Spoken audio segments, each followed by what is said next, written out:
Radiant's middle barracks has fallen. Radiant's middle barracks are under attack. Azrai will not be denied. Radiant's middle barracks has fallen.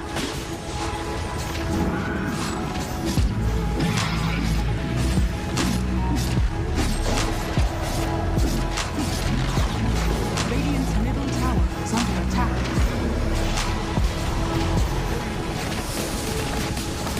Dire victory.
countdown, ladies and gentlemen, in 10, 9, 8, 7, 6, 5, 4, 3, 2, 1.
Wow, what a way to kick off the games of the future right here in Abu Dhabi 2025. The suspense is building up nicely and we're all set and ready to go to introduce the first two teams right here on stage. So Abu Dhabi, make some noise to the first team. Give it up to Team Tpabo.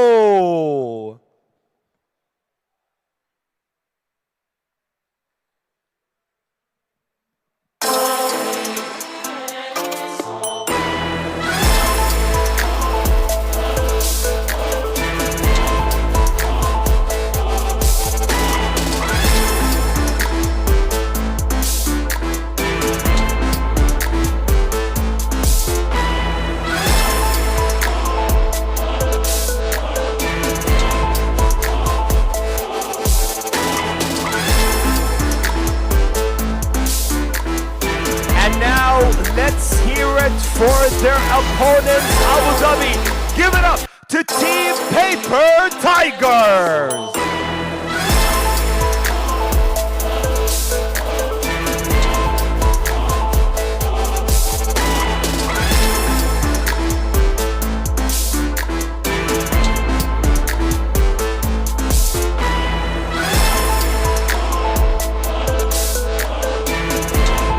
And now, teams, please take your seat as we're about to start the competition.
of the future.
future.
did not like it pre-patch, but now that the Hand of Midas has been nerfed to the ground, I really do not appreciate it.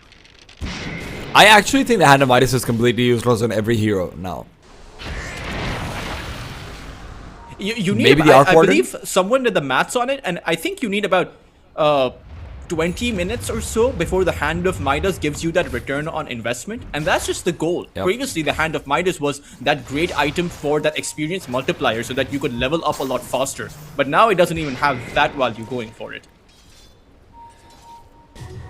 It's a particularly poor item, but it might be a particularly poorly fated burning. Wow, look at the damage from Focus. He's online. They did a great job at shutting him down earlier, but because they're playing so passive, Tpabo team can literally go for any move they want. And if Paper Tigers are the one responding, it's going to be a bit difficult for them. Look at these smoke scouts. OP is a man unleashed, and he is out and about. Immersion cannot catch up to him. OP, even if he ends up going down of a hay, he knows he's more than done his job. Everyone spotted out, but the problem is, Teltras, you know what the problem is, Teltras? The problem is, everyone is clustered around the dire side jungle for Paper Tigers. There's no one setting up wards. There's no one split pushing. There's no one farming up the enemy jungle. There's no one using the space made by the Spirit Breaker. And that is trouble, right? Maybe Paper Tigers have decided that they want to play for the mid to late game. Maybe they've decided that they perhaps need a BKB on CTY before they come for a fight. They do have some vision on the cliff, but you're right. They've essentially decided to play a game of cat and mouse against Tpabo team, abandon that top side, but we do see them positioning here now. OP is moving in with the charge.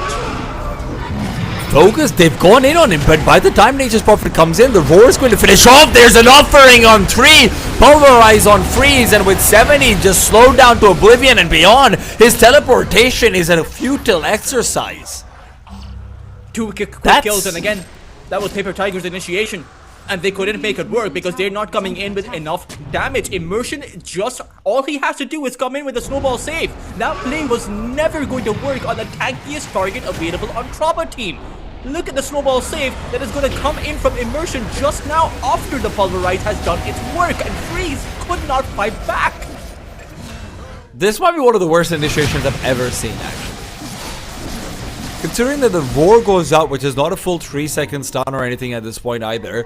Nature's Prophet TP comes in afterwards. Nature's Prophet isn't hyper farmed either. You've already spotted out 5 people in their jungle because of OP's initial scouting report. And because you have dire side, Radiant side jungle rather, you also know they haven't come back. They're going in with the Nature's Prophet that just has a vessel to offer. Even if you were to activate your Blade Mail, if they don't target you, then you're not going to be reflecting any damage, are you? So it's... The thing is that Nature's Prophet doesn't have the Southeast Asian vessel, which is the guy who plays Made in My Games who says that he's got a vessel that's going to carry all the animals like Noah. It's a 5,000 lead up now for Tpabo team. Freeze may have a Pipe of Insight, but I'm afraid for Paper Tigers, their only game plan is to now hedge their bets with their carry. Their Troll Warlord that has to be the difference maker for their team, or it's just not going to work out. Oh my god, the silence coming out onto OP as well. OP is just going to end up going down where he was once a magnificent scout, now he is a magnificent meal. It's the Falcon, you know. You haven't you seen a Falcon swoop down and pick up a cow? Just run with it. Yeah, the astronaut cow being taken down by a falcon. Burning, I appreciate the fact that you are still alive. It's still Tpabo team that have a lot of options. You know, they can play fast or they can play slow. I think there is a big window, at least until the 35 to 37 minute mark, until their lineup is going to start to skill off. Until then, it will be the team fights that decided. You do now have a BKB up for CTY. Paper Tigers can go for a move, and I would like to see them actually fight back. Roshan is being taken down by Tpabo team. Bashka is inside of the pit, and you can actually fight inside of the Roche pit. You have the Wind Ranger, you have everything at the ready, but they're just not going to. I am seeing the will to fight from Paper Tigers with their away time. Toppers, look at their vision. The only ward they have past the river is one to seize the tier 1 tower in middle, which they haven't even come close to in so long. They can't fight for that ocean. And that might have been the right decision to stay back. But if CTY dies here, that would have been disastrous. Immersion. He fails out on the shards, and CTY has only his good fortune to thank that he stays alive. Great use of the Tumblr story there by CTY. Great reaction time as well, but wouldn't want to see him go back to the ancient camp just after it. Hey man, CTY knows his farm. I'll let you know about that. Bashka is creating a Lincoln Sphere. After he has that, if there are two really good spells to dodge out, you can make sure that you can be anywhere on the map and the charge isn't going to be a threat against you. In the team fight, that Lincoln Sphere may just be blocking off that roar or the shackle shot coming in for the Wind Ranger. It is actually a pretty good item this game, especially when you stack up a BKB on top of it. Goodbye, Burning. You will be sorely missed. Tier 2 tower I think one of the weirdest by undefended T-time. They're giving up every single objective around the map. And you have to consider, if you're not fighting with your carry who has gotten the BKB, what exactly is in your mind going to be the turning point? When are you going to decide enough is enough or draw the line? Cultures, I think one of the weirdest interactions we're going to see as if 70 cannot die. 70 cannot die here! As a Nature's Prophet, you're supposed to be leading the network, you're supposed to be split pushing, you're supposed to be taking over the map, but right now all that's being taken over is his hopes and dreams in the lower bracket. Freeze on the top lane in pursuit of Travelma, and Travelma's extra movement speed, survivability, and teammates mean that they just get two of the most important heroes on the map down immediately. I would like to see Trava team are playing a game of divide and conquer, but unfortunately it's Paper Tigers playing a game of separate and lose. That's not really a good strategy. Because I think any strategy that has and lose in the end isn't a good strategy, Teltras. But you take a look at their lineup, right? Where exactly was Freeze positioned? How far out was 7A? Sure, you're going to be in those pockets that you consider safe farming spaces because your own farming spaces are being run over. But you're not fighting back. You're just playing the farming game where only one of your heroes can effectively farm up. And you're allowing Trava team to do everything, anything they want around the map. Sure, they have the Aegis, but you have a Roar and a Nature's Prophet. Surely, you can go for some pickoffs. Travelma has also had a wonderful recovery on the Venoman, so he's really itemized effectively to just make sure that the waves are constantly pushed out. His Manta Cell, sure, it gives you extra damage, movement speed, etc, but the fact of the matter is these waves will never go in the way of the Paper Tigers, and there's also almost no way to actually punish the Venomancer because all he has to do is just put the wards down there for 40 seconds or so. Bashka's diving the tier 3, he's going in onto Freeze, and now he has to be careful that it's not too much. The Lincoln Sphere is what's keeping him alive, and he's going to be able to just walk out of there. And Culture, this is what I was saying, that this is the weird thing that actually the Paper Tigers lineup makes Kez even more deadly because he has to go for a Lincoln Sphere and it's already a low cooldown hero when you get the Agnum Scepter. Oh, CTY, they're going in on him. CTY is pushed out of the shard. It shouldn't matter. The Pulverize will still hold him in place. He's down and out for 75 seconds. Freeze needs to be careful. No response by Paper Tigers to lose their carry. That has been their big difference maker, or rather that was supposed to be the chosen one. The promised hero that turned the tides in their favor.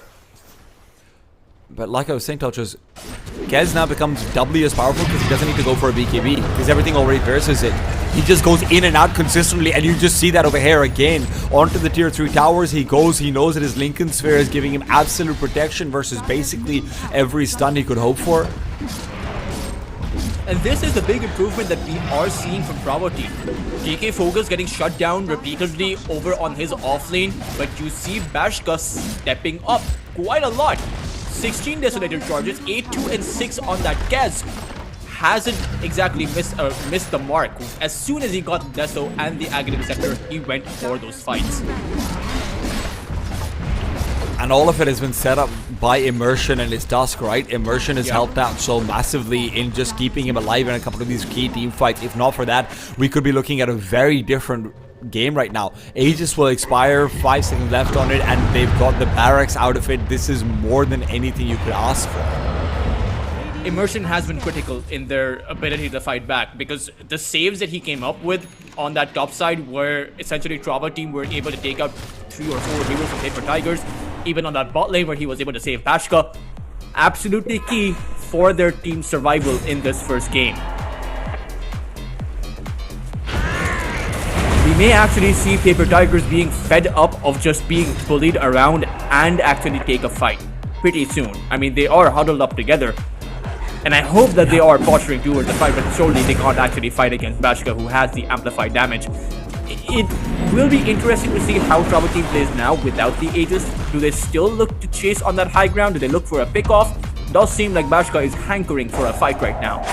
He just wants to see how much damage he deals. Grappling hook forward. Freeze doesn't even realize what happens to him. His body was dead before it hit the ground.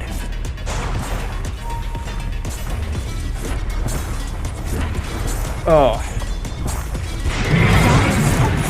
Second in a barracks now, under threat. Radiant's bottom tower is under Freeze has to use his buyback. dire structures are falling. The Glyph just doesn't do very much versus the Venomancer because the wards will continually be zoning away anyone who wants to come over.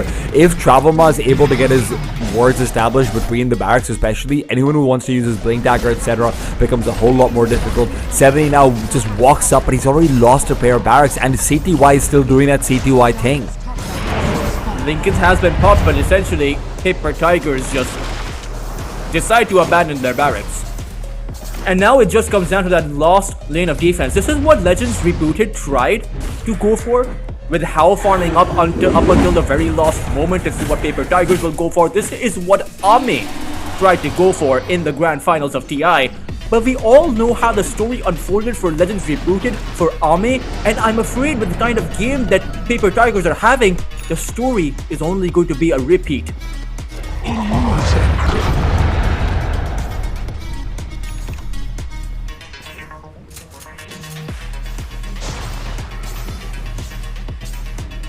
As Trava team have gotten enough of an advantage to just now patiently wait for that next Roshan. Paper Tigers, though, they are going to go for a smoke of deceit. This may be one of those desperate plays because it doesn't really look too reassuring. They aren't even in position to take anyone down. They don't have a read on where Trava team Dire are is. scanning.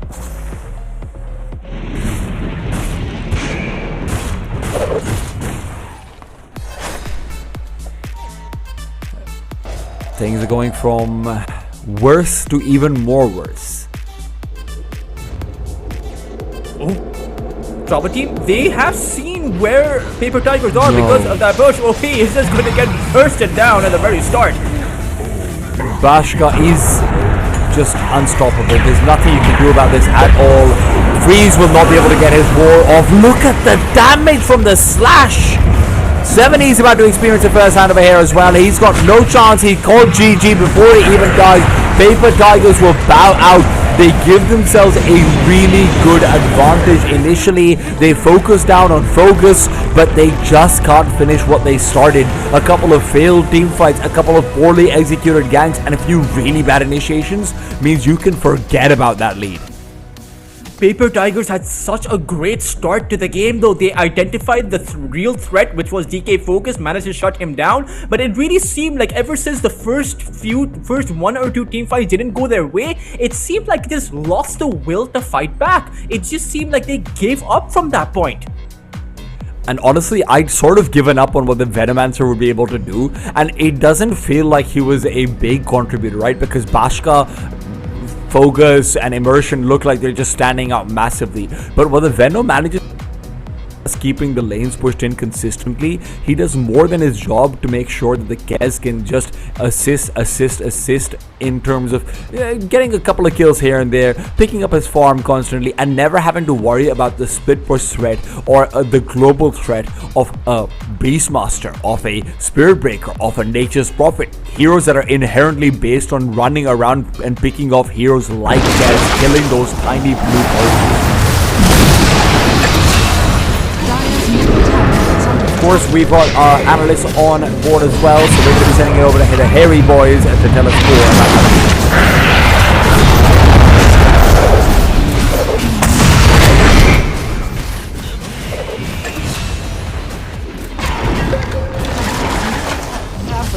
game because LeBron, I mean, it started off really well for the Chinese team.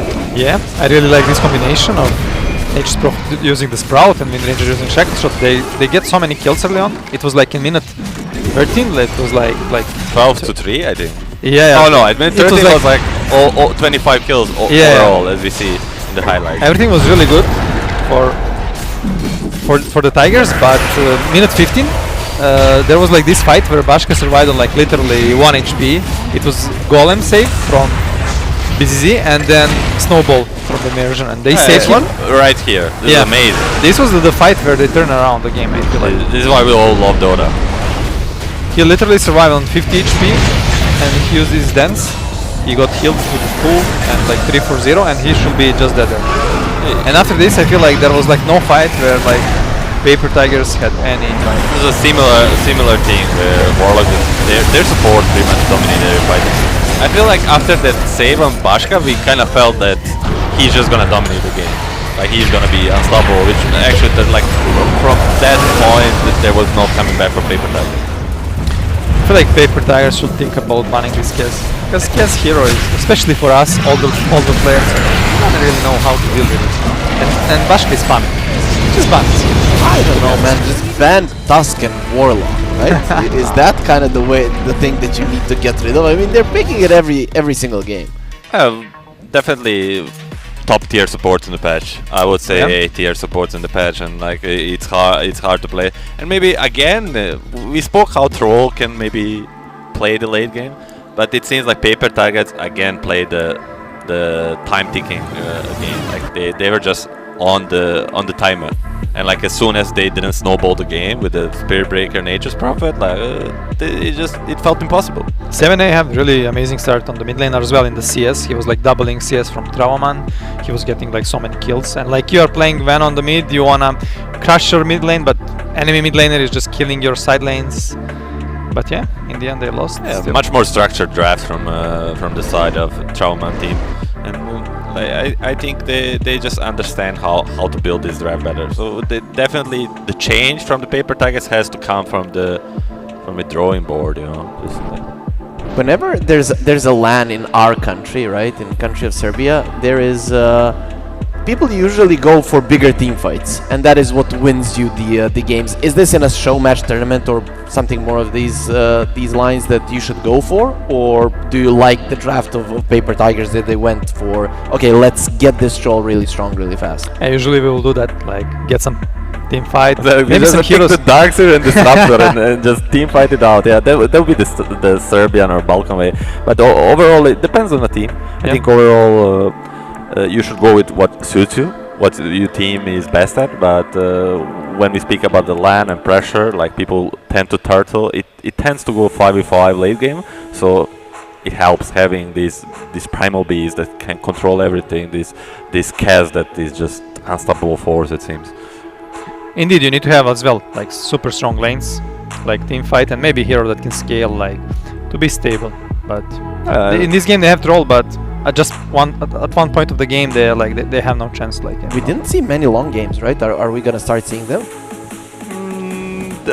There will be a long game here and there, but overall I think the 35-minute average will be the case in the tournament type of this. And I think the big thing for me in these games that Trauman and Paper Tigers play is that Trauman team has like a clear identity, especially like they all play their own signature heroes, where they on the side of Paper Tigers they try to go more with meta, with countering, and it really shows. It really shows that the Travo team is much more comfortable, like they're just chilling and playing, where Paper Tigers are trying to like do something like it's supposed to be done. Yeah, I agree with you. Maybe Paper Tigers should just go for some signatures. Just pick the anti-mage for burning. So, I mean, I know burning is the legend of the anti-mage. Everybody knows, but Tpabo is also a legendary anti-mage, but not at the same level. But anyway, anyhow, if we see this hero on their team and they need scaling, it's kind of all coming together. So what is the support for burning that he's gonna be supporting the anti-mage with? Warlock. They had a chance. The Venomancer, I don't know, Pagna. Just pick a guy that doesn't really lose a lane and get the anti-mage the game. Does anti-mage still buy Helm of Dominator? I mean, Helm of Dominator was good because you can stay on the lane, but if you have Warlock on the lane, then you don't need this like extra regen armor. I mean, they nerfed the gold of the helm, right? Yeah, So- by 50%. It's a pretty big nerf, but the build-up is still the same. As he says, you buy the Helm of Iron Will, it really helps you like overcome the biggest struggle, the biggest obstacle as you have as a hero. Like some Faceless Void, some Anti-Mage. Yeah, same, yeah. That's their obstacle, the biggest. So maybe they'll still do it. And I hope we see it, you know. Never know. And Travo, they kind of played the same game in all three of the games that they played versus Paper Tigers so far. Are we gonna see changes or stick with what's? They're gonna looking stick. good? I mean, They're gonna- why fix Yeah. something that's not broken, you know? Yeah. They're just gonna definitely go with the same signature. Like they banned Mars, Pudge, Tide. The Primal was left for DK Focus. If they ban Primal, they're gonna take one or the other. Like Travelman also has like he picks his hero early. He knows what he wants to play, and I think the only guy that we're gonna see some variety from is the Bashka, because he's gonna have the late pick in the draft. He's gonna see a lot of heroes, and he is the one to carry the game. And he's a versatile player. And he's one of the highest MMR player on the tournament. I think top 100, and like Mm-hmm. you wanna give him like hero to carry, you know. If I'm like playing mid lane, you know, I will just first pick my hero and I'm gonna do fine, you know. Like Trawan is like he have his heroes and he's probably lowest MMR in his team, right? So he's like He's enabling. Yeah. That's what LeBron does in pubs when he plays with the higher carry players. He does the same thing as Star. You just enable your carry player. You give him the space, you give him the support, you give him the space in the draft to pick a really good hero, and it does work. Really smart way to he's a say, proven tactic. please carry me. yeah. I'm just gonna first pick, I mean, do some impact, and you carry me, you know. we are talking about legendary tournament, and we have to mention the TI7 Liquid Run where Matumba Man literally created space, and he said in some of the interview that he had to create miracles for miracle, just anything. He played Venomid, he played Viper, Necro, he just did anything in his power to create a space. I think the carrying is 50-50 in this situation. Like he's creating the space, he's carrying the early game.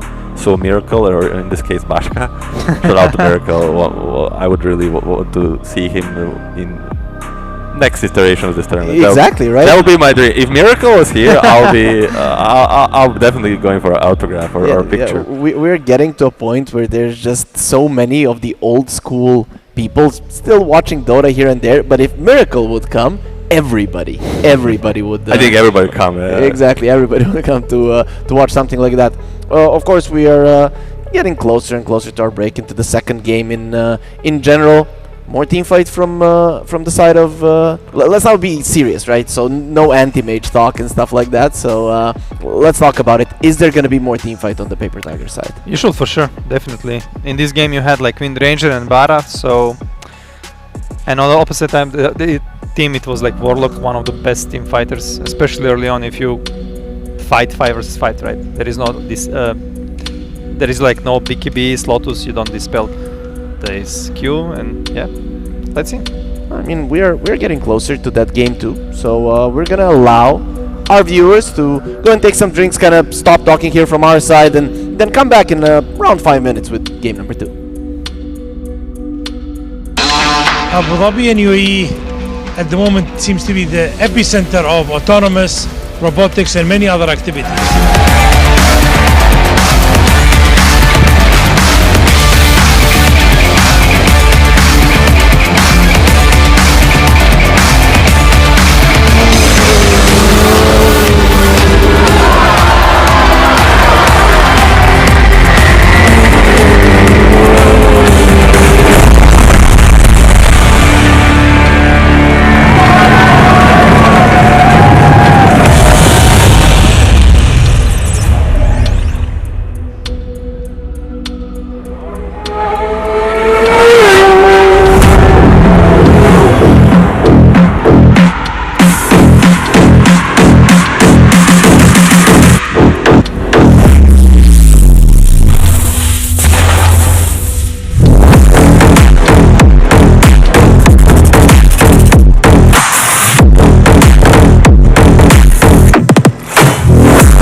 1-2.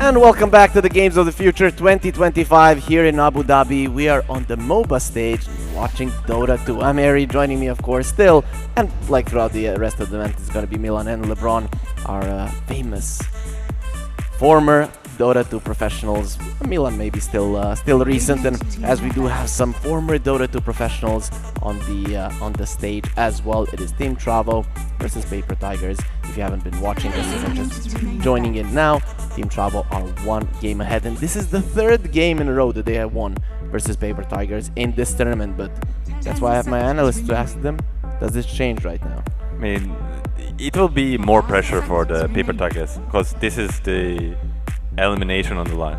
Yeah. Like if they lose this, they have to go home. They don't get to fight out for this big prize pool that we have further in the tournament. And I think it's gonna be a show of character. Like, does this pressure get to them and they play even worse, or do they like say, oh, this is the time to show up? Yeah, and you come here to enjoy, play more Dota in more games, you know. It's new patch, everyone would love to play till the end, if possible. So yeah, they need to adjust, they need to adapt. Try to pick more, like, they had like really a good early game, but at some point when there was like bigger team fights, like they didn't have a tools. So now we spoke in between games how they have to make adjustments, and they're gonna have to make adjustments by the nature of this draft, because they have the first pick now. Last game they had the second pick, so they're gonna ban the signature Dark Willow, Viper for Trauman, I suppose, and of course another signature DK Focus patch. It seems like we're not gonna see DK Focus play patch today.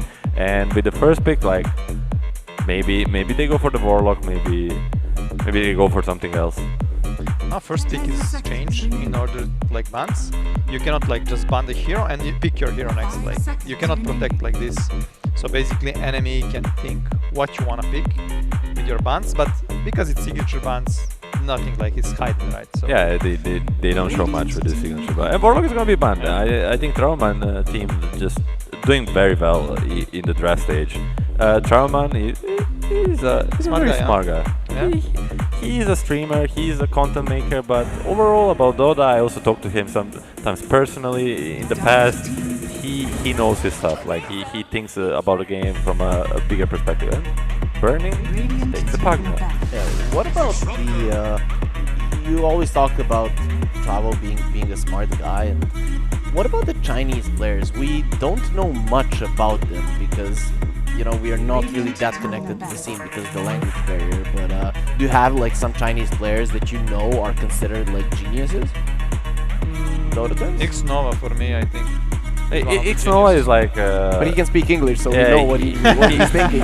He's Malaysian, he played in OG, he's kind of very connected to the West, but from the original Chinese players, I think it's definitely like the director, like Xiao 8, he comes first to the mind, he's the mastermind behind the new BTI victory, and behind many of the high placements from LGD, and then I think the second one would be ROTK. Yeah, probably. I think he comes to mind as also won the TI4 and also a guy that like kind of was on top while Chinese dominated. Remember his goated interview with Casey on TI where he's trying to speak English? That was awesome. I'm gonna assume that like now I think it's been 10 years since then that now his English is probably really good. But there he really wanted to speak in English, not to have a translator, and it was a solid interview. And we heard some of his thoughts. But we talked about team fight, and again it's Tpabo team with a hero that kind of provides more team fight in the first phase. Is that just something they want to go for? I mean, I think they just, as we saw, they have like a system where they have to have like a number of lockdown or heroes that catch, and like they just check that box yeah, out. they have like these roles and jobs rolled in the team. Your role and job in this team is this, and like they just want to feel it, like you said. Could this be Nigma mid? Like it's a very early Nigma pick. Like yes, they banned Gyra, so you know maybe they're just protecting it for offlane, but BZZ 63 used to be offlaner and it can probably play it on position 5, right? we'll see. So it's a flex probably. definitely another good systematic approach from the second pick. Is just kind of leaving everything open and putting like a ball in a paper Tigers squad, and they now have to show one core with a support that they're probably gonna end up picking a task plus. Is Pagna nerfed? I think numbers got a bit down on some spells and stuff, but I feel like they pick it because it's strong lane and maybe they had like lack of tower damage in the first game. Not now. They definitely need. Yeah, they need a Mars type of hero. Like after you pick a Sky with a Pagna, these two heroes provide 0 lockdown. They need to combine it something. They go for the like. This is sort of a classic. They fixing the team fight issue problem, and like they just like. I think this is also like somewhat signature too for Freeze. So yeah. What is in your mind when you see like this 2-week support, like Glass Canyon, Of Pagna, course, and it's like the minions. Sky? Yeah, Lycan, but okay, Mars is good against I Lycan. mean, Enigma already has the Eidolons plus he can buy the Dominator. So You need some hero that can go on this backline and kill them. Like usually it's like these Spirit heroes or Storm, but they're not great. I mean, there is Skyrat, Silence. Shadow Demon can be decent, but then you're gonna have Shadow Demon, Disruptor, Enigma, kind of weird. no, I think they will grab task themselves since it wasn't taken by P.Tigers. The immersion really showed the strength of the hero last game. It's a good lane with Enigma. It's like it's another layer for lockdown. What about Clockwork? It used to be good against. It's always fine. Good. No? They go for the SD. The SD. I like it, but I said it's weird for me, like to have it like with Enigma and Disruptor. But let's see. Is this for Shadow Demon or for Disruptor? Because we've been seeing a lot of for Disruptor lately. I think by the players it will be the BZZ Disruptor. Yeah. I think he doesn't play much Shadow Demon. And the core pick is the one that interests me. He needs to be a killer, right? Is it gonna be like a Juggernaut? Or Do you wanna this is leave a last Pigman? pick for Bashka or go for Trauman? I guess you wanna go for the Trauman, something safe, you know? I mean, I would definitely leave last pick for Bashka, even Yeah. though that he sees his lane. So this is always like a ongoing debate and draft. Like, okay, you see your lane, should you pick your hero? But maybe you can just save the carry to see the matchup too in the game. Oh, nice. Yeah, it's gonna be the Juggernaut. So last pick for Trauman, you know? Juggernaut is overall very solid hero, and now you already see 3 heroes that he's good at, that's not gonna really threaten him. Yeah, I mean, one hero that is like great versus the Juggernaut is an Ursa, but kind of unplayable in Enigma and Shadow. This can be tricky. I played a couple of Mars into Jugger. Like, you can like start the fight with Spear into Arena on him. Okay, they're gonna be safe from Disruptor. Usually now with Mars, you're not going for this Arena that enemy cannot see. So I mean, even if he goes for Arena, the enemy Shadow Demon can still do the still poison. Yeah. He can play around it. And you're on the LAN environment, like you can see at each other monitor and see where he is. That takes a lot of time. Yeah. How much, when you're playing in a LAN, how much do you watch in your teammate's monitor? Sometimes. You know. If you're lazy to move camera, you know, like you're next to your mid laner, you can just check what is the situation on the mid lane. You know? But one thing I have a problem with Trauman's lineup is they kind of lacking damage early game. Yeah, insta stuns, right? It's like there is like 0. the supports don't really do damage. I mean, the Simulate build that we are seeing more often on the Shadow Demon is kind of, but nobody to finish it off anyway, right? You Even don't if have you burst, get low. yeah. You don't have burst. Yeah. like, Maybe if you can get some auras, but Mars don't want to buy auras for sure. it's gonna be very interesting to see what's the last pick for Trauman to fix all of this issue. Is it the Trauman Enigma mid? Is it a new hero on offlane? Maybe We'll can be. see. But is it too much to ask for Trauman? He's like, to fix your all problems, he's like the lowest MMR in the team, no flame, but you know, you are putting the guy into a bad situation. Just like, put him on too much pressure. Techie's man. Just give him Techie's man. He's gonna do just fine. Let's see. And the Paper Tigers, they need a mid laner too, perhaps. I really like the Primal Beast band though. Builds BKB, a lot of magical damage. That's definitely something that you need. Is there a killer maybe from the DK focus side that you can go for here for Trout team? As you mentioned, put the Enigma in the mid lane. I mean, something they that are does banning look the offlaners, right? They're expecting Enigma to be mid. I think Paper Tigers need some hero that can go on backline, kill this SD first. Like they need someone to, like Mars don't want to be maybe the first one who jumps, you know. You need someone to start the fight, to break their positioning, to show them, and then Mars can react better with arena and stuff. Like a bug? So something like any mobile hero on the mid lane. Oh, they like, banned the Pango. I was thinking Pango. yeah, and it's spirit. I don't know if Pac is a hero anymore. Like Yeah. with the recent nerf, they removed they basically removed his innate ability. And this abuse. Yeah, the package, you still get the mana from dodging hits from heroes, but the mid laner, the laning phase was all about dodging tower hits. And the Pangolier, I thought also is like maybe a pick, maybe it's also turn on, but Earthspirit I like. Earthspirit got buffed and he does everything that LeBron says. He's a perfect pick. And now I think they're still gonna pick off lane. 10 seconds, make a call, LeBron. Yeah, you know what is the issue now? Hero pool, you know? Like maybe you need, but yeah, I want to say you need a hero That's a crazy pick. that can fix the lineup, but if you don't have it in hero pool, it's hard.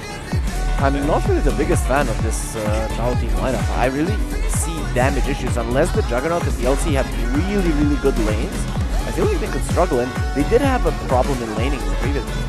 Yeah, they kind of were losing like 2 out of 3 lanes.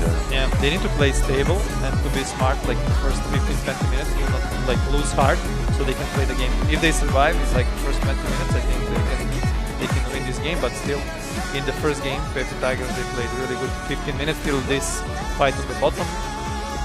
So, I think I like more, again, P.Tigers draft. Right now, they fixed with the team fight stuff we talked about. They have like physical, magical, they have like literally good lanes, tower push. I think like all these boxes got checked. Perhaps objectively they pro the draft a lot and they have some edges, but I still think their draft has to be like executed. Their Trauman team, they got a signature hero on every player again. They got their identity style, and I think that just by the player nature they'll prevail. This time around, though, Milan, I think I'm gonna have to side with LeBron. I think Paper Tigers can do it this time. Last time I really didn't have faith. Right now, when I see a lineup with a disruptor that doesn't have any kill potential early on, I'm not really the biggest fan of that one. But overall, we are getting close to our casters here, so they're gonna be taken away. D-Time Toltras, it's your game now. Thank you very much to Harry and the boys over there. It is going to be a great old time in the server. We have ourselves a lot of very interesting heroes coming out. Earth Spirit and Terrorblade is a combination that you're very excited about. I definitely am. There have been quite a few buffs to the Earth Spirit. Now he gets attack damage amplification for every unused charge, and an interesting change which makes this Earth Spirit plus Terrorblade combo so deadly is the fact that the Earth Spirit's geomagnetic grip increases the targeted ally's cost and quite a bit, 800 at that level 1 mark. So that means the cost freeze for that Thunder is going to be absolutely massive. Not to mention the cost freeze for the Silence, the cost freeze for that Life Drain, Decrepify. It's a great change. Now we have the Earth Spirit joining the League of the Spirits that have enjoyed that spotlight before. We've seen the meta have the Ember, Storm Void. Now we have the Comes out of CTY, get a bit of a head. That will be fantastic. CTY will almost definitely be going down, and for Victory 3 and the gang, VCZ is going to be incredibly happy with that one. Burning, running away with his tail caught between his legs. You dare pick the Pugna versus Mr. VCZ? It is, again, in a bit of a contrast, this is now Trava team coming out with the First Blood. And the analysts, they mentioned how Trava team had the weaker lanes, but now with this First Blood, maybe they'll have an easier time.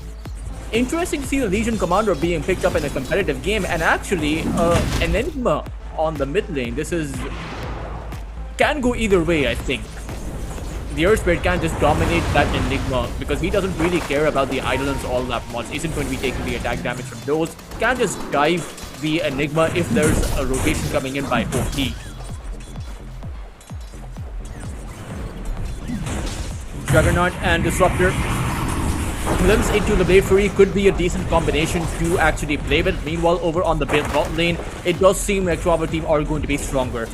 Because the Legion Commander is just straight up too good against the Terrorblade. You create illusions to try and stack up against DK Focus, he will just burst those illusions down.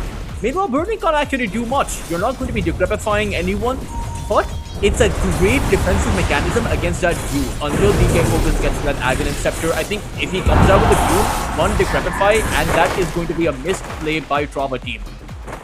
But let's see how much farm CTY will be able to get, because that is, at the end of the day, the determining factor for Paper Tigers. They are playing a 4 Protect 1 draft, Earth Spirit buff, Mars being that ever strong, or rather evergreen offlane hero. Doesn't really matter if you can't get CTY to be that big juggernaut against the juggernaut.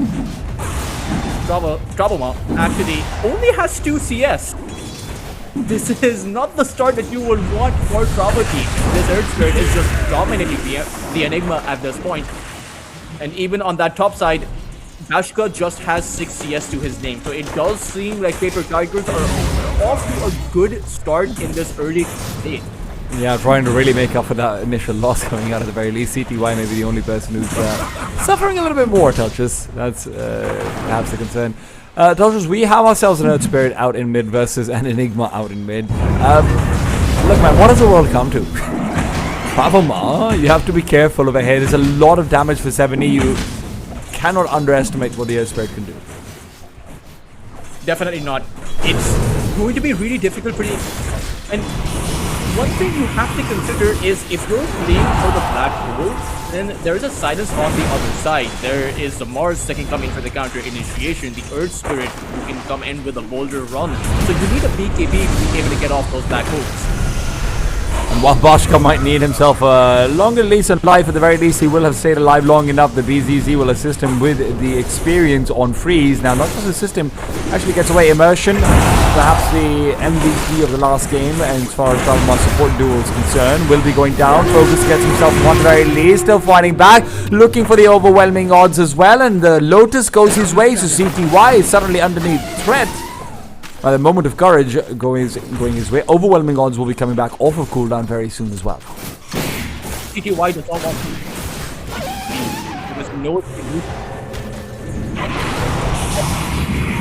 well, mid lane, it's your Spirit in danger. And it's not just him in danger, it might be him in the grave. They need a few more right clicks. 70, he's out of here. And Dodgers, it might be Abu Dhabi, but I know what's playing in his head right now. It's I just wonder if you know how to live it. You know, something like that. 70 has too much HP. That's what the Earth Spirit has also had. 3 minutes in, he has 956 max HP. Too much for Tpabo team to come in with. Because one of the other things that, you know, Harry taking on and John mentioned was the fact that Tpabo team won't actually have too much early game damage.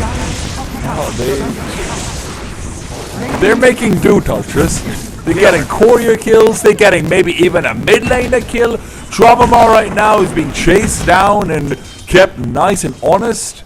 7E is feeling good about himself. Tpabo with the full set of items will be hard to go on. I say that and he dies. I'm really not very good at this predictive analysis.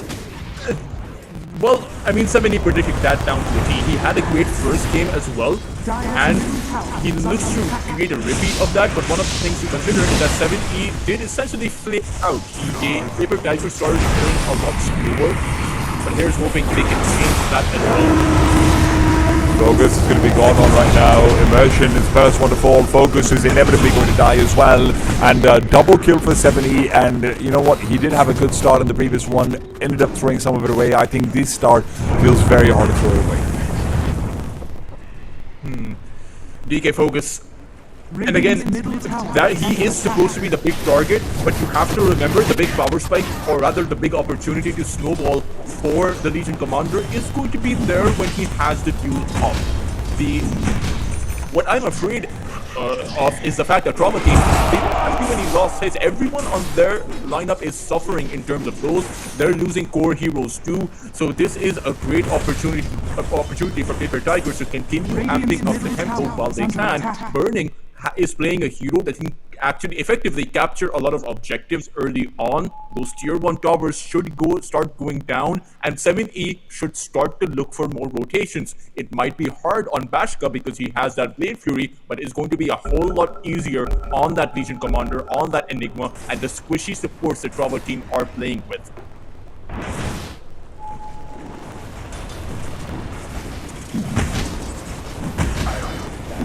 Disruptor is coming in towards the mid lane. Well, I mean, he's washing up with the 6-minute rune more than anything else. Immersion nearby as well. They're so worried about what could be done to Travel, and they might be right to be worried. OP is coming over. Immersion can't do anything. BZZ is just playing zoning, and Travelma is not doing much at all. Disruption onto the Disruptor will save him for a while. Hey, Disruption on the Disruptor. There you go, baby. And that's not a while that's long enough. They'll still end up losing not just the hero, but a lot of damage out onto this mid lane tier 1 as well. Cursive putting out Travelma. All in the meanwhile, I mean, he can only just bring creeps back to himself. He can't really put up a defense. And Bobby Nigma is a great hero for pushing out the lane. That's true for him on the off lane, but not really true so much on the mid lane because he really can't do much to this Earth Spirit. 7E is having a grand old time. He can learn to keep himself safe with the disruption, or rather with the decapify. If there's the Lucio magnetic grip coming in, it's not going to be enough though to save his life. Travelma will get the last off and be able to apply some pressure on this tier 1 tower while burning his down. I don't know if we're going to call it the last laugh. I think we're calling it more like the only smile that he's going to have in the entirety of this laning phase. It's still 3,500 net worth in 70 years, rocking and rolling. Went for, I think he's going for the drop rather than aggressive, but 70 does need to be careful. There's the black hole. And then with 3 heroes there, you and the black hole, you have to be able to finish off this kill, barely just managing to do so. There was a rolling boulder, otherwise you were thinking that maybe they'd be a bit of Tokyo drifting once again. To be honest, I guess it's not really Tokyo drift because he doesn't actually move in direction. That would be more like the Primal Beats. It's more like, I can't actually think of a good reference. Not a Just fan of, you know. Just Fast and the Furious in general. Family. Family. Family. It's still P.Tigers able to hold on to their tier 1 topper though. That's what you always have to consider. This kind of pressure built Enigma may not be most suited for the mid lane, but good first black hole use, although it is a really long cooldown, so there might be a tier 1 topper. Bashka makes his way over, and the Omni Slash is going to net him a kill as well. This is fantastic ulti usage coming out from the Travelma side, and a 7E will be glimpsed back over. BZZ is manhandling him basically alone. Burning has to come through to try and save him, and now not just saving, 7E's reinitiated. That might be a mistake. Is there any support coming over? You'd wish that DK Focus was here. He does have his duo online, but unfortunately he's too busy harassing up the Terrorblade. Still, both supports are able to take down the Earthshaker, and now Immersion even feels confident enough to go forward. He knows that Travelma will be TPing back in, but there's no way they can actually chase up onto this poke. Now, not without the glimpse. Why chase when you can call him right back into your waiting arms? BZZ's early level 5 is paying off in spades. I think for 7E, if he got that boulder smash on those boards, he would have been able to find the kill, but he went for a risky play, although it did come with, or rather it did come with high reward, but he ended up losing his life. And because the Disruptor has been planted on that mid lane to counter out the pressure the P.Tigers are coming in, this is a very highly leveled up Disruptor. Level 5 means that you have a 3-level At the very least, Enigma is able to find the kill on tower, right? This was always going to be a race with an Enigma on one side and Pugna on the other, even if Pugna uses support, but all while we can down. There's been an attack attempts going on at other sides of the map. OP's Arcane Seal will be running out soon, and Bashka tries to keep me away. That TP is going to cost him extra. He'll have it on cooldown for the longest time, and he respawns as well. great return kill being found by P.Tigers. You want to disable Bashka early on, keep your Terrorblade from farming, as it is going to be a carry versus carry matchup. Just a straight up head-to-head versus the Terrorblade. As Bashka literally walked right into that one, and you always have to consider these kind of paper carries that can't actually dispel the silence up until you have that Manta style are going to be pretty vulnerable to what rather both sides are going to be coming in with. You have the silence on the other side too, with the Disruptor, and that's actually a great spell, or that Inform is a great spell against the Terrorblade. So I think both P.Tigers and Tpabo team have to keep that in mind, especially now that BZZ has hit his 6. Dire's middle tower is under attack. Even OP being level 6 over here though, Toto see Mystic Flare is going to be giving a lot more kill potential to any 170 actually managed to get. Hold on, 6-3 lead is immediately disrupted. Immersion is putting himself in the perfect position every single time. From the ultimate use from the Earth Spirit, they'll only be able to settle for a disruptor. Now, it's a juicy disruptor, right? High level, not doing the worst in the game so far, but it still feels like so much commitment with 3 heroes now rotating the block. They did take the Q1 as well down with the disruptor, so it's not all that bad for Paper Tigers. They also come out with 2 bounty runes that were just laying there waiting for them. So it was a more favorable exchange, especially when you consider the fact that Brava team also brought in their heroes. You had the Enigma position there, but they just weren't able to fight back effectively enough. So I think that Paper Tigers do come out ahead, but now the Brava team making a response. They're coming in with level 6 strategy with Q. So this could work out for them. Immersion.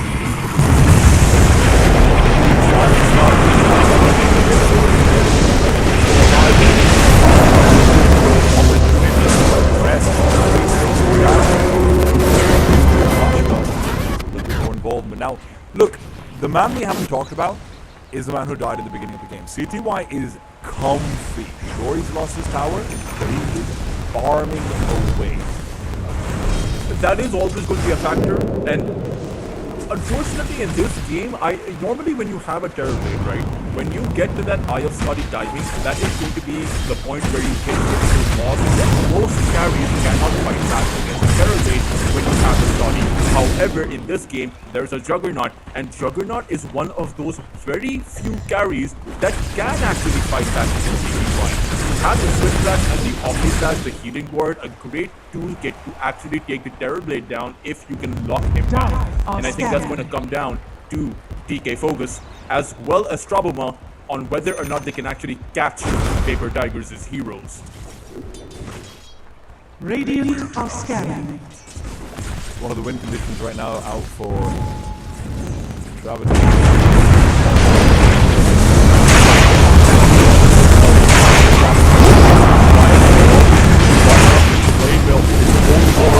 Well, you stay alive long enough to survive the duel, but dies immediately after a focus. Can he survive this exchange? No, he can't. OP won't settle for just a double kill. 70 when his holy boulder comes off of cooldown, goes in again. The black hole completely useless, silencing up Tpabo, and that is as disastrous of an exchange as you could imagine. 7E is rolling over them in every way imaginable. They did come in with what was intended to be a good rotation. This might be an overtouch because BZC's even respawned, and if you can get a glimpse onto OP, there's still about 20 seconds on that army of Eidolons. OP managed to juke out for a while, but now he's surrounded on all sides by tiny Enigma toddlers! And as everyone knows, you don't die to toddlers very easily. It's still not that bad for Paper Tigers, right? Sure, they lost their Terror Blade, they lost Burning, but at the end, they managed to not get hit by that duel in the sense that there was no damage being received for that Legion Commander. And everything collapsed for Brava team. The Zombie Slash is not going to work out for Bashka. First duel of the game not working out, and even that black hole is again going to be on a cooldown, and they got nothing for that black hole apart from that Pugna kill. Really, Paper Tigers are playing this strong. They have the blade build for 7E, but the really crucial thing, the most important thing now for Paper Tigers is not to let up the pressure. They need to continue with the tempo that they have worked so hard for and constantly keep the fight, keep bringing the fight to Brava team.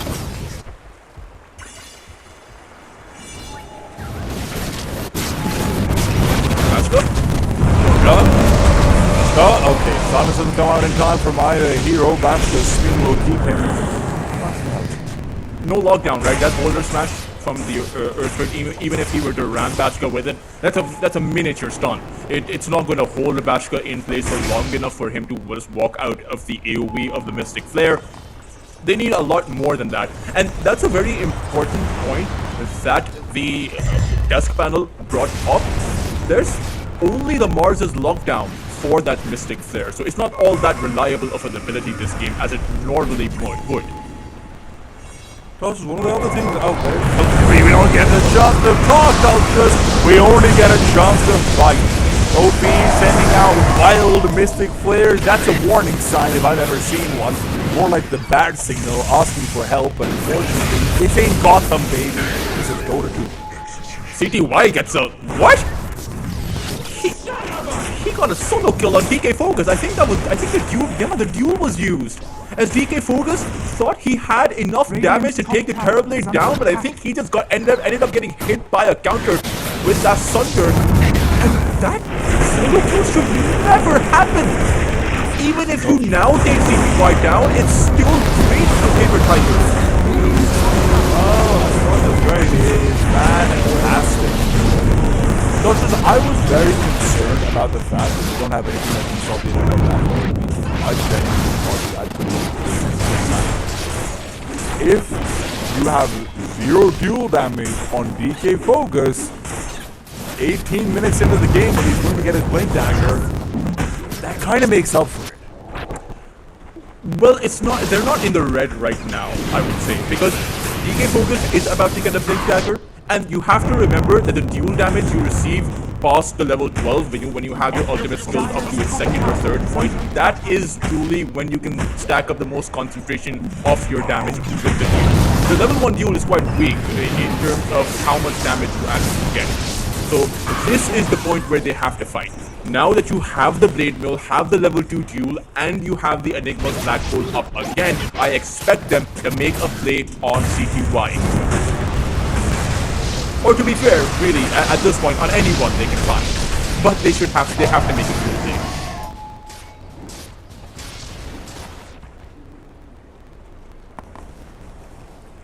They've been trying, Duchess, I'll give them that much. But the Observer Ward is underneath the sentry. So, if there's anything that's gonna give up the jig, it's, oh, there's a fresh Observer planted in the mid lane where I was about to walk. Gee, I wonder what that could be doing there. Drinkies, Scooby. Bashka does have his Yasha. He has his diadem as well. You know the difference between a diadem and a tiara? Yeah. I was hoping you'd say no. But there's a fight, so I don't have to explain. Emergence trying to go forward. The Destruction needs to blink forward. That's the target you need. Earth Spear will be kept alive with the Sunder. And the stun means it's another view without a kill. Freeze absorbing a lot of the damage with God's Reveal that Omni Slash was giving out. Bashka now ends up being bashed down. Aeroplane will forcibly disengage. Freeze will not allow that to happen. Uses the spear to push the Juggernaut away from the Kitty, and as DK Focus re-engage with the amplified damage, it's running out soon.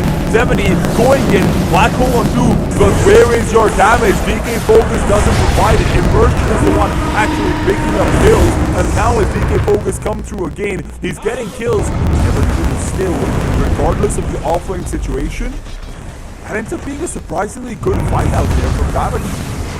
Overextensions by Paper Tigers, considering the fact that the Black Hole was not used the first time around. And so it naturally had to come in at some point as they were simply chasing into a great kill found on Bashka, but they had simply just ran out of fuel at this point. No Sunder to protect them, no Mystic Flare, Earth Spirit, no charges for additional uses of his spells, meant that was an easy counter initiation for the Trauma team. And we saw a surprisingly good counter to the duel coming out. The Sunder. That's not really seen all that often, mostly because Legion Commander isn't really a hero picked up all that often. But the Sunder actually kept the Earth Spirit alive, otherwise that would have been the first successful duel of the game. Maybe it's time. DK Focus with the... That's this one was always so literally the last deal of the game comes in at the 20-minute mark, right as the sun comes out from the board base side. Now, don't get me wrong, getting dual kills is great, getting damage on is great, but I think in a competitive scenario you have to think of the duel in a different light. It's not to stack up damage and feel good about the ever-increasing number of your attack damage. The duel, at the end of the day, is a great initiation and disabling tool. You can make sure CTY is defenseless against your lineup for the first 3 to 4 seconds while you just attempt to take him down. You with the Glimpse, Static Storm as well. TTY, you might not need to deal this time because they've got plenty of weapons. They've just taken down the two highest value causes in the game for the Radiant side in succession. And, you know, there we have the perfect example of that. They have so much to lock the Terrorblade down with. Static Storm to silence him, even if he has a Manta style, he can't exactly do anything. He can't use his Thunder unless he has a BKB. If he gets Duel, there he dies. If he gets Black Hole, there he dies. And Paper Tigers do not exactly have the same kind of safe mechanism that Trava Team do. Trava Team have a Shadow Demon. They have that disruption that effectively takes you out of the game and makes you invulnerable for that 1 or 2 seconds. Meanwhile, Paper Tigers, they come in with a Puck Down. They have the Decrepify to stop the physical sources of damage, but there is significant magical damage in that Static Storm and Black Hole when it is used. Unfortunately, we're also getting to see something very similar to that last game where 7E has a really good start to things, and now suddenly you're looking at the net worth charts. Well, he is an Earth Spirit, he's not going to be farming up that much. He's not where he should be to be able to help and get his work in the game. He's talking about it almost full 2,000 gold ahead of the Terrorblade as well in the game. So you're starting to see a gap get built that will only widen unless something is done about it and soon. And this is the big focal point that you have to talk about, or rather that we have to talk about Paper Tigers, right? At this point in the game, last time around, they decided to play passive, and I am actually really afraid because they have been playing passive for the past few minutes. They have been allowing Trava Team to come in with their initiations, and they just have not been fighting back. And you talk about the ever-increasing gap between these two carries, and that's only going to increase unless they make a move. Their Terrorblade is always going to be targeted by constant smoke ganks, constant rotations, constantly Trava Team are just going to be waiting for them just to be able to prowl on this TV. And you're playing an Earth Spirit T-Time. There is no version of an Air Spirit that plays passive.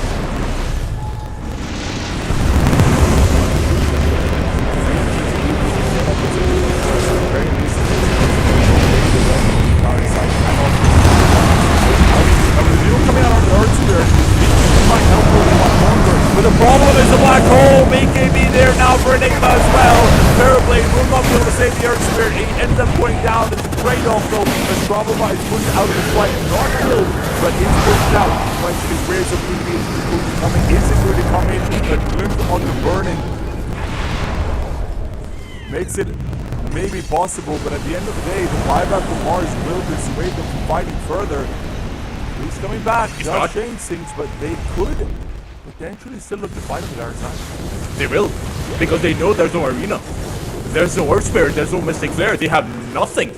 Paper Tigers, in fact, they're just going to tuck tails and run. Their Terrorblade is going to abandon his position and just go back to farm, giving a free tier 2 cover. And the reason why all of this transpired the way that it did was because Paper Tigers, essentially, their offlaner had to trade his ultimate for the Static Storm.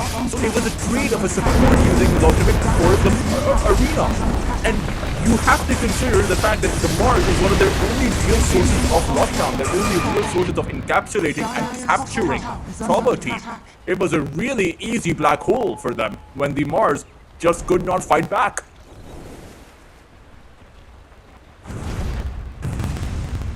Smoke up and so much. He's not even making a noise despite the end up. Nashka goes in comes the duel. Who will save you now, my friend? Actually, that was close. Saving him alright. CTY still doesn't get on the slash jump. There's a whole more damage to Juggernaut, but they're able to divert jumping slash away. Double buyback comes in, and where the last fight was a failed buyback for the Mars, this might be the case now for the Trava Team side as well. BZZ is the core player for this, so they can't get a pushback on anyone, literally anyone.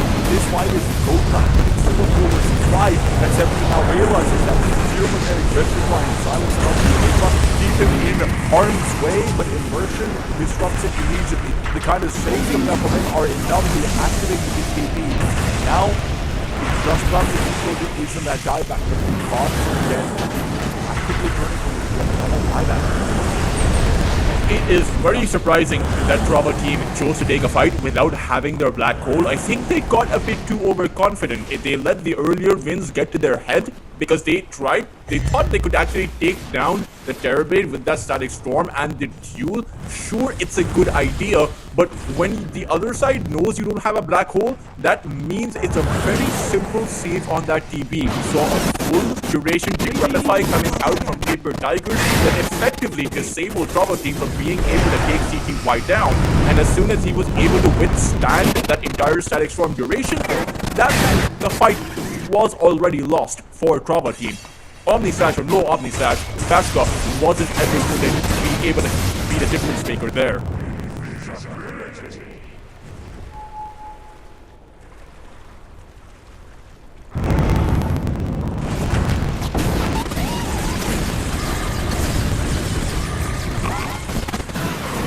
(18-21) right now, as you now do have the black hole. Perhaps they look for a fight, as you have your ultimates. Now the only problem is you're so hyper reliant, at least in this phase of the game, on that black hole to be that big disabling mechanism. They quite literally do not have any other stun. Apart from the duel, I don't consider the duel that sure shot stun. I consider it a great disabling tool, but not necessarily a stun in the same way, because you want to duel a priority target. And dueling a Bugza on that back line is just too difficult to get to. I know you're talking about the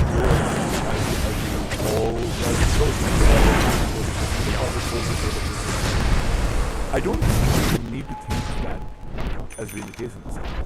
Because normally, almost always have something that can drop the black hole. That's not the case over there. As long as these focus get the Nigma or the Mars, or maybe even the Earth Spirit, it's Enigma's job to then take the target. That is a good point. There are multiple avenues that Bravo team can take to take this fight, but I think the key factor is always going to be being able to disable Burning coming in with a save. It really seems like Burning is more of a threat than the Terrorblade is.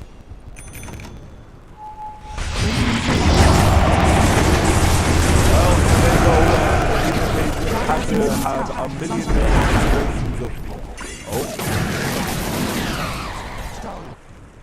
Is the gem right there? It is. See the radius in the... Yeah, there's Warrior heading for the gem as we speak. But, I mean, sometimes you miss the gem, you know. 10 or 12 years ago, we missed the Aegis. Yeah, fair enough. No, you know, life gets better. I'm about, you know, but hey, you're fine. Bashka picks up the Aegis as this is, for the next 5 minutes, it's so risky to now go on this Juggernaut, because Juggernaut is one of those heroes that when he comes back with his second life, he has an Omni Slash. So he actually has a lot of ways to survive, and it's quite a threat with his second life, just in terms of how much damage he's able to dish out.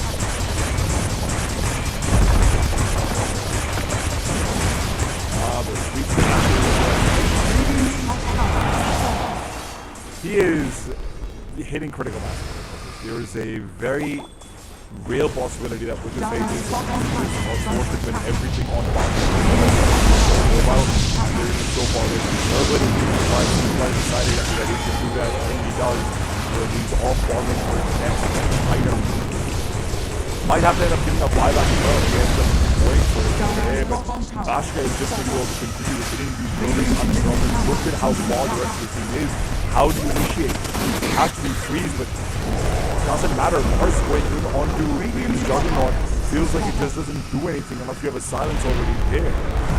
Yeah, you use your only disable against a Juggernaut, and the rest of the Bravo team can come in with a black hole, with a duel, with a Static Storm. It just seems that punishment will be too hard to make any kind of a play there, as CTY is back with his team. But I wonder if this is the right idea. Bravo team are in possession of the high ground right now. He's wondering that. That's why he does see Tpabo though. They have vision of the black hole. As 7E will also. The black hole, but it will be visible as well. They found Burning, and if they can take him down, that's all they need. Now, with the TP being used, Tpabo has the option of interrupting the TP. Decides against it. Will be able to find, I think, Skyrat, no, Vincent there. Use them, I guess. He used the clip for the Skywrath and then dropped his touchdowns. But that's enough of an opening to go for your second barracks. 30 seconds without the Magna. You still have the Aegis and your Black Hole is online. Even the duel is going to be back up soon. They didn't really expect all that much, and he does. I'm surprised they're not going to the top lane of every barracks just to be sure, but Raptor right now wants to take care of the tower first and foremost. Tpabo not like this one here is a risk though. You're under the I thought he's a lack of arena, not the lack of burning. And that's a pretty big lack of it. We already talked about how it's the only disabled they have. Scepter up for Vashka, which means he's so much more of a threat. These supports can't go near. OP has to keep the distance. And there are only a few heroes that can stack up against that kind of damage. Wrong, but 70's gone in regardless. BKB up, Omni Slash is used. The duel on the Earth Spirit, and while CTY looks for a target, all he'll find is an Omni Slash on his bomb. Freeze will be pushing back Bashka, but don't forget the Aegis. He's happy to die. He's happy to see the 3-man Black Hole, but it comes with Tpabo about getting every single kill. The Midnight Pulse is taking him apart. Ripped to shreds as buybacks come in, and now Tpabo is watching CTY get ripped away. The Manta Dodge will be missed. 7E just trying his best to take down one lonely Nigma, but maybe there's a chance to fight back now that the Juggernaut will die for the second time. The Merchant's dead, his character Keen, and the only player who might be able to escape should be deeply focused, but he's the one they prioritize. A spear being missed, but with the blink cancelled, it doesn't matter. It's a good back on the Earth Spirit to give him a shot. With the fact that PCC sticking around, that means it's a turnaround with the BKB. It's not enough. Legion will still fall. Winner of the duel is Mars, and it feels like Freeze is getting just as much damage as Focus is, but it's at the cost of his barracks. It's also at the cost of CTY's buyback. 7E's buyback burning, also bought back for that one. P.Tigers did fight long and hard. They did get that nurse advantage, at least slight bits of it going back in their favor, but the damage dealt to their high ground is massive. And Tpabo team, they bided their time. Juggernaut in at the very forefront of their siege with the Enigma. Tpabo waiting patiently for his time for the Black Hole because he knew that he would end up receiving it. Just a perfect execution coming in by Tpabo team, and sure, once you go that far DP time, you are going to get punished in response. P.Tigers were able to do it. Let's not forget. Yeah. This means that you effectively saw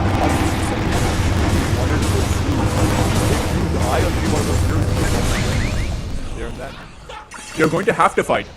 If you don't fight, what's going to happen is Tpabo team are going to pick you apart across the map. Someone has to farm. Damned if you do, damned if you don't.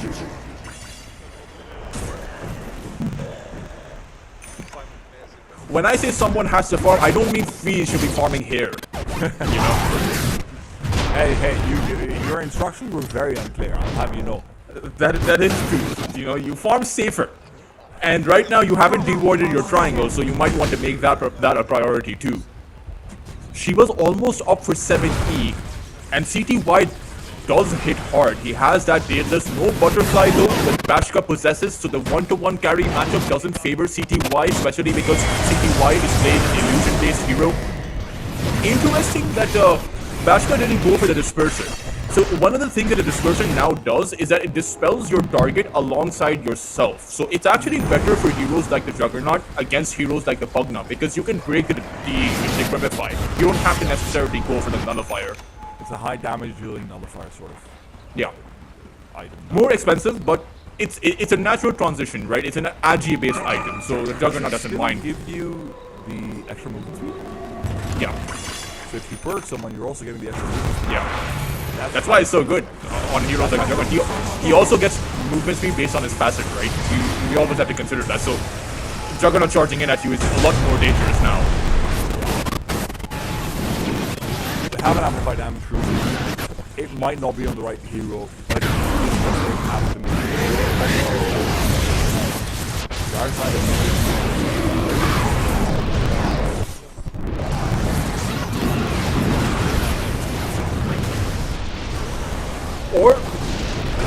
might just be waiting for an opening.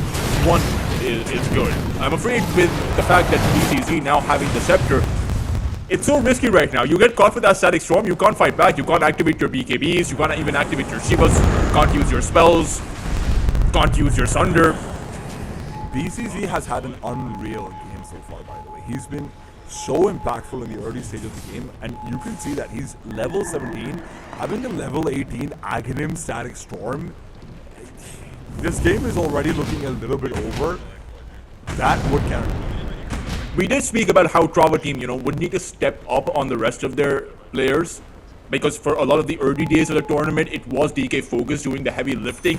In game number 1, Immersion, the other support player from Trava team, came out with a phenomenal game with the Tusk saves that actually kept Trava team in the game for much of those early fights. In this one, it has been that disruptor. BCZ has played out of his mind.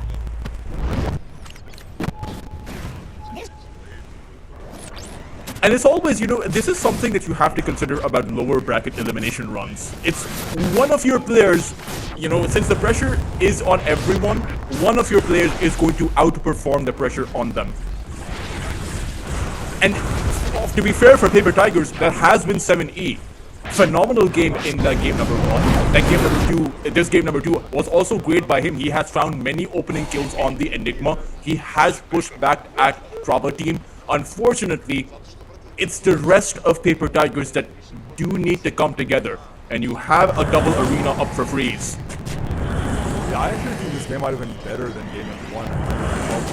Fell off much faster, but now it's a fight with a high ground. You know what's going in. 7E will find the stun. Is there a follow-up? Is there anything?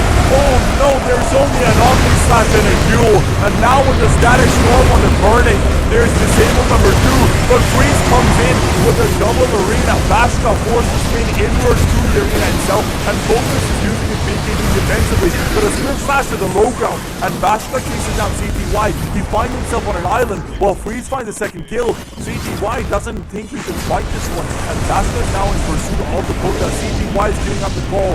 No, we disengage, but BCZ and company, they might be in trouble. Freeze is getting to BKB. The Black Hole catches no one, but the Shard pulls him back in. He's disabled now on CTY. Bashka's taking down Freeze, but he himself is falling low. He can't keep getting away with this, and this time he won't.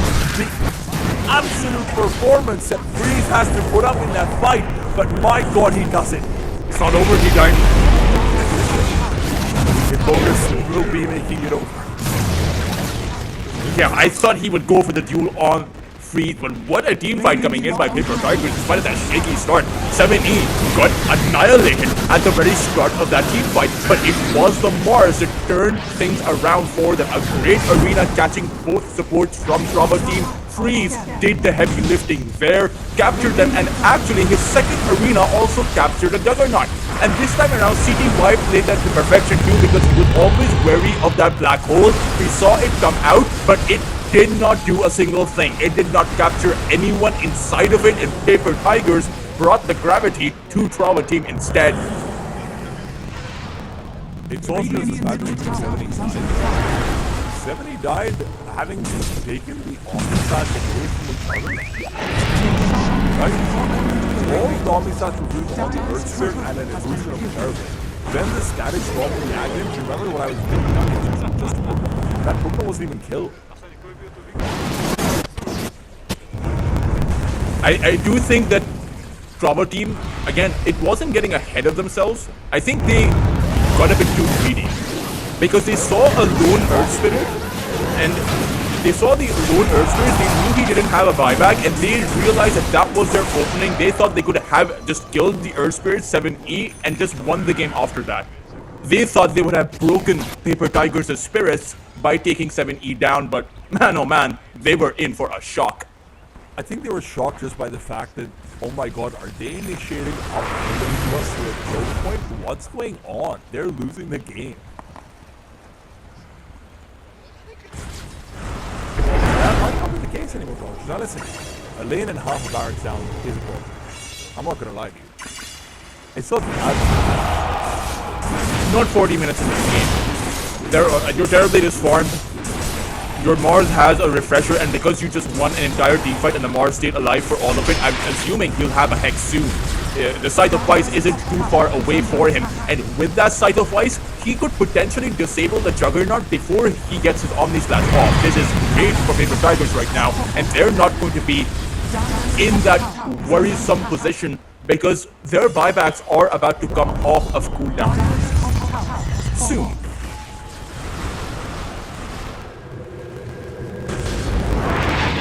I see a lot of TPs coming out. Let's wait for a second.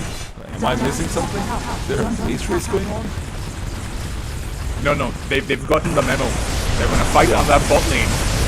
And perhaps use CTY as bait. How close is he to his level 25? Is my question. So that makes a big difference. Very close to it. He's actually only about 500, 600 experience. Oh, BCC, my brother. How have you managed to get away? How is there no spear? How is there no disable freezes having to play so far behind because he realizes that he's really their only team fight? Freeze went for the Lincoln Sphere instead of the Scythe of Vice. Again, touches. He knows he's their only fight. He can't be Grims. That's why the Lincolns is there. And you can't duel him either, but I would have preferred the Hex. I think the Lincoln suggests that you want to play defensive, you need to take the fight to Robber Team before they get their perfect jump on you. Because I believe in actions, not items. They don't look like they want to play defensive. But that's because they have the Aegis. They have the advantage for the next few minutes or so. They may even want to poke on that high ground because I think their buybacks are now available. Apart from 7E, he doesn't have the gold for it. Well, a lot of them one's actually limited by have time. No one's limited by time, though, is the thing. He's got 3 buybacks available on the Radiant side, and OP might need to use this pretty soon. Focus is in! The Terrorblade is caught, but you can't finish him!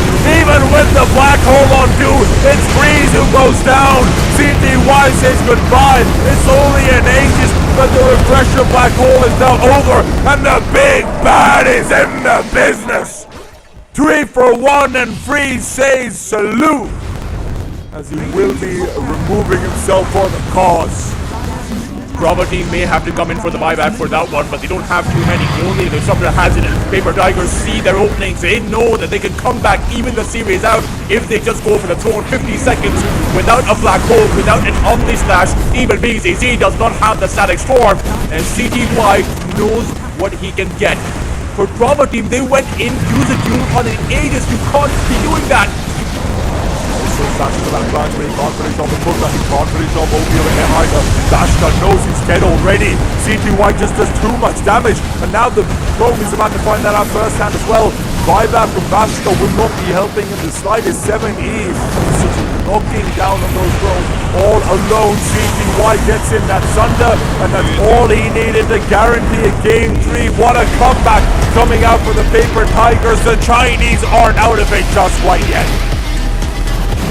Great return being found by Paper Tigers, taking a risky team fight that ended up working out for them despite of them having lost their mid laner.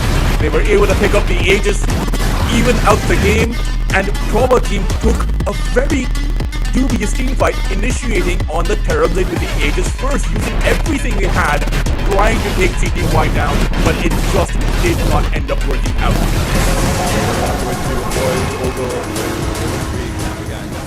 We were looking at that game, boys, there, and for the majority of it, we're like, yeah, Paper Tigers are not gonna win this, but in the end, they pulled it through. So what happened? We prepared and go live for the Trauma victory, for the 2-0. We were here ready to commentate on it, to explain it why it happened, but now we have to explain why Paper Tigers won. What happened, LeBron? I think Trauma team, they thought they already won, you know. This is like young players, you know, they got relaxed. It's 1-0, we are winning, like, it's easy game, 20k lead, but suddenly, these Paper Tigers, they are like old experienced players, played multiple international events, placing like really high, and they don't give up, you know. I mean, they also were fighting for their life. Yeah, of course. At the end of the day, they were fighting for their life in this tournament. This was possibly their last game. the next game will also be possibly the last game, and they gave it all, and at the end it was enough. It took some, you know how they say, when someone trolls, you have to be there to catch. And definitely, Travo team had some epic throws, especially in the last fight. But props to P.Tigers, they were there to catch, and now we're going to get through. Yeah, nice. I think that, yeah, this is one of those black holes we were talking about it. Like he pretty much caught nobody. You have Mars on the right, you have Terrorblade on the left, and he goes right in the middle. It doesn't get the connection, right? At this point, they start panicking because here we also see a duel on the Aegis Terrorblade. Really backfire. Right. They also just don't have solution for the Crippin' Fire from Bagna, and this made zero sense. I mean, no offense to them, it looked like they really choked out at the end. Like there was a fourth possible way to take a fight, and they tried to do it. And Burning and the squad, the P.Tigers, they're gonna use it. They're both tanky. We'll just finish you off. Burning did a lot in this game with heals. Like, he did so much healing, but nobody was touching him. He was like, don't pay. We see on the reactions, right? Immersion, they were laughing, as you said. And while they were winning, the emotions were high, they were so happy, hee ha ha. But in the end, there was hands on their heads. They were very, very sad about it. Just looked cool, super relaxed. So, if you were on Travo team, let's say in your career, and you lose a game like this, in mid of series, like you basically the game was won, right? Yeah. And you lose. Like, what goes through your head? How does it affect next game? I mean, I played with a lot of Eastern European players in my career, and I know they are super emotional, and I don't think they're gonna be able to calm down like pretty fast, you know. So you need someone like that everyone expects, you know? Someone like Solo, for example, that can calm down the players. I don't know if they have a guy like this to calm them. Maybe like you work with Immersion, this kind of guy. I think BCZ is like kind of this guy. Like, he's super cool, chill, and he's not like kind of casual, like super emotional. Like, hey guys, relax. It was our game. Maybe Trauma, he's their captain, but he also played the poorest on their team. So like, I've been in this situation maybe where maybe I know the solution for a problem, but I was the worst player in the game. Yeah, like I think he will just say, like, the best thing to do is to say like, okay guys, I screwed up. I messed up a couple of black holes, I'm sorry, let's go move on to the other game, and they just need to forget about it. And somebody needs to take responsibility, and who better than the captain? I think this would be the perfect approach. Yeah, but still, this is 4 games in a row that you could say Travo team was winning versus them, right? Yeah. And maybe the 5th one is going to be the one where you don't have to throw, where actually Burning team wins. The rule of big numbers, right? Yeah, exactly. Yeah, is this a problem, right? That you threw a game that was definitely yours? Or is this like, Travo team is just better, they're winning every game, and they should be able to close out the 5th one? I think Travo is definitely going to be a favorite coming into the 5th game, but there is big number rule, there is like this karma, but not, you know, if you throw like this, it can go around. The morale emotions, depends. Emotions depends how they answer to this screw up, and they need to stay stable, and it's gonna be more of like a mental test for them than like a skill wise. And P.Tigers like that now are on the top, you know, like they're feeling really good. They won, you know. It's like going game 3, you know, they're still in the tournament. They finally broke them as well. Yeah. After like 3 games, right? It should be like 4-0, but now it's 3-1 for them, but it doesn't matter. It's 1-1 in this series. You lose, you're going home, you know. This is like the most important game for both teams. Yeah, makes sense. Okay, so looking into the next game, Travo, as we mentioned, they won 3 games in a row in this tournament versus them. They didn't really change much in terms of how they drafted. They always went for some solid team fight. Their lanes may be weaker. Is that something they should change? Maybe pick stronger lanes? They should not go for the LC route again. Yeah. That's the first thing that comes to my mind. The lanes, whatnot, but what stands out when I look at this game, this draft, like, don't pick this LC, pick the teamfight hero, maybe even like save the last pick for Bashka. Although he played okay, his hero was good, like maybe just make sure he has the last pick. But overall, no LCs, they were just, as you said, won 3 games in a row against them, pretty stumpy way. 4 games was like, they were just feeling this. So I just pick the LC. You know, we have 0 stuns, 0 follow-up. I'll pick LC anyway. No, like keep it stable, keep it smart, keep Trauma, like whatever hero you want to play mid. Offlane is team fight, and Bashka carries the game. I think it's pretty simple. I mean, Trauma and Hero Bull probably is a bit smaller. Yeah, it's tiny. And like if you give him like last pick and you try to like you need to fix draft with his hero, it's not gonna work, you know, in my opinion. Even though like this game was winning their book, but in the end, yeah, you should go. Like Okay. So instead of the LC, let's just put it hypothetical. What was the other solution? Not sure what was banned, what was not, but something like always similar, like a Tide Hunter or whatnot, the hero that will just like or maybe some Zoo hero that will screw the supports up. Like them maybe, huh? Yeah, it could be either this way or like a huge team fighter that I can do. Maybe even Darks here. Okay. I felt like they didn't have like any burst damage, and like you had like burning healing so much like in these fights. It was insane. Like you cannot kill a hero later on, like so much heals. Even though you have like Shadow Demon that can purge the creep and everything, he's still healing. Or even like they should have had an adaptation, like even for the no nullifier build on LC, which he cannot kill anyone. Like if whoever he jumps, he can only hit. With the blade mail reflection, the guy gets the purified, he's instantly saved. It's not something nuclear science. You just press one button on the guy, he's saved. So this can be avoided by changing the item build, but mostly like if you're a Tide Hunter and you have a refresher versus Mars refresher, like you just match up the team fight and Bashka will win the fight. Or yeah, they did it from mid somewhat with the Nigma, but overall I like it more from off. But you know, maybe they're thinking, oh, game is over. You know, like I had some games. Oh, I think game is over, and I'm buying something to troll, like any item, you know, I can buy right now, and suddenly game become harder because some team fight, and suddenly yeah, we saw in the emotions they were like they were so happy. they were so loose down, and then you saw the. But this is Dota, you know, like big ups and big downs. Yeah, I mean, you talked about Eastern European players sometimes getting a little bit emotional. Did those tips help? Do you think that was a smart move from the Tigers? Yeah, freeze tip the Trauman, right? And he goes directly to the captain, you know? He's tipping the captain and maybe... for the head. I'm taking the hint. Depends on the player. Some players get, I think everybody knows, like, you shouldn't tip Amar. You should never tip Amar. Like that's a bad idea. That's a very bad idea. He's gonna make you pay for it. You know, there's some players you don't tip, and overall there was like even strategies that teams are revolved around tipping a certain player because he just couldn't take it. It's basically a way of trash talking in a Dota 2 game. It's our physical part. You know, it's like a basketball where they trash talk. It's like they trash talk each other throughout the tips, and we saw even early in this tournament with.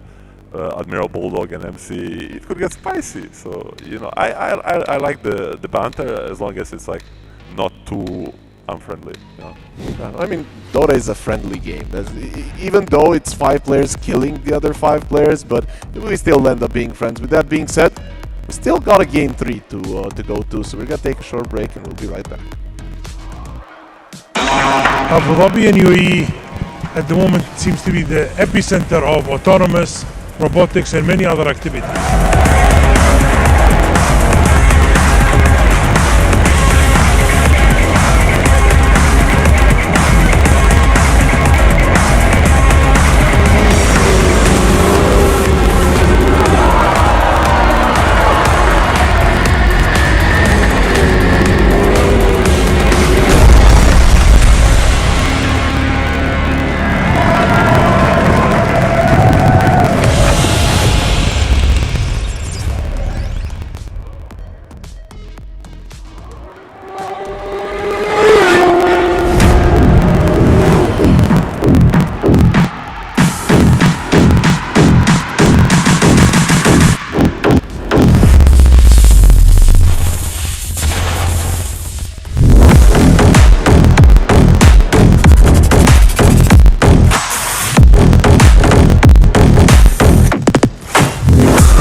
we are back here with the games of the future. Paper Tigers versus Tpabo team. Game number 3. We thought it was not gonna get to this point, but we are here in the deciding game. One of these teams is going through, and one of these teams is gonna be going home after this series. But you know, even if they go through this series, they're not done for today because they're gonna have one more to play. So definitely a hard day for them. Of course, I still got Milan and LeBron with me, and we've got a draft on our hands. Deciding game. Kind of all agreed in these two games that Paper Tigers had a slightly better draft both of the times. Is that gonna happen again?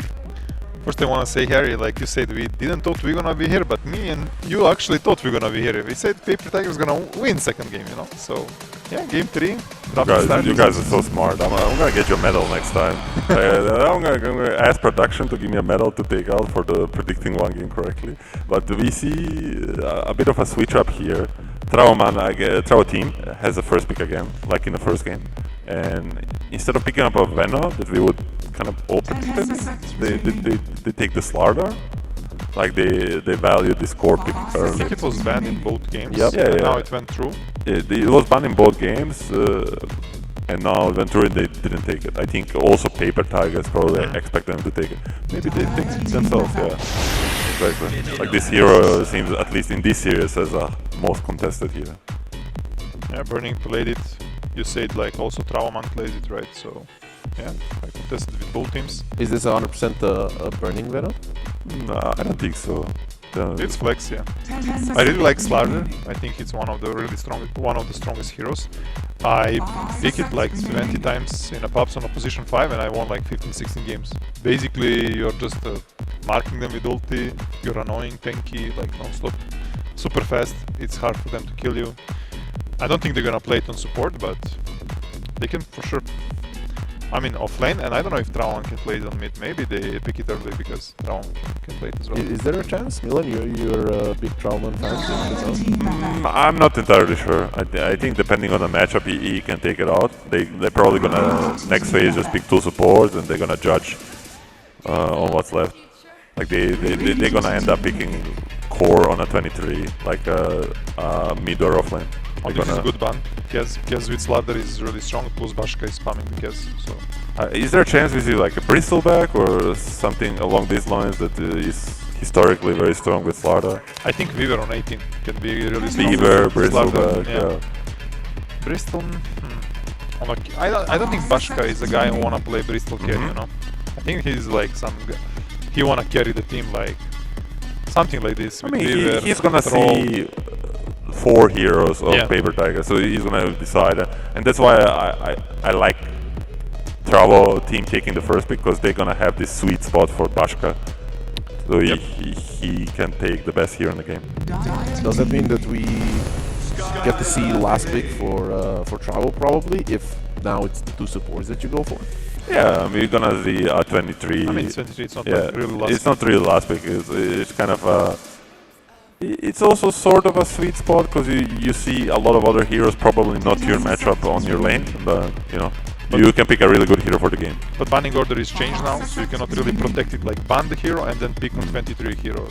So basically no enemy can... What's the support they're gonna take? Shadow Demon again, and we need Pulse 5, Disruptor is banned, Pugna is banned, Warlock is banned, what's left for BZZ? I mean, BZZ legendary Pugna set, you know, just give him a Pugna. No, it's banned. They know.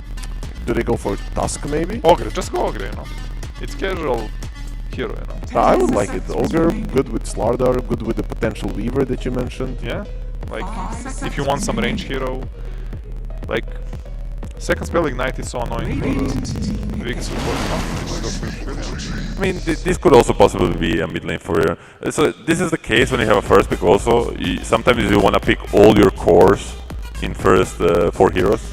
So if they, for example, just picked a support, Forian could still be support, but if they picked a plus 5, they would have to choose between picking a mid or a carry, and like the other role would be banned. But this way around, they get both that they want. Because I think Furion is just a perfect hero for this position. You can pick it any time, any game, and he's gonna have his impact. And he's already good laner versus fine laner versus Venom. Do you have an answer for the Nature's Prophet skill push on the side of Tigers? Okay, now you do, I guess. Yeah, you have a decent lane shot and you have Catch.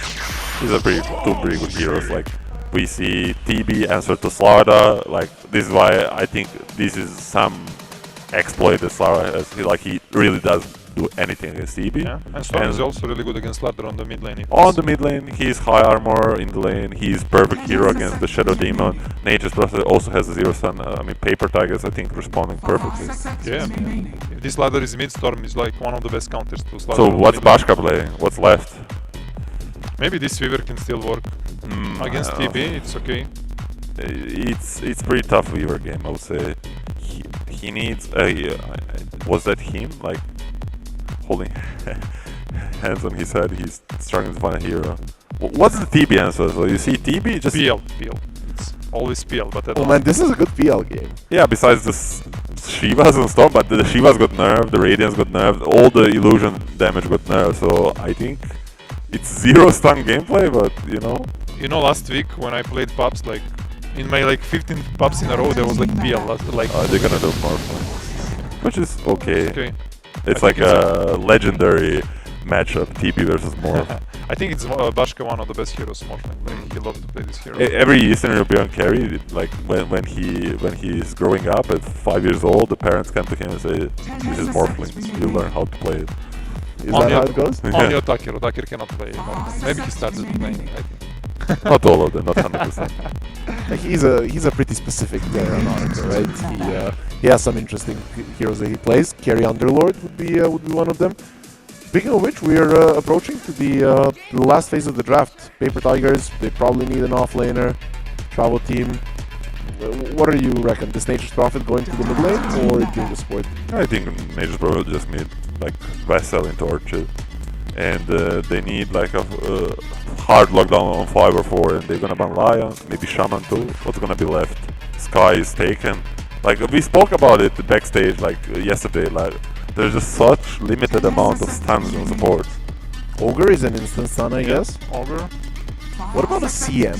We've talked a little bit about a CM. It can be annoying to a Storm. CM is fine, but Sky plus last pick off lane can just farm the CM. I would be happy seeing Ogre. Oh, they ban Viper. I mean, Slardar is also stun, you know. Slardar can be at position 5. I mean, just pick off lane. Slardar like Darkseer, is just not enough. They need more. Imagine you pick Darkseer. You mentioned that Clockwork a couple of times. I actually love a Clockwork here. Versus Vano, versus Sky, Solid versus Storm. Yeah, it's insta-stun if you hit it. It's not long, but yeah. I love Darkseer, but I don't know if they can play Slardar position 5. Or maybe Slardar mid, Fury on 5. It's a rough one. Maybe Bane can also be okay for a lockdown. Yeah, that's an instant lockdown with like your ulti. We just have like super limited amount left on the post 5, like Shaman and Bane. On offlane, like if you pick Darkseer, you're really playing with 0 stuns. Can you maybe put a Nature's Prophet in a 5 and maybe like get a Quap to make sure that your lane goes well versus the Storm? Not for Travelman. I think for a regular player, yes, but he's very specific, right? Specific player. So if he's gonna play something mid, Fury is fine. You know, it's easy for us. I can play it as well. Yeah, I mean, all the support players when they play pub and they have to go mid, they will go Furion, they will go Keeper of the Light, they will go Earth Spirit, like the heroes that just go and gang. But this might be a Travelman hero. Why didn't we mention this as a classic Storm counter? And Travelman plays Silencer mid, so after they see all the heroes, they're gonna decide. This is a killer Tide game, though. I mean, can't lie, like Paper Tigers, they really got the bell around the draft. Like that's what they spoke after game 1. What they need to do, they need this team fight. They need to have a good carry matchup. Yeah. And I like Paper Tigers draft. And now you have these Greaves that is cheaper to buy, right? It's really good to dispel Global. You can dispel Slaughter Ultimate, Vessel, whatever, like so. So it's gonna be an. I mean, the travel team they need to press the gas pedal this game. They need to play fast. They need to gank with the Nature's Prophet Slaughter, because like if this game goes like stalemate and TB and Storm get to farm and get their kills with the Skyward Mage, Tide scaling, like it's gonna be rough. Like I think this is by far biggest outrage I between think the these same. two teams, and still the Travo team, they need to play better than ever to win this. In both games, Travoman struggled mid in CS, and like with Furion it doesn't matter because you're gonna get a lot of kills on side lanes, but this Storm gonna pop, like he's gonna be full free fire. Yeah, he doesn't need BK with this game. He's definitely just gonna go buy Manta, and he's gonna be almost immortal. That does look like it's a pretty rough one for the side of Travel. Can they at least win lanes this time around? I mean, they definitely can. They have Nature's Power. It's a cheat. Like, he gets level 6, he can gank any lane, kill anyone. So it's like a cheat code. So, and they have to do it. And then hope to snowball. Bashka playing more of his signature. Like, definitely there are angles for them. Yeah, but when I see them on camera, you know, like they're not. Yeah, body language doesn't give me like some. They don't believe. Yeah, they don't believe. Yeah. And with that being said, the casters are ready. They're ready to take us through the last game of this series. Who's going to be home? We're going to be finding out with them.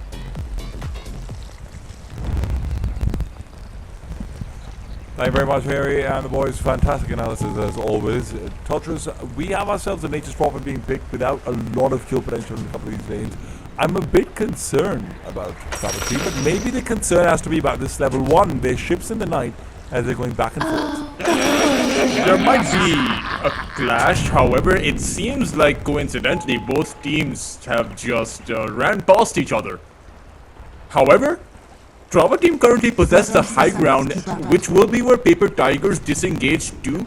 All Trava team need to do is hold on this position, but DK Focus, he has spotted them out because of the warp lane. Well, now Buster is in a world of trouble, but only for a little while. That's a good thing about, you know, being in North Lane. You die very quickly. And you have to use your first skill point on your adaptation. Because getting the level 1 waveform is not really ideal. You want to stack up on the base damage. But they are also waiting for CTY. Well, the defensive shot goes out, and now as the fight will continue, 70 will be able to pick up, at the very least, a little bit of gold out for burning as well, some experience being distributed. I'm surprised CTY wants to continue pushing forward. Immersion is going to be able to TP. You don't have any way of interrupting this. A couple of extra right clicks, I suppose, is never going to hurt anyone but the person receiving. You know? What I am concerned about for Trava team is their lack of follow-up. Well, while your concern is there, it is Burning who is demonstrating that concern. Immersion, however, is going to be in a spot of worry. 70 is having some packet loss. Immersion should be going down over here. Maybe a deny available. And DK Focus definitely has enough time to think about it. I think he can find the deny. I think he will be able to, especially with the pause coming out. Maybe if the pause wasn't there, Immersion would have ended up going down. But it's still 50-50. At the end of the day, Trava team made that play. And there is a stark lack of follow-up for their side. If we calculate how much damage they actually come in with, Slardar's Crush, his Bash of the Deep, and say one more hit, Nature's Prophet's ultimate, his Wrath of Nature, at the end of it all, even with all of the ultimates, all of their damage combined, they can only dish out 500 to 600 damage at the start of their initiation. That isn't a whole lot. Now sure, they do have a bit of counterplay, because you take a look on Paper Tiger's side, they come in with that Ravage, they have that Mystic Flare, the Storm Spirit's going to be zapping back and forth. And you have the Global Silence to counter all of that out.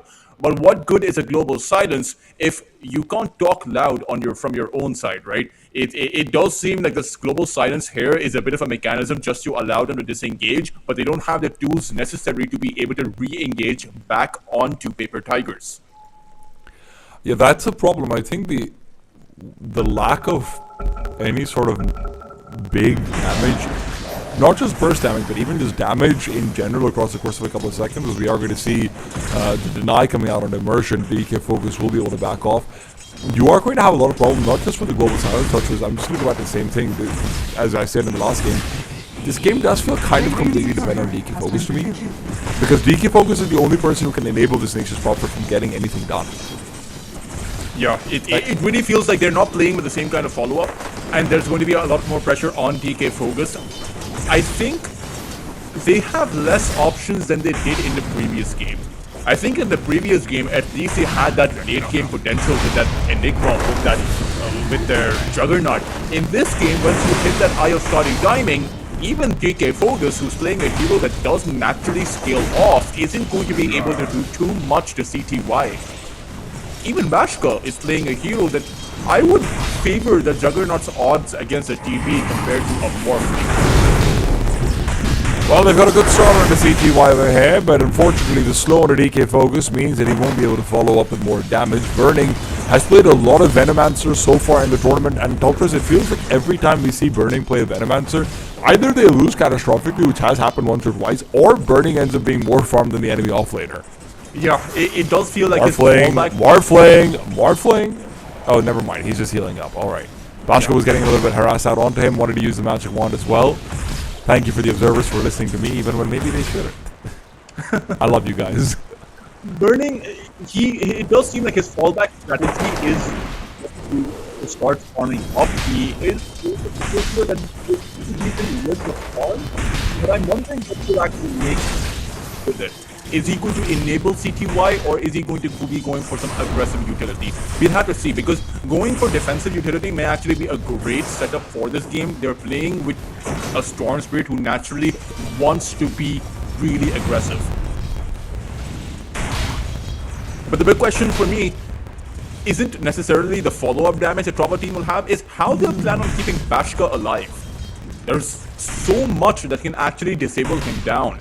The Tide Hunter's Ravage, the Skywrath Mage's Silent Storm Spirit that can zap on towards him, Venomancer, who with his Gale, his Noxious Plague, all of his debuffs, makes this strength, or rather agility, morph dangerous for Bashka. I don't know. Look, I do think the Morphling's going to have a tough time, but when we get to the point where it's 30 minutes into the game, as long as they have maybe 1 tier 2 tower still alive, I think Trava team's not in a bad position to utilize Bashka. I really do just think that the problem is going to be much more about, hey, how much farm have you let the Storm Spirit have? How much have you let the Storm Spirit put himself into a position where he's still relevant? Because Storm is one of those heroes that can drop off a cliff, massively so, and 70 showed that to be the case every single game he played. But Burning on the bottom lane is going to fall as a rotation from Travama is going to find himself a couple of gold bags on the ground. And they have to be careful about this, considering the fact that in Game 1, they actually play the Nature's Prophet on their own side. So I hope they didn't forget the kind of game that 7E, or the kind of advantage that 7E was able to build for their own team, and just recognize that the potential of Trava team to do just the same is available. This would be big if Freeze ends up going down. He is, of course, incredibly tanky, and with a magic wand and the Lotus, he should be fine. But Immersion's now the one who's being slowed up. Can guess a shot to follow up. It's been dodged out, and it comes from there. Focus considering closing the distance, but with the reflections as well, he's been silent. He can't get out the stun in time. Now Immersion would love to be denied, but one more take from the Plague Ward should mean he might go down in the back lines, and Focus definitely will, even if Immersion doesn't. Travama comes in. It's a good kill, but these are some dangerous supports early on into the game. Travama could very well still end up dying, and losing a mid from this trouble isn't worth it. OP still continues to fight away, and with the extra poison damage takes, OP would be only needing 1 spell. The problem is he doesn't have a stick. Yeah, he won't be able to get the kill on Tpabo, although there is a Gale on this Nature's Prophet, and their Plague Wards are actually planted down, so Tpabo might actually end up being dead. Our observer's pointing out something very important. The Wrath of Nature's also been used on the other side of the map by Tpabo just now. And it's going to do a lot of damage to OP, but the thing is, OP also has his shield right now. It's not that big of a shield, though. The shield is dependent on how much damage you deal. Yeah. It may not be enough to keep him alive. It's really going to come down to the wire. 300 HP, though. And the Nature's Prophet can't really walk over to fight back. He can't even overcome the distance, because the Skywrath Mage has much more movement speed. The Nature's Prophet is too slowed down because the effects of the Gale are still on him.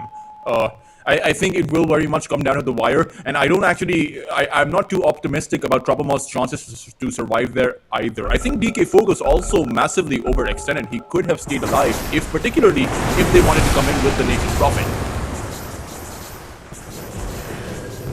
Yeah, Mr. Observer, I knew that too. I'm wrong again. everyone stays alive. OP can't exactly do much. The Skyrath Mage is surprisingly a lot closer to a support Zeus in the sense that when you don't have enough mana, you can't really do much. So you'll just have to go back to the fountain. And that will mean CTY is going to be vulnerable because even Burning is walking back to the lane, and that is a pretty slow walk back. Now, what do you go for in terms of itemization of the Nature's Prophet Doctors? Because this does feel like one of those games where an Orchid would do really well. Orchid would be pretty good, but I think he's going to stick to the same kind of itemization build up, the Vessel into Blade Mill, because going for aggressive farm-based items when you already have a Morphling could end up being a little bit too greedy. Who do you kill with a Vessel?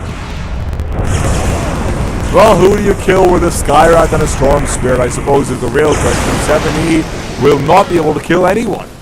Backs off, and that Vessel will be used to really push him back. And not just that, Tpabo wants to commit. An Observer were down, they found 7E, a Blood Grenade to slow, and Tpabo with a long-range Sprout will just come through, give him a couple more bags of gold. Why not? OP? Have a couple for you as well. 7E thought that he was safe, so he was walking back in a very linear trajectory. Little did he know it was just a calm before the storm. As Tpabo team came in with a relocation teleport. You got yourself a very low Titan Hunter over here. Wrath of Nature's been used as well. Freeze is going to stay alive for a little while thanks to his Kraken Shell, but it does feel like his death is guaranteed. Still so much damage block on this Titan Hunter. Bashka doesn't want to overcommit, but the right click from Immersion will give them just enough to finish them off and move in for the Shrine of Wisdom. Now, all in the meanwhile, DK Focus will be losing his own Shrine and maybe even his own life as well. Focus caught out. Immersion could go for the disruption, will not be able to do so as he ran out of mana TPing, and Tpabo is now trying to commit in for the Wisdom, will be able to get both, and that's a massive win despite the death on the Slardar, even more so when you consider Tpabo just got gold spawning out of nowhere. That is a huge win for Tpabo team. Sure, DK Focus ends up going down, but you have to consider that may as well have been a very worth it sacrifice because, again, you got both Shrines of Wisdom. You took the opposing side's offlaner down. Freeze died to just the Morphling as well as that Shadow Demon, and so that shouldn't happen that easily. Tidehunter is a very tanky hero, so they gave up so much for the little play that they made and only got one kill out of that. Now, despite of that, they will have the advantage, but you have to also think about the fact that you're playing with a Skyrath Mage and a Venomancer. You want your level 6. And the fact of the matter is, because you have a Silencer on Tpabo team, getting both of Shrines of Wisdom will enable his earlier global silence, which will mean the Storm Spirit is going to be pressured with those pickoffs every single time he goes in. You'll have that earlier global silence. One of the things that I would like to point out is that the Storm Spirit has been buffed. Right, yes, of course. The amount of Remnant charges or Galvanized charges he would use when he would die has been reduced from 3 to 2. Which means if the Storm Spirit snowballs, it's harder to actually punish him from that point onwards. Pashka almost gets sniped accidentally. Of course he's going to be fine, that's exactly what he was going in for. He had the magic wand and this. But can he stay alive with 7E coming through? He's already got the strength and that will coming in. Bashka will be silenced up as well. His death is guaranteed. There's no one ready to TP in. Even if Shadow Demon thought about it, it would be another situation where he wouldn't have enough mana for the disruptions. And they can settle this for a 0-1 top or 2. Great kill to be found. P.Tigers once again realizing who they need to take down because they also are playing a 4 protect 1 draw. So take down Bashka, enable your own carry CTY, and that is a recipe built for success. You see Tpabo team trying to trade towers, but their tower trading capacity isn't really that good. They are going to lose their tier 1 first. And the bot side tower can still be defended if they want to go for it. But I think they'll just abandon that. It's actually very healthy, Dean. I would defend this tower if I were P.Tigers. They have enough mana to do so, but they will just give it up. A little bit surprising, and I think maybe just a lot of respect coming out towards the Dire side. And I understand why. Teltris, again, I'm going to remind everyone, 7E in both games played so far, both the win and the loss, had a really good start in the first 10 minutes of the game, and then did very little from 15 to 30 minutes. Right, be it because of some bad engagements, be it because of single kill initiation, and his heroes were the kinds that could still have impact even if they didn't have farm in terms of when the Earth Spirit was there. That's one of the reasons why he's seen for the win. Storm's not one of those heroes, so he has to keep up with what Travelman is coming through with. And he needs to continue to provide the same global presence that Nature's Prophet is giving, if not more. And there haven't been too many of those global plays once you have had the Nature's Wrath come online. There was one towards that bot lane that did not end up working out as intended. Yeah. But you need to make those plays. You're playing into a TB, and you have a Morphling on your side. He's a very slow farmer. Bashka may have the Vladimir's up, but he is the 4th place position in terms of net worth. The Terrorblade is farming up a lot faster comparatively, because quite frankly, his team is doing a whole lot better. And right now, Tpabo team, they're not being punishing enough. Burning's also doing the thing he does on his Venomancer, where he does just manage to sneak out 1,000 gold extra, net worth-wise. Yeah, he's just gonna farm. You know, he prefers the game to be passive because then he can continue farming up. But the question is, I think Tpabo team are waiting for their Blink Dagger for the Slaughter. He is pretty far away from it. DK Focus hasn't had a great laning phase, just has, he has 2 deaths, only 2 assists, no kills. But he has had a difficult laning phase because a lot of pressure did come out in response from Paper Tigers. They did focus a kind of defensive strategy for their safe lane. It's ultras, but at the same time, we'll do it just as well as the Tidehunter is. But the problem is going to be the differences in carries. Flash is going to be found by CTY, an immediate Sunder to start off this gang. And he might have been able to find a lot of HP, but he's still going to end up being in a difficult situation to live. Stun on the Stormspear will last quite a while, and Storm is going to still have full mana, so he re-engages onto focus, will be going out, but they've lost OP in the middle of it all. Staying alive on the Morphling, he even picks up some gold bags out from the Tree of Gold that Nature's Prophet dropped into OP. So, ends up being a pretty big win. And CTY without that Sunder, don't forget, that's how they started off the gang. CTY's in a whole lot of trouble, tries to turn around, but this is fighting in high ground. Good disruption will save out DK Focus from the Ravage, so he looks to reinitiate with the Corrosive Haze. 6-3-3's already found kill number 2, and now it's number 3. 4 in total so far. It's going to be a full team wipe if Burning dies as well. And that extra 1,000 gold of net worth Burning had just made it an extra few bites for Bashka to enjoy. That was unfortunately a really bad position to be in.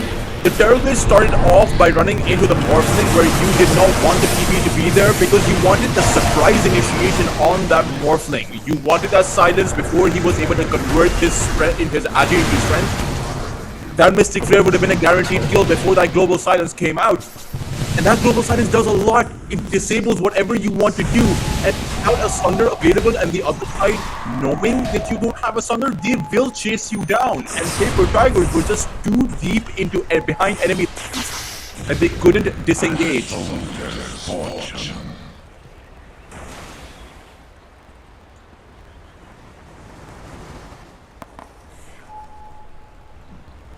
It's places like these, Douglas, where we are going to have maybe a little bit of a comeback on the rating side. They can't start picking up the pieces. It's an important kill for Storm Spirit again, not because of the net worth or anything. You just need to galvanize Douglas, even if Storm was buffed significantly. You don't want to be losing 2 charges. And another Shrine of Wisdom stolen. So far, 100% of the Shrine of Wisdoms have gone the way of Tpabo.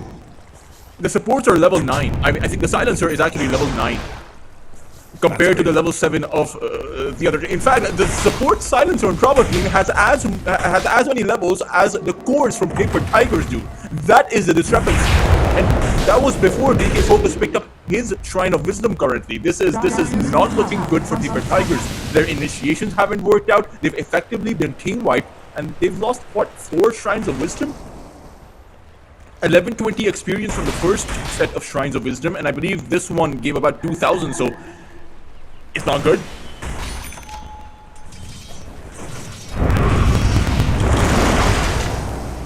This is the point where you want your Storm Spirit to be able to snowball, but you've lost that snowballing capacity. Bashka is going to be able to create that Manta style and, you know, talk about mystics there and silence and being able to take Bashka down isn't worth a thing when he has that Manta, because he can just pop the Manta and waveform away, and then you're going to have a choice on the Storm. Except for 7E, he's going to be thinking, do I want to go in deeper? Chase off the Austin? Burning with the off is just going to be giving more XP and more gold away, and with the help of the tree of gold as well, it's just really stacking up pouches. CTY has been engaging in fights, and that feels like a mistake at this point, because he's so far behind what Morphling is, and that shouldn't be happening. Slardar is doing very well for himself with it as well, and burning all of that extra farm. They're trying to go towards a mechanism, which is really good versus things that have burst damage and are trying to take down a hero quickly. Behind them with gravity. Now burst damage from the back, but what they're looking for is a Ravage, and there isn't 3-man available, but where's the fall-off going to come from? There's no Storm Spirit. There's no Skywrath either. So you have running there, but you need the Skywrath for the majority of your magical damage. He is the big burst damage available on your side. And now with DK Focus having that Bling Dagger, he's going to be going for those constant initiations, those constant pokes that your support cannot survive against. In fact, the only one that can actually survive some kind of initiation is Freeze, as he's been forced to plant himself towards the mid lane, bide his time as his Terror Blade as CTY continues to farm up. As Tpabo has gone for that mixed build, right? You requested an Orchid, and he has delivered. As a vessel too. This is fantastic, actually. Sorry, could we take a look at the items again? I just wanted to check out what's going on with the Storm Spirit as well. Thank you. Yeah, so Storm's gone for the Yasha and Kaya, so he's not actually very survivable at all. He's going to be very good offensively. He's sorry, Sergeant Kaya, which does definitely help out, but at the end of the day, it's still going to be an almost guaranteed kill if you're not this Spirit Vessel. Yeah, particularly with the global silence, right? Where is he really going to run off? So in terms of survivability at Eels or even in early BKB, helped him out quite a bit. But I think they didn't expect the kind of responses that have come out. You know, they didn't expect that you're not going to be playing for the fact that, you know, you lose every single Shrine of Wisdom up until the 20-moment mark. You lose a 3-man surprise initiation that you have on a Morphling that cannot fight back, and you lose 4 of your heroes for it. Those are just blunders, disasters. Yeah, someone had respawned by the time Benno died as well, which is quite and it makes me wonder if this Nature's Prophet actually switched up to this Orchid build, this hyper-aggressive build, because he realized that they may have gotten a lot more than what they were hoping for. I think you might be right, but also at the same time, he's Agamon, and I think he likes his aggressive builds. Yeah. Burning has gone for the mech. Can't imagine he has, you know, he's been too eager of wanting to go for that build.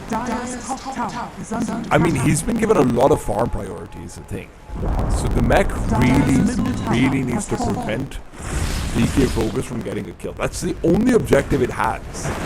And one of the things is that, you know, Paper Tigers, they're not that bad. They're not in that bad of a spot. Their Terror Blade is farming off, and he is doing so in dangerous places. But thanks to his map recognition, he's able to farm up safely. You can see the Trauma team, they are trying to hunt him down. They came in with 3 or 4 heroes here, but CTY isn't present. He's on the other part of the map. I do just think that regardless of whether the Terror Blade is farming or not, the real problem is going to be that so is Bashka. And it's not just Bashka.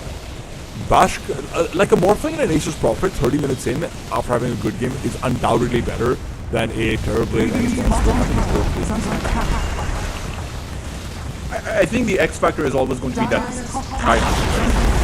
you have a lot of catch. You have the Storm that can zap in with a Vortex, and if you grab up the Morphling, or rather, I think if you grab up the Nature's Prophet and come in with a follow-up Ravage, you can win the fight with a farmed up Terror Blade. I think that is the key requirement. Oh wait, he lives. Yeah. 3 seconds for a teleport didn't even come in time. As the money back will be left, no! Do you really want to leave? I would never. I would see money bags and I would lose my team before I gave those up. This is why Peltros isn't a pro Dota player, guys. Yeah. They're seeing him. They don't have their Skywrath. In fact, Trauma team may actually have the jump. They see 7 Focus goes in, he's got the prediction, they've got themselves a silence as well. Vashka finishes off, and now he's going to look for Freeze. Freeze will be silenced up initially, immediately purged off. A second silence coming through with the global, but the Nature's Prophet is in trouble. Disruption will save him for now, but CTY should be able to finish him off. Ravage onto 4 heroes. Is this their turnaround point? Remember, buyback is available, but he won't have the TP for another 20 seconds, so they're just going to have to say goodbye to their silencer. Vashka now looking to just get a bit more information, but as he's going to be caught out, it's a waveform to assist. Immersion nearby in case they need a disruption, but focus will be needed for Vashka to escape. They will be able to chase him down, Manta style initially, but the silence goes out onto the illusion accidentally, and that's why Vashka can get away without having to sacrifice focus, but still, what a turnaround coming through from Freeze. I think Strava team really overextended, really overplayed their hand. They thought that they were going to be just stronger in the team fight once the Storm Spirit went down, but you still have to always account for that Ravage and Metamorphosis turnaround.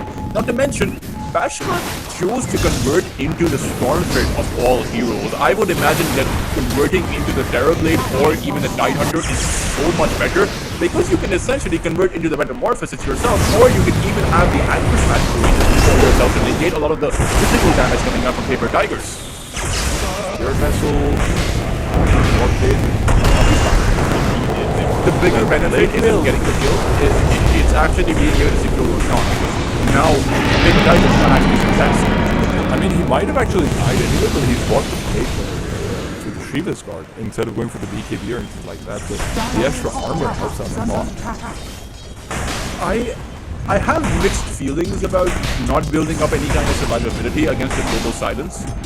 First of all, you find it relatable because that's what you do every time you play Storm Spirit. Because it is a very high risk, high reward play.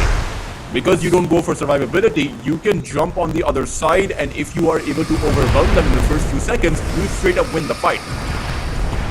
It is interesting to see, a Chinese team, a region that is known for just playing a lot more consolidated, a lot more stable Dota, go for a version of chaotic Dota. I suppose it's the threat of elimination that forces you to adapt. Go for strategies that you may not otherwise go for. Yes, I like the meter hammer on this card. One of the things Skyrock was able to do in the last fight is that because Nature's Prophet is also going for a little bit of a glass cannon build, if Nature's Prophet goes in onto the back line, Skyrock's concussive flare, concussive shot of the Mystic Flare is enough to always put him in really heavy harm's way.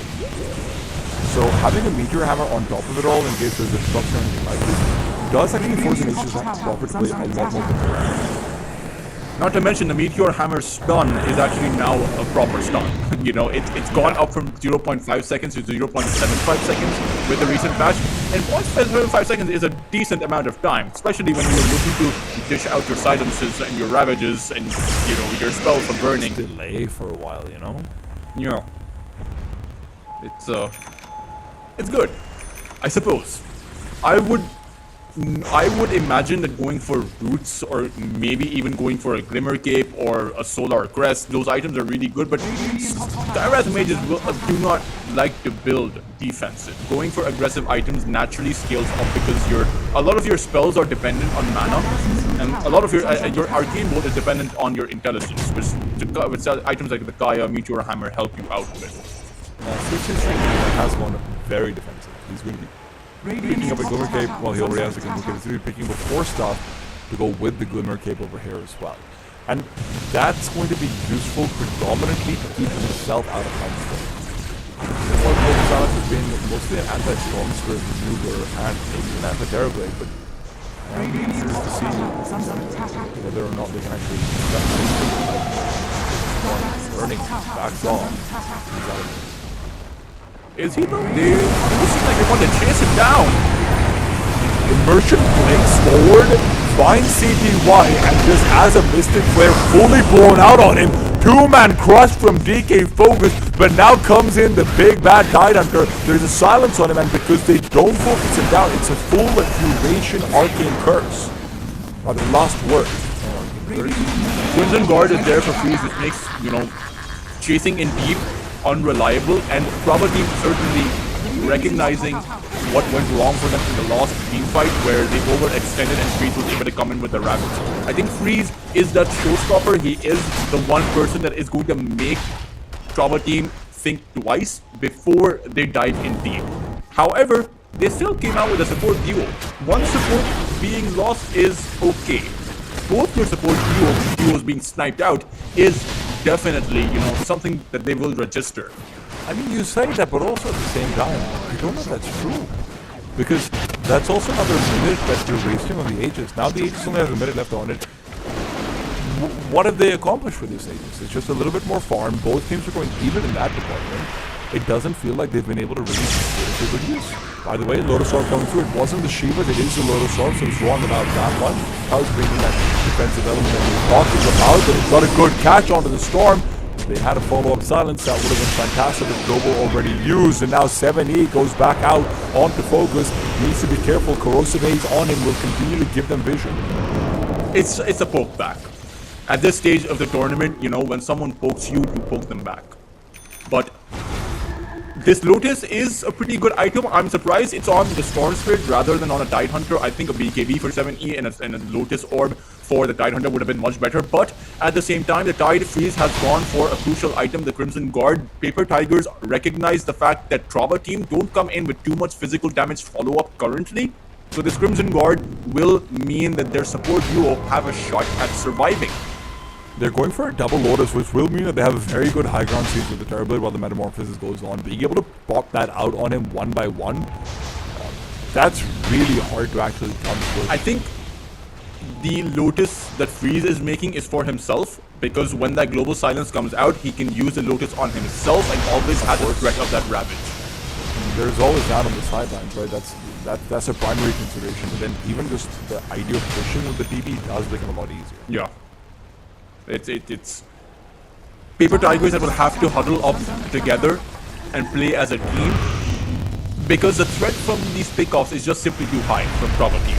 This Slaughter initiation coupled up with the Nature's Prophet teleportation means that your supports are going to be easy pickings, easy targets to go in on. So they have to stick by their core side.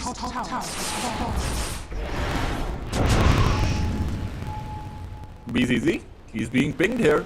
He did reveal his position by using the Arcane Curse on the creep wave, as Bashka is going for that BKB. I like it. You really need it versus the Tidehunter Freeze, which is so much less significant when a Morphling gets out of BKB. And what you have to remember is there aren't that many other spells that you need to care about right now on the Radiant side, outside of Ravage, that are affected by the BKB. Monta kind of deals with everything else. Maybe a Lincoln Shield would have been better, but I suppose BKB helps him to fight. Well, I mean, if the Lincoln gets popped, you can instantly waveform away, or pop the Manta and waveform away. So he has that safety net with the Lincolns, but the BKB is obviously as for... Is it just the Arcane Seal? Because you put a Manta for that. It's also the Dead in the Water facet that the Tidehunter now has. It's also the Vortex. I guess, yeah. And the Sunder, you know. I mean, I suppose. BKB does just still feel like it gives you the ability to save the rest of your team as well, because you're actually fighting back in the duration of the round. It certainly adds a lot more oomph to your team fight, you know. It's an overall better item for team fighting. I think the Lincoln would be a defensive item, but he does have a Butterfly. Now I'm wondering when the big point is going to arrive and both of these carriers decide to go at it against each other, and who is actually going to survive. I think this game is going to come down to who gets just that overall better team fight. It will come down to a team wipe. I'm just trying to figure out who's going to get the wipe on the other, because it feels like the initiation is going to determine a lot about this. That initiation is starting. They can't go on the freeze because of the Lotus. Travama uses his Manta style immediately just to be able to get away from the damage coming out from OP, and that has been OP's job consistently, just making Travama's life difficult.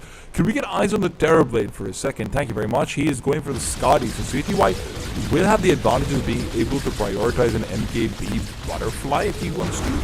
because right now Morphling is going for a Daedalus. So if Morph does end up actually picking up the competence of a Daedalus as well, he won't have the item slots available for an MKB. So Tpabo could end up coming out in a pretty big advantage in that man versus man fight. At the same time, it's going to be a while before CTY has that MKB, right? So right now, perhaps maybe Trauma Team are going to be stronger just because their Morphling can survive with the BKB and Butterfly. But Paper Tigers, they are hunting, and they'll actually be able to catch out Trauma unless he teleports away. He can't anymore. Burning finds him as well, and Trauma is wondering whether that Manta style comes with anything else. He actually ends up sprouting himself out of his own trees as well as by using the Manta with that, unfortunately because of the wards inside. But that's a big kill to find. Another inch that Paper Tigers is slowly clawing back. Remember that net worth disadvantage is basically insignificant. Both teams know Roshan is up tea timing. That is the big decisive factor. 40 seconds without your Nature's Prophet means that Paper Tigers really need to realize that this is their prime opportunity to acquire that Aegis. And it was the Aegis that won them that second game. That is how they have forged through this comeback.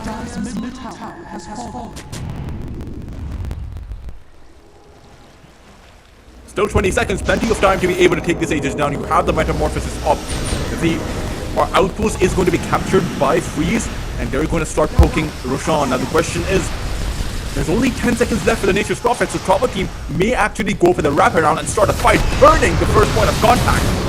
Nowhere to stay alive. Basta needs to use the BKB, but Freeze can just wait it out. This is the full 9 seconds. CTY, it's his job to fight up against Bashka, and Bashka doesn't have the range to be able to fight back. BKB now wearing off. Freeze to survive. This is all they needed, but with a Storm Spirit buyback, Trauma coming in behind. He's asking for trouble, and he's about to receive it. Still no Ravage used. It was 17 who had to come in with the buyback though, as well as a burning. And Trauma, they may actually fight the Storm. Global Silence is back, they've used it, but with the Lotus Orb immediately used, it's DK Focus is the only one with reliable lockdown. A Ravage that catches out 3 heroes right at the very edge of it. Immersion with a disruption. Why is he going back in? He thinks he has a chance of it, but Kravama, his buyback is only going to end up being punished more so. The back line, 70's found. Bashka with the haste through is wreaking havoc. They will be able to finish off the Skyrock as well, and now they've got advantage for fighting for the Aegis somehow. It works out for them. Bashka ended up getting a haste rune. The perfect rune to actually capture the backlines with. All he had to do was walk in there. The Storm Spirit, not only with his second life, but also with his first, playing so incredibly aggressive, but just not having the reaction time to back it up. You had Burning, who was your first point of contact. There was no way, or rather, it is inexcusable for your Storm to get captured first. Unexcusable. CTY with a quick Hurricane Pike will continue to make sure Nature's Prophet has to be kept honest at the very least. And now the Aegis is in the hands of Bashka, who will have that Daedalus. And if you thought the support were dying quick before, they're not even going to have that second of life before Bashka can take them down. They no longer have to rely on DK Focus making the initiation. This waveform and auto attack coming in by Bashka is plenty of damage to be able to take him down.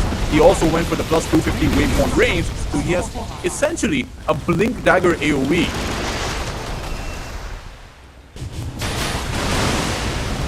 "15 seconds before the Storm Spirit comes back. The banner has been planted, and Bashka is fighting, but he's not really doing much to Freeze. Freeze is barely being tickled right now.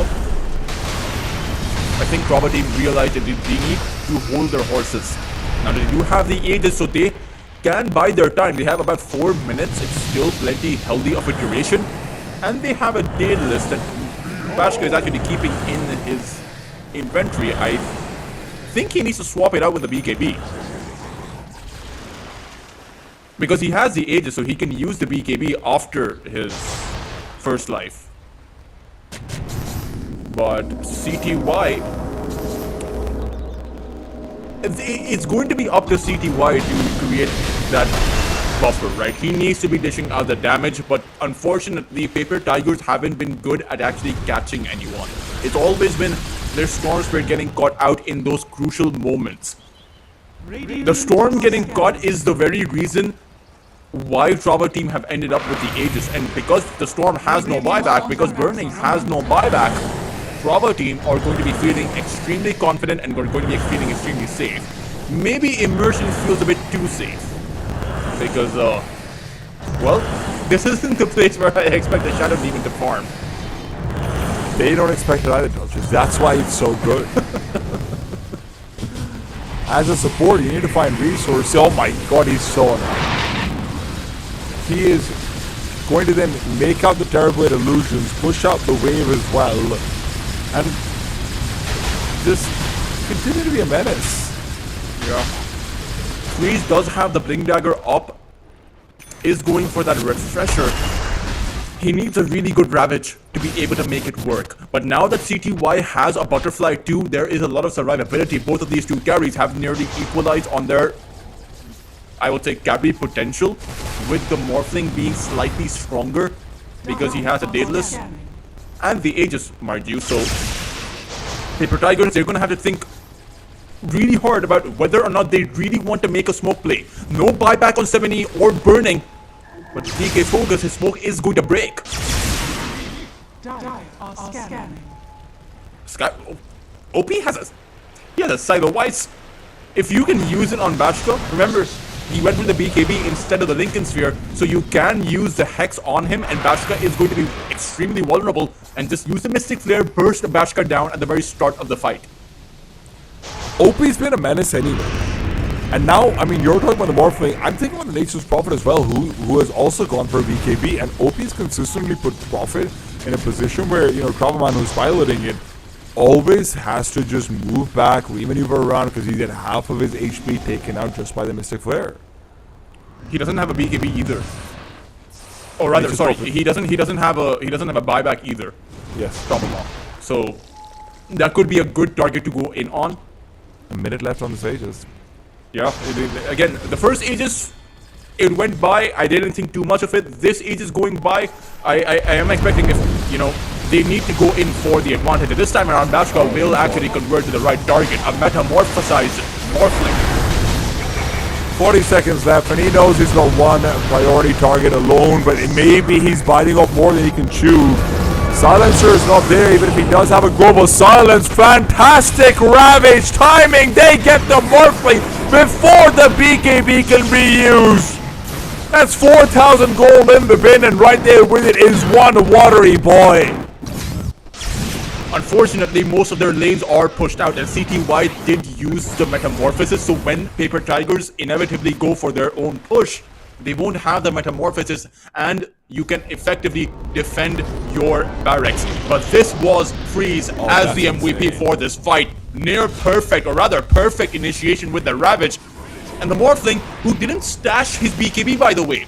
The Morphling always, Bashka had his BKB at the ready. He was probably spamming it as hard as he could, but it wasn't a spam of the Ravage that came in place. It was Freeze with that one finger, and he got the timing just right. Freeze is so good.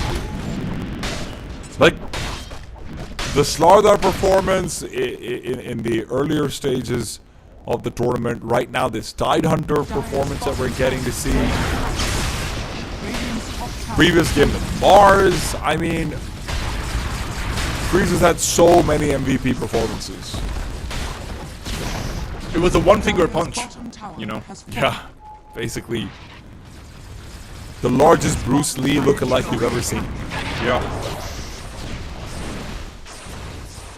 And we even have a LeBron here. Well, there you go. LeBron, you're not the most famous person in the city right now, and no, it's not Burning, it's apparently Watermelon Bruce Lee. This could be anyone's game. 40 minutes in means that you have, or rather, will now effectively reach that late game point. Both teams will be farmed up. It's not as if any one of these cores are severely under-farmed. I think, sure, Trava team do have one barracks of an advantage, but it's barely an advantage. Who cares about the barracks at this point? That you have a terribly Storm or Tidehunter, any one of them will clear it out. Not to mention, Burning would love to clear out those creeps there. Just plant down 15 plague wards. Yeah. Blink will be going on a freeze, and they will finish him off. No questions asked. Boy, that was quick. The power of the BKBs when they're used. Shadow Demon's demonic purge, its immersion, just too much damage for the Tidehunter to get caught with, and I think that's going to be key. I think Paper Tigers need to reconcile with the fact that one of their heroes has to die at the start of the initiation. The only question then becomes, who is the one they will have to give up? And it cannot be the Terrorblade, it cannot be 7E, and it sure as hell cannot be the Tidehunter. It will have to either be Burning or the Skywrath Mage. They will have to be the first point of contact. Otherwise, you're not going to have that counter initiation. The TB brings in that damage, the Storm brings in that tempo, and the Tidehunter is essentially the glue that is holding this lineup together. Yeah, he brings in the love. Glue and love, yeah, I get Yeah. similar words. Yeah. Sometimes when I say I love someone, I use glue on them. That's true, you gotta make them stick to you forever. Just in case they try to leave. Morphling being able to continually pick up the Terrorblade is also just becoming really, really useful. The further on this game goes, just in terms of keeping things pushed out, having that Metamorphosis as well. It's sort of the big advantages that the Morphling does have, and now he's going in for a Swift Blink. Satanic's already there, so he's not going for the MKB at all. 4,000 gold on the Terrorblade. It's a smoke into the Roche Pit. They are not going to find it. There's a minute and 40 seconds before it spawns. Bad luck for the Paper Tigers. But they do see BCZ. You take him out and there's no more global silence. But have you heard of the Glimmer Cave Toppers? I can't believe CTY set his illusion down there when they saw the silencer. That effectively forced BZZ to use his Glimmer Cave. But I suppose they don't know who's behind BZZ anyway, right? You see a support, the other side maybe using their support as bait. To be fair, if you're using a silencer as bait, that does feel like you're also in trouble. DK Focus could be a blink on a 2. Instead, it's an early global silence just for prevention of a fight. They've realized they've had really bad positioning over here. They do not want to go in. And now there's 2 minutes without the global silence, and Roshan spawns in just 1. Could be anyone's fight. Outlaw CT White has used his Metamorphosis. Sure, the global silence is on cooldown, but right now, the carry firepower from this Morphling, from Bashka, is a lot more. T-time, CTY has 670 lost in 40 minutes, and do you think Burning is proud right now? I think he might be jealous. Like, you could be proud if it was like a young player. CTY is from Burning's generation, dude. Why does he have to have all the We're just as old as each other, man. Come on. Burning has a Scythe of Ice too. They have essentially 2 hexes up. Simultaneous disables on both the Morphling and the Nature's Prophet or the Slardar. They can disable 2 out of 3 cores. Like, that's all fine and well, but they don't have to. Scout out onto Roshan. Disarm on Bashka. But the call is clear. They need to engage. It's vision to be given by the Terrorblade onto DK Focus, preventing the Blink Dagger from coming through as well. Those Aegis will be picked up by Bashka. The steal attempt is just not sufficient. Bashka with the Metamorphosis used, and now we have the firepower advantage. Focus goes in. They've got the stuns. They've got the silences. Tidehunter will again not be able to pull off the Ravage. And now, while Burning is ethereal, it's Immersion to pick him up as well. Put him in his pocket and say goodbye. Just a millisecond too late with that zap in. They had a shot to steal the Aegis, and it was a shot worth taking. Unfortunately, Paper Tigers, despite holding that high ground, Roshan just falls so quick with the Corrosive Haze applied by the Slardar and Bashka, who has so much damage from the Morphling, and the Metamorphosis that was stolen. It was just such a difficult steal to go for, just a difficult Roshan contest, and right now you don't have Burning up. Freeze has just used his Aegis, and Proba team have demonstrated that they really don't have any difficulties in taking Freeze down at this point in the game. Yeah, Freeze it is going to be an inevitable high ground push. Right, device has been used. Ravage on the 4. You might have saved the Morphling, but here's another one. Back lines have been breached. DK Focus has been found, and Bashka now will be using his Aegis as well. He will respawn into a lonely, lonely world. Welcome to the point of place where he still fights. The problem is that they've lost out too much on the Radiant side, and now that the Metamorphosis is looking a little bit insufficient, Paper Tigers will falter and fall. The double Ravage, I thought it would give them the advantage. Instead, all it gives them is false hope. No buybacks on their side, and the reason why that fight did not work out for Paper Tigers was the fact that the outpost was controlled by Tpabo team. They had a second life, they had an outpost, they could buy back and come into that fight in immersion once again. That wasn't a double Ravage on Bashka, T-Time. That was only one, because immersion once again, similar to that game number 1, came in with the save of the century. A save on Bashka, using the disruption to cancel out that Ravage on their Morphling, kept them going in the fight. And when they did die, they knew Burning did not have a buyback. They knew Freeze, or rather, they knew Freeze did not have a buyback, so they could come in with the outpost, no refresher, no more Ravages available, all the gas in the tank used up, and now advancement in the air. And for Paper Tigers, they'll need to come up with a miracle to continue on in this series. They just don't have one. They just don't have one. 8 gold to the buyback, 5 gold to the buyback. Terrorblade will buy back very soon, but he knows it's already over. GG was called. Paper Tigers will be eliminated. Immersion continues to show up while Bashka flexes his carry muscle. Great series, eliminating Paper Tigers. Paper Tigers, the Chinese team showed promise. They did adapt, they did readjust coming into the playoff stage, but Tpabo team, that was the second series in which they took Paper Tigers down. Everyone, not just DK Focus, but even Immersion, even BZZ came in clutch for their team. Immersion coming in clutch for 2 games. In that game number 1, in that game number 3, certainly. Tpabo team with this kind of support, save duo style, do find their stride in them.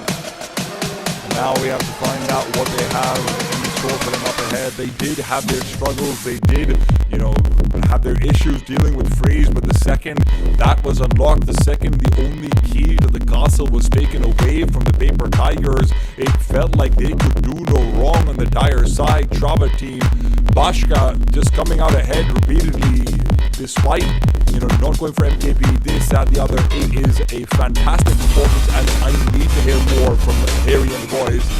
What do you make of it? Pretty cool game to end this series.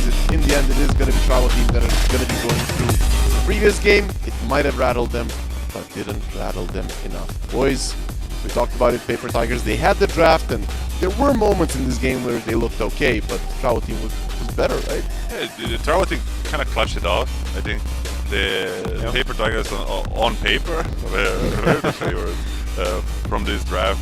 But I think at the end, the Bashka and Immersion players we praised before the series in introduction. The Immersion with the epic saves, Bashka with just carrying the game. I think Morphling in this game definitely the MVP. He had to take a lot to fight against, but he prevailed, got every Aegis almost, and he was just good enough.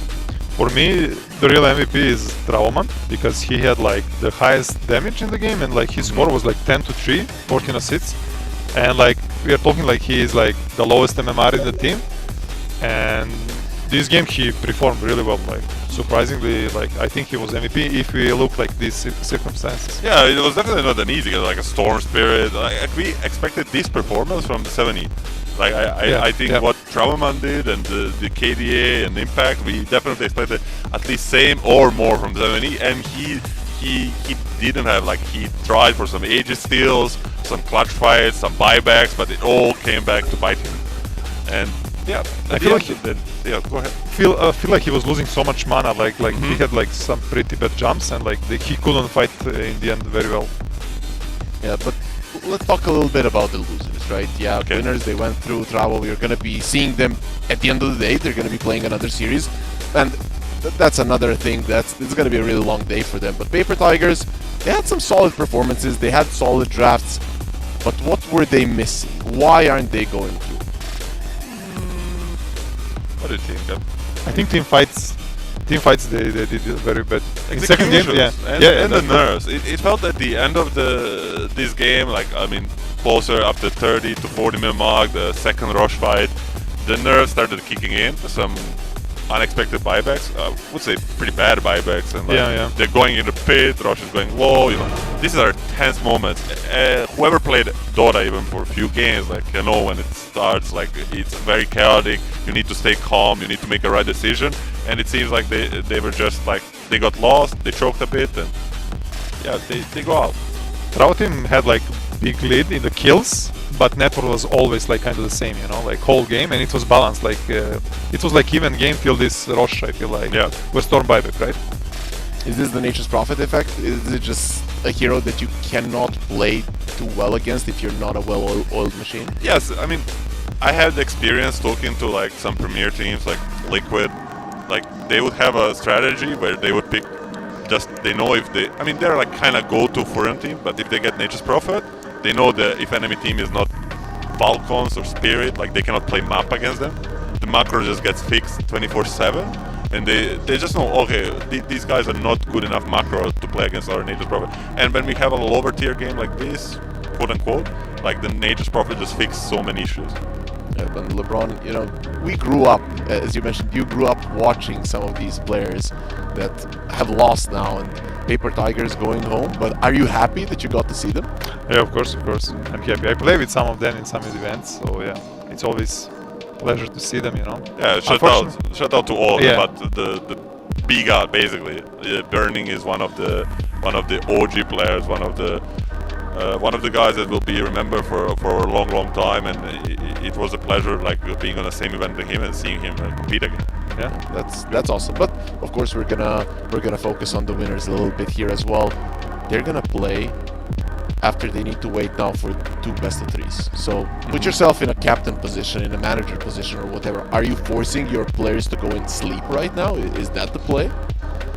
Depends. I think after everything I have been through, I would just ask them to be ready for the next series, and whatever it works for them works, you know. If they need to eat, sleep, whatever, rest, play 5 pubs, like just be ready for the next opponent. Yeah, for me it will be 50-50, you know, like a bit chill, a bit play, you know. Like, but if you just play, it will be bad. But if you just chill, also it's gonna be bad. You're gonna be a bit sleepy, maybe tired, not like full focused. So yeah, you need like to balance, but it's individual, you know. Yeah. With that being said, we do have an interview ready, so let's hear what the winning team has to say. What a way to kick off Games of the Future right here in Abu Dhabi. The first win of the day. Team Tpabo, congratulations. A big round of applause, everybody. Wow, what a huge win. Congratulations. Listen, you guys kind of took the lead in the first round, and you fell through and you came back stronger in the third round. Walk me through the gameplay, and how was the experience like at the Games of Future? Well, the experience overall is great. We like being here. It's an interesting tournament with a huge prize pool for Dota so much. And about the match we had, we actually had a second game too in our favor, but we just threw it at some point late game. So overall, I would say that all 3 maps were under our dominance, and it's like to be expected that we win. Now, who out of all the team members you feel like stepped up the most when you guys really needed it? I would say I did best. In Decider map, I was playing on my signature hero. I don't know why they let me do it, so I just fly around, do the action. Amazing. Now, out of the game, out of the competition, I don't know if you guys have been to Abu Dhabi before. How's your experience been like in Abu Dhabi so far? To be honest, not that much time to have a look at the city. I've been in Abu Dhabi before, but while you're participating in a tournament, you're all the time training, eating, sleeping, training. So at some point, teams that lost first on this tournament, I think, are in better shape considering researching Abu Dhabi. Amazing. Now listen, this is the first of many kind of games that you guys are going to take on throughout the competition. Any final words to any of your competing teams or any of your fans that are watching right now? thanks for fans, like everybody who is watching and willing us to win, and for enemies, we are coming for you. Well, listen, well done, congratulations, and best of luck for the future games. It's definitely fun hearing from the players, but what I really like about this team is their jerseys. This is really something you can see only on a show match tournament like this one that we have. I don't know if I've ever seen something similar. They're pretty cool. It's cool. There's some creative things, and like the Trauma, like he spoke the most, and he seems to really be taking this serious. Like of course with a bit of sense of like humor, but like he is approaching this project like with a passion, and you love to see it. I mean, he's content creator, right? He's a streamer. He's like this guy that he needs to stand up and talk like the showman. He's a showman, and actually he was like MVP in this last game. We can say like, I'm MVP of this game, you know? Yeah, exactly. These guys are good, but I'm MVP, you know? He's doing it both, you know. He's being the showman and the best player on the server in the decisive game. I mean, it's respectable. Hopefully we're going to be getting decisive games throughout the day, but let's look at the bracket. Let's see how it looks right now, what our next games are going to be. So Trauman team, they went through, and unfortunately Paper Tigers are out of the way. But we've got I'd say probably the most hype series of the tournament, especially so far in the lower bracket. Nigma Galaxy is going to be playing versus Phoenix, and man, we've been hyping them up quite a lot. But later on, we got Vikings Vs Win. That's going to be amazing as well. And of course, we'll end the day with the Travelman team versus the winners of the next series. Boy, this is going to be a fun one, right?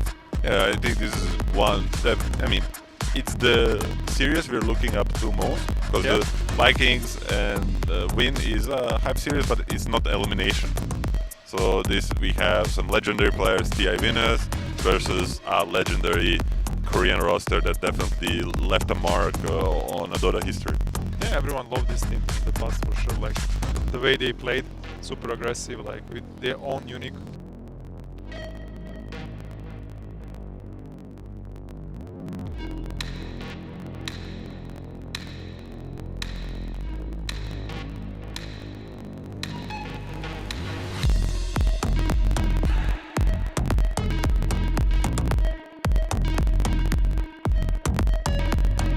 Abu Dhabi and UAE at the moment seems to be the epicenter of autonomous, robotics and many other activities.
We promised we were going to be back fast with the second series of the day, and we are here. I'm here. You're watching Games of the Future 2025 here in Abu Dhabi, and with me, of course, two lovely gentlemen that are bringing us all of the Dota knowledge that we're ever going to need. It's going to be Milan and LeBron with me still here as we're moving forward towards our next series. Guys, did you have a nice break? Got something to eat? Yeah, it was a short break, but hopefully everybody got some snack, got some juices ready, because we're gonna have a very fun series ahead. Yeah, we got some energy for it, It's really quick, and now we're ready to enjoy this amazing Dota, Nigma Phoenix, right? We announced it already before the break. That's the big one, right?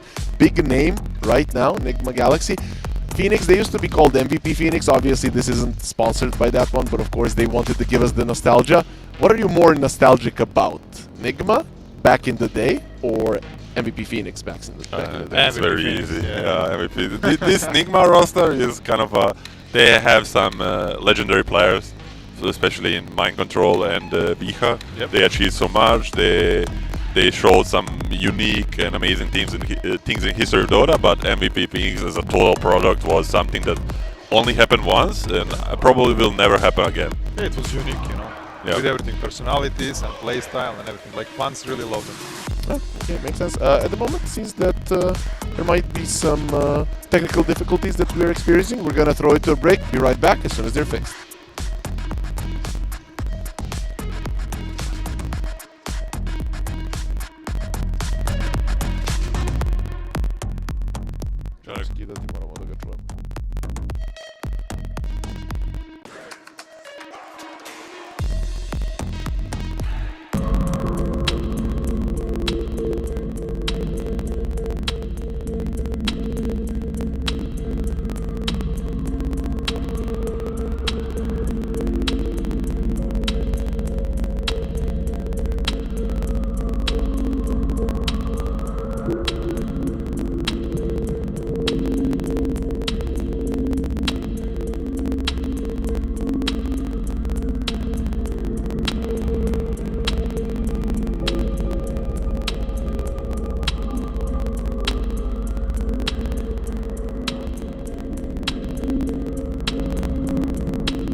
future live in Abu Dhabi, powered by AdDog. Let's hear it for the first team coming from my right hand side. Everybody give it up to Nigma Galaxy.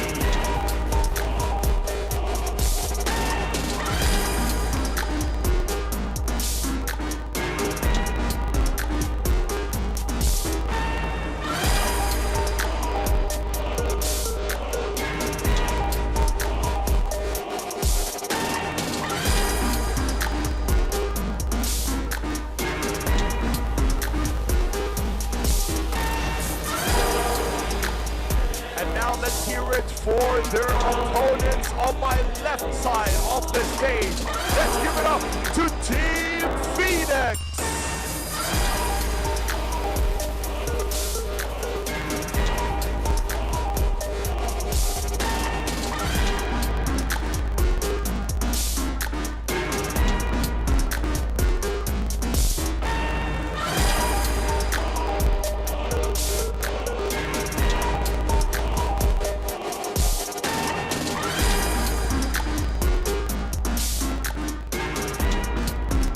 Both teams, you're good to take your seats right now. Best of luck.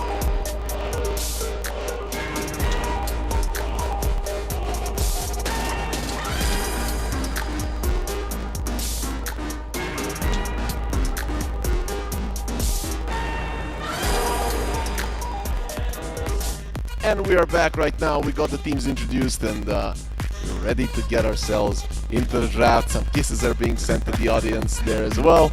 Guys, we need to do that as well. Yeah, good vibes, good vibes. Maybe some other series. Okay. A special moment. That makes sense. Overall though, we talked a lot about the drafts in the previous series, but here I assume there's gonna be a lot of changes to what we have seen in the previous one, right? Most definitely, these two teams are much different. I mean, I think we didn't mention it much, but we have like all the regions represented in this tournament. You know, we have China, Southeast Asia. Now we have even like one Korean team. We have Europeans, Eastern Europeans, MENA region, of course. Like there's variety, and all these people kind of see Dota in a different set of eyes. And definitely MVP Phoenix. We talked about it a bunch of times, like how they had a unique vision of Dota, and it's gonna be interesting if they try to implement it again. Yeah, it's just interesting how much these players are playing Dota right now. Dubu is like constantly playing every day, like he's super high MMR. Yeah, Fabi was also playing recently a lot. About Dota, I'm not quite sure. I think Forer plays on and off. I used to play in a team with him, and I mean, back in the day, even after MVP Phoenix, he played in Team Secret, and he was regarded as one of the highest skilled players in the world at some points of his career. So, like, he definitely has the class. You know, we'll see the form, but the class is there. And Kyo, it's hard not to mention this guy. Yeah, he was the most impressive one for me. Most memorable. Yeah, exactly. Least, yeah, for sure. But what do you reckon? Are we gonna see like Darkseer plus 4 other melee heroes running at you? The classic MVP Phoenix? Is that gonna happen? I expect some patch for sure. Like from one of these two teams, both loves to play. Like Baby played like every game like different hero. And, like, you can see it. He's like vibing, enjoying. You know, every game. Like just give me something like what he wanna play for fun. Yeah, it seems like MVP Phoenix is more relaxed. I mean, their players are like from a further time ago. Like Vika, still very active player, like streamer, not playing competitively, but like around 200 rank. Like he was 2 times TA finalist, of course. And Mind Control still trying to make it again, like to come back. Their supports are grinding, trying to become pro. Like, but MVP Phoenix more of a relaxed thing, so I think it will reflect in the draft and in the gameplay. Where they will take it more chill, maybe even first pick patch, as they have first pick. Which one are you guys giving a edge to, right? Would you rather be a team that is relaxed, kind of from a different era, or new up-and-comers? Like, which ones have an advantage? I would say the favorite in this series is definitely Nigma Galaxy. For sure. They already won in group stage, I believe, 2-0 in a pretty convincing fashion. But you know, it's playoff, elimination series, anything can happen. Yeah, playing in front of the crowd, you know. And some of the players in Nigma Galaxy, like Nagato and Isla, they don't have experience playing in front of the crowd, so it's first time for them. maybe, you know, when I was first time playing in front of the crowd, my hand was shaking a bit, you know, like for 1 or 2 minutes. I'm not hitting there. I mean, we were in a plane and there was a little bit of turbulence here. I was rushing in there as well, so I don't know. maybe you just get nervous easily. But either way, though, looking at the bans, definitely a little bit different than what we saw in the previous series. But we do get to see a Tusk, so it does go into that when we're gonna run at you and we're gonna kill you. It's different, but at the same time similar in a way that from first pick you ban signature heroes, like Invoker, Wind Ranger, and even Bad for Viha. Like these are all 3 heroes that he can basically solo win the game on. And then from second pick you ban like this quote-unquote OP hero, Jakira Warlock, maybe like a little bit of a mix with just signatures like a Timber Saw. But you're saying they want to run at you, so they are picking Centaur to run away from them, or is it like opposite? What do you think? Yeah, I hope that Nigma are gonna be like fight fire with fire, right? You're gonna run at us, we're gonna run at you, and then we're gonna see who's stronger. We also mentioned Centaur before when we wanted some team to pick it up, and this is exactly what I said. Like Centaur, you just pick it. It's not especially good against Tusk. It's not especially bad against Tusk. It's not especially good in meta, but it's just a hero. But guess what? One thing, Tusk already wants to build a physical damage lineup, and Centaur is a more natural, most common Crimson Buyer. Yeah, and very buffed and like maybe undispellable. Yeah, maybe Mind Control has this idea because he's this kind of a guy that I think he lives the Dota. So yeah. Yeah, well, Crimson Guard, and then we got Muerta, who also doesn't care about physical damage. What about the early game, right? Because Centaur, naturally low armor, is that going to be problematic for him if there's Tusk rotations, or maybe if he's playing as a 5? I'm not sure it's gonna be He can have bad lanes, for example, like Templar Assassin or like Alchemist or any Bristolbacks. They're gonna go for the Jugger. He can have a tough lane, but like Disruptor Jugger shouldn't really threaten him a lot because his HP pool is huge. Yeah. Even like all the spells from these two. Only problem I think can be maybe some rotation from Tusk, like minute 4 or 5. Like usually when a TP like around minute 5, you get a kill and you can run on the run minute 6. We saw the changes to the Twin Gates, right? Does that help the Tusk rotate a little bit? Disruptor as well? Yeah, for sure. All these heroes with struggles with mana, like some strength melee heroes, they have not big mana pool. This helps a lot. And Valve is just kind of trying to tell us to use the gates more because it is really it's strong and kind of unused in overall pro Dota and pubs. Yeah, I think gates are like Imba. You should use them more, like in any stage of the game, especially because map is big. So what now? What now for Nigma? They pretty much showed us their double offlane, most likely. There are some flex potentials, but what's next? You have a Disruptor, you have a Juggernaut. These heroes don't really like being jumped, like kill from 100 to 0. Is there like an Ursa option? If you can pick some hero that can flex on mid and carry, that would be ideal. Yeah, it's always ideal, but overall you can build a safe lane that you build a safe lane that's hard to counter in lane and also has a good matchup versus Jugger. Yeah, you don't want to go for the Viha here. You want to keep last pick for him for sure. Like a Terrorblade? Is that an option? Tip is decent. Oh, they do the Ember. Oh, they just go for them. I think it's also Viha, even throughout his career, he was known for lane plays, that he was pretty stable. So he says, I'll take it up, whatever they try to counter me with. And he has really good heroes to play with. Searing Chains with the Deadshot, with the Astral Spirit. Centaur to bail him out later. It's he can have impact even in a hard. Like, can Cure, for example, pull out like a Husker? Yeah, this is what can they play these heroes? You know, like they're gonna do the tide. I really like this pick. Like if we have like a tier 1 team playing, we will see like a super hard punishing lane for them, but maybe they're banking. You know, these guys just play for fun. They're not gonna play Husker and stuff. Exactly. You will see like Husker, Monkey King, or maybe even Slardar, but you go for the tide. It's a strong off lane. You don't see the carry. Muerta can be a carry, right? But still. Yeah, but unlikely, I think. I used to play with Yavard, not only forever, and it's not something that he really enjoys. It's not impossible, but I really like the Tide versus the Ember, like the whole shard catching him. Yep. It really really screw ups the whole Ember gameplay. He wants to be in your face, he wants to be annoying, and then the shard comes out, he's basically stunned for like 5 seconds. It's insane. What about a Weaver for Nigma? Is that an option? You talked a lot about it in the previous game, and I feel like Elder Titan Weaver versus a Tide would do quite well. Do you think, as a POS 5 expert and ET, do you think you have to have a range hero on your lane? I mean, you don't have to, but you need to commit a lot into region, so you can sustain the lane. You can basically 1 versus 2 with a lot of region, like just to put like focus on yourself. Like every time you have fastest kill rate, you're gonna run at them with a lot of damage. They need to focus you. Meanwhile, your carry is farming, like even if it's melee. So did you watch LeBron streams back in the day when he plays offlane Elder Titan? No. Yeah, he did it a lot. I thought maybe a gyro, but I personally don't like gyro ET lane. I think on paper it seems good, but they don't have any lockdown or stun, and people just kind of kite it out. And you don't want to push the lane if you're Elder, you know. You want to control lane, like so Elder can go from behind and harass you. It's gonna be a Shadow Fiend to try to punish the Ember, the QO special. It's good. They have a decent lineup on the flanks. They have like good lanes, and they have a really good team fight, and we saw today the team fight was very important. And what do we have for Yavar?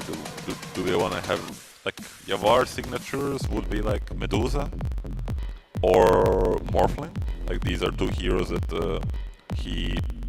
What about Temple Assassin? It's banned. It's banned, okay. Yeah. And Ursa is also banned, also really good here. Yeah, I don't know. I like the Morphling. I'm kind of fine with that one. I'm not sure about the Medusa. I always feel like the Juggernaut at some point in the game starts outscaling her, and I really don't want the Jugger to win in the late game. Jagger starts outscaling the Medusa. That's not what we saw in the TI Grand Finals. Yeah, sure, but that is true. That is true, but I've seen so many games that this hero comes out on top. I mean, knowing Yavar, I would say Morphling or Medusa. Like unless we're like forgetting about some hero. Those two do make a lot of sense. But it's more of a meta pick. I think it's a bit settling for the more comfort, easier lane, because you just like dispel the tide stuff. But overall, it's a pretty safe pick. It's safe pick also into Jugger, right? You don't die from Jugger ulti, you have your ultimate, so basically they're playing like safe. This is what they're telling us. Is it a little bit risky? We saw that some games can go longer here. There can be some mistakes. You're playing versus Disruptor, Aghanim Scepter versus the Abaddon can be a problem later on. I mean, it can be a problem, but the ET and Muerta can also scale really hard into the late game, and they should be fighting early. Like I see what they brought to the table. Ember, Abba, Centaur, they all can fight from level 6 together with the supports helping them out. They can really play a fast game, and when you have like advantage going into the late game with these supports, you can scale just fine. Coming into the series, both of you favorite Nigma, LeBron after the draft. Is that still the case?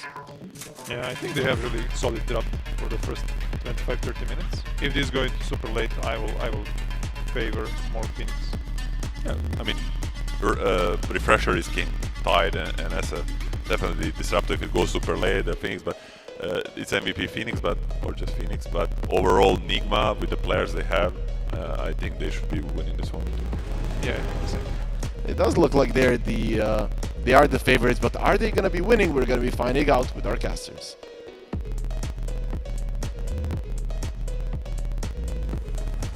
Thank you very much, Harry. We're going to be getting into the game now. The question is, who do we favor as far as the draft is concerned? I think that favorites of all, Nigma Galaxy, probably should be the ones you look at and say, well, if you're not winning this, what are you doing?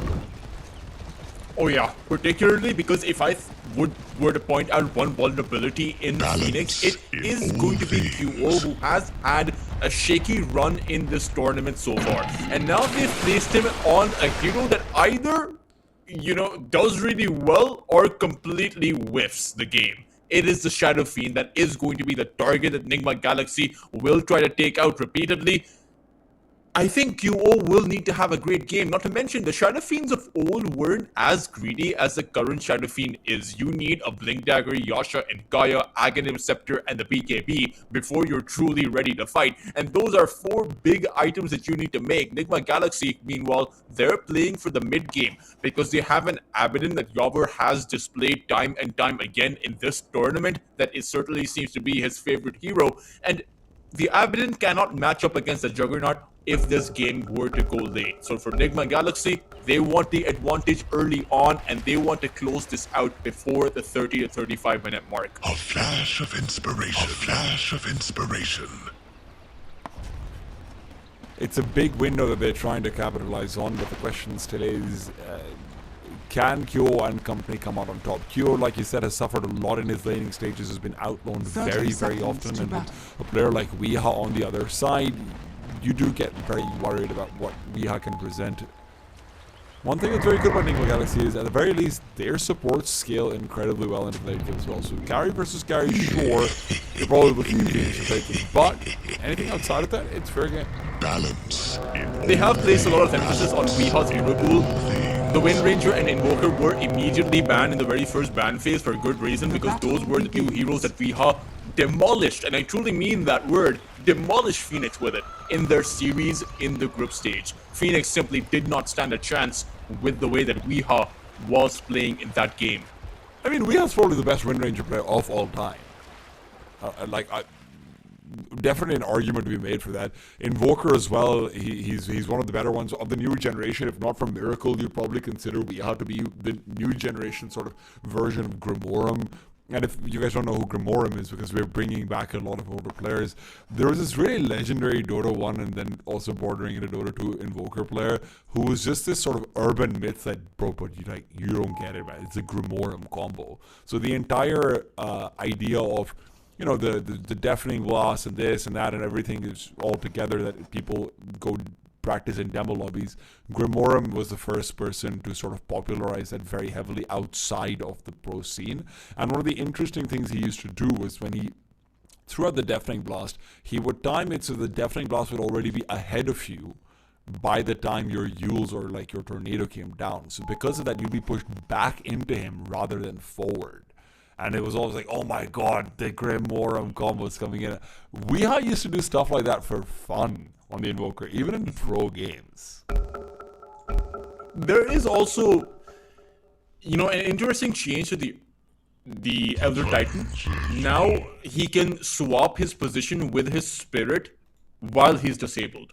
As also, the AoE on his natural order has been increased from 150 to 200 at the level 20 facet. Sure, the level 20 is a hard target to get to if you are playing a support hero, but it just means that, you know, in that late game with a 100% reduction on your base armor, the Juggernaut is not going to have that easy time. We saw this in TI, where I believe it was Extreme Gaming playing, I don't remember who they were against.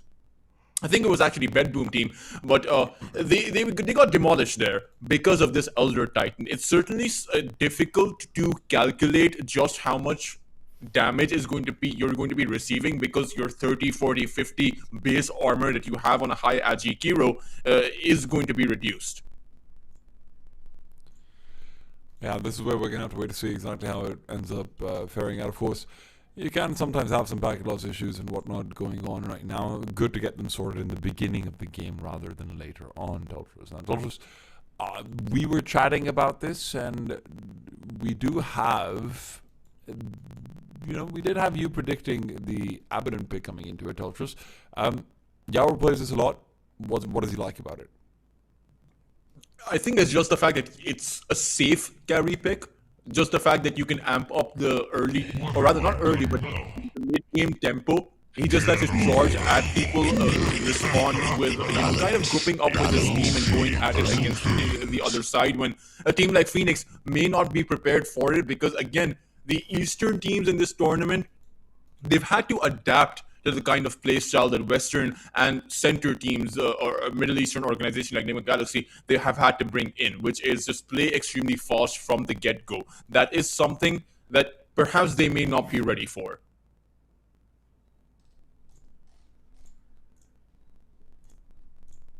And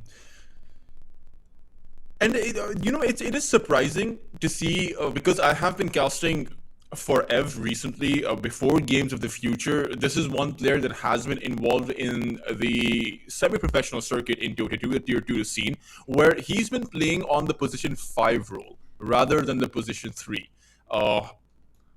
Sure, he's been playing with an organization that has been playing with the same years for several years, so perhaps that might be a reason why. But he actually had a pretty good performance on the pos 5 role, so it was a bit surprising for me to see him now here on the pos 3. But you have had major adjustments coming through, right? Mushi, the former mid player for Team Orange, coming to the position 5 role, Burning, the legendary carry, playing in the position 5 role as well. So certainly switch arounds have happened, as these players may not have been in the recent competitive scene. But an interesting comparison is that while Weeha is a pop stomper, Phoenix are actually coming in with quite a lot of coach experience. I believe 3 of their players are top tier coaches. Even though March isn't here, right? He's another person that is currently in a tier 1 organization coaching them. So this is a lot of coach experience that Phoenix is bringing in. But I will say that Phoenix has looked like certainly a bit of on the weaker side. If I were to predict the top 4 of this tournament, Phoenix wouldn't make it in that list. You have my respect. Yeah, I think the fact that, I mean, you're looking out towards every single game they've played almost. I think Kyo's lost his lane in almost all of them. Right? And I'm not going to say that that's only his fault. It's a team coming out of retirement. Not permanently either. It's just obviously for this big tournament that they've been invited to. I'm sure they're grateful to be here. But most of these guys are coaches, and Kyo will always have the highest mechanical pressure being put on him. Right? So when you have your player who's soaking up that mechanical pressure, suffering so much, it's always going to be difficult to put yourself in like a real championship contending position. Kyo has also played, when we saw him play yesterday against E7, which was by far the weakest team of the tournament, he did get destroyed by Attacker on the mid lane. To be fair, Attacker feels like he destroyed everyone. Yeah, but I mean, if you die 5 times within 10 minutes on the mid lane, that is just an unacceptable position to be in, or put your team in. They didn't manage that comeback, but often at times it seems like Phoenix's comeback comes at the back of their position 3, comes at the back of Forev. And sure, their carry does find his form, but I will say that the tempo that Phoenix have displayed in all of their series has been nowhere close to the kind of tempo that Nigma Galaxy bring in their series. They lost to Win. You're a beautiful in Nigma person Galaxy, with a charming personality. But Win are by far, in my opinion at least, sure, Win didn't make it, or rather Win did make it into the upper brackets, and they are in the upper bracket finals, so we'll see how they do up against Vikings. That will be a later series covered today. Yeah. But Nigma Galaxy, it's just not close with the kind of how quick both of these teams are. With how quick Nigma Galaxy is. Look, one thing you always have to remember is that Phoenix does have one very big advantage, is that they actually have a lot more chemistry together than Nigma Galaxy does. Nigma Galaxy, they haven't really played together like this, right? Obviously, we know basically all of these players except for maybe Nagato, and even Nagato's been around a little bit. He's known within the Jordanian scene, if I'm not wrong, as being quite an up-and-comer. But at the end of the day, they are not used to playing together, right? And MVP, rather not MVP, but just Phoenix now, they have been getting better as time goes on, and you see how in sync they are even when they're behind. You see how easily they're able to sometimes recover games even when they're behind, and that's always good to see. Fabi and Forev, by the way, have definitely been some of the standout players for this team. This off window has been rough to go up against. Fabi, in particular, with the save mechanic, I believe could rival even Trouble Team, even rival Immersion with his saves. I think he has had a phenomenal kind of playstyle with supports like the Tusk. I would certainly expect him to come out with the saves, even though there isn't that big flashy burst damage coming in from Nigma Galaxy. But there is a stun to be careful of in the form of the Elder Titan. And you can snowball out of the calling from the Morta. So we'll see what Febi is able to do. Topside can go either way, but I think Mind Control and Isla will have a pretty good time against Dubu, even if they can't get the kill on MP. I wanted to point out, by the way, I don't know if you mentioned this already, I'm sorry if you did. Tide's going for the crit leader, like he's going for damage dealing Tide on him. What do you think about that?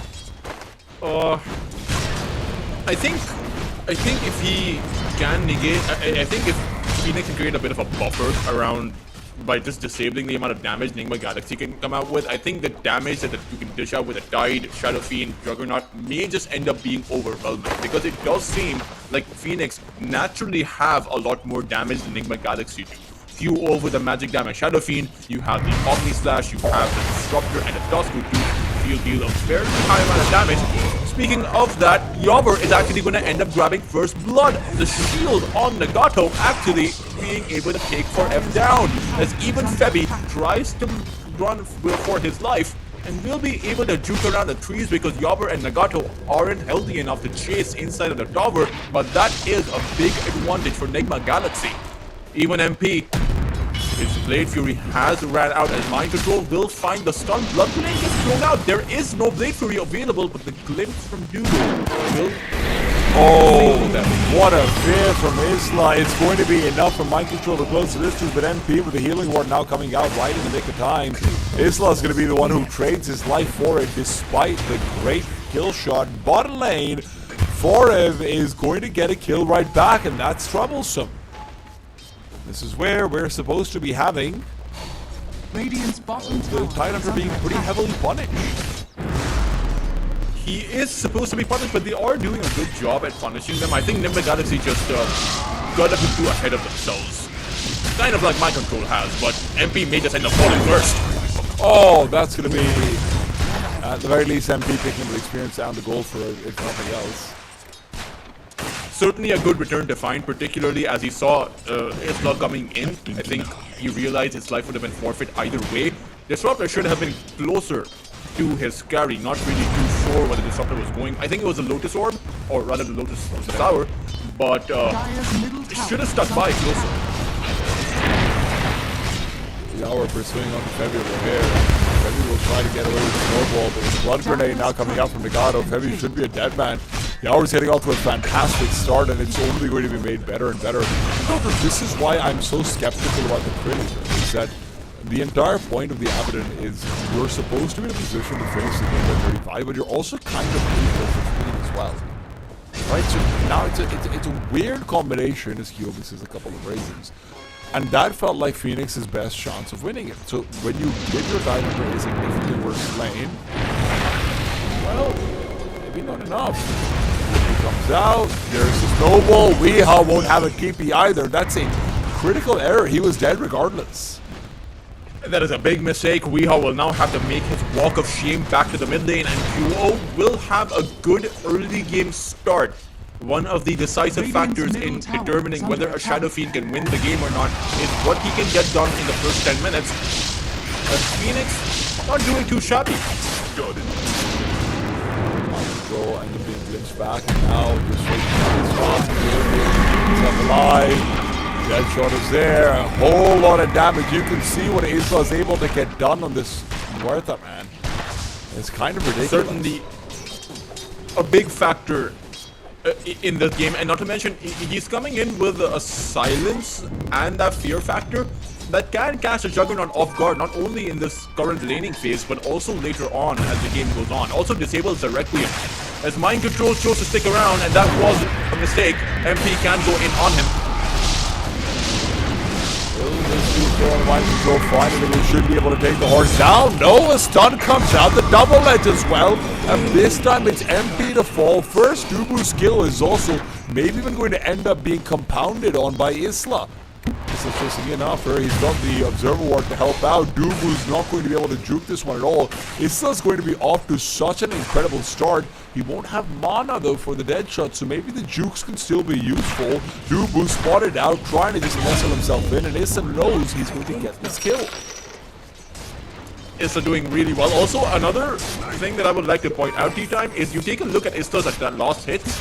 He actually has 19 lost hits, and I don't know how they're getting this many creeps, because there's no hero that can actually create creeps. Maybe 2 or 3 of them may have been the healing ward, but 24 CS for Mind Control and 19 CS for the Morta? This is... Oh, what a combo! They've got the silence, it just barely misses. The Ghost didn't make their way over in time, but MP's already low. And now while Yawer pushes forward, he's hoping that the Aphotic Shield will break. He's already out of the kinetic field, and Google Crimson back into the tower will put Yawer in a compromised position. He's not level 6 yet, so going for plays like this should mean a guaranteed death. But guess what? Nagato's already come in with that double damage Elder Titan, and while Yawer won't be able to fight for that Wisdom Rune, he will end up going down in QO. At the very least, it forces out PP from mid.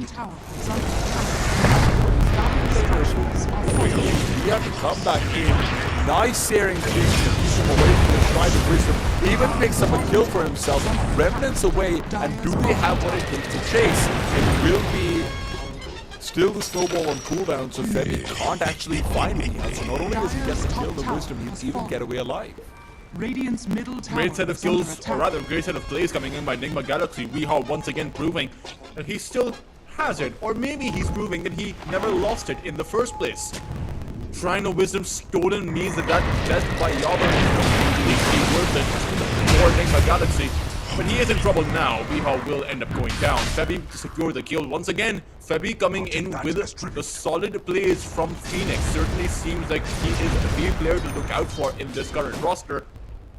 But I will say that it's still Phoenix who are getting pressured across the map. That top tier 1 tower has problems for them, which should have been alive a lot longer. You had a Morta Centaur lane, and Yuga just got pushed out. The Juggernaut may just have to go back to the jungle to farm. Even this bot lane isn't doing too well for Phoenix, with Nigma Galaxy having acquired this tower here. The Shadow Fiend is going to get pressed here right now in the next 5 to 7 minutes. While we're fine Google, he seems to be heading for a very bad time. Remember, they didn't get the Shrine of Wisdom. Nagato, by the way, somehow gets the Shrine of Wisdom at 8.5 minutes, because Phoenix just assumes they would have had it by now. So both shrines going the way of Nigma Galaxy. Isla will even take the Observer Ward down, as they will set up to take this mid lane in tier 1 tower. The only reason why Febby is level 5 is because he has been actively involved in a lot of these trades. Meanwhile, Nagato, he almost has that Split Earth online too. Helm of Dominator almost up for Mind Control, and this is why the Shadow Fiend mid is so greedy. QO is going to be farming up for that Gaia, but do you really expect QO to stop farming then? He's going to want it. Yasha in Gaia, he's going to want that Blink Dagger, that Scepter, that BKB, just so much.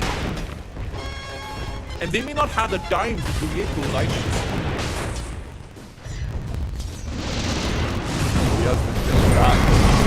Now, the silence from the Puerta will buy him a little bit more space. Sleep on the 2 as well, but Kiro's haste room means he'll always be chased down. A long-range raise to finish him off. And Kiro is having a good game regardless of that greed. He's on top of the net worth chart. This is the best laning phase we've seen out of him so far. And the only person who comes close to him is really Yawer. Funnily enough, Murtha has 500 more net worth than we have. It's the lost hits that Morta is somehow able to get. I really don't know how he had those in the first place. 24, just behind the Tide Hunter. Sure, there is a bit of a difference there, but Weehaw will need to recover. But I assume, or rather I predict, that once he has that vessel, Nigma Galaxy will stick together. In fact, they seem to want to stick together right now. There's an Arcane Rune on the Shadow Field, and they're going to walk on the field. They are still going up the hill right now. Febby has level 6, but the sleep on the 2 will set them up for a fantastic team fight. Ravage on one, they've already lost some of the Disruptor. The Fear on the Brother is good, but Ria's now in the middle of the wall. Q's already dead. Ria dodges out the Death Requiem damage to whatever extent he can, and with Nagano getting another kill, this ends up being a 3 for none. Even the Muerta stays alive, even though the Ravage is used.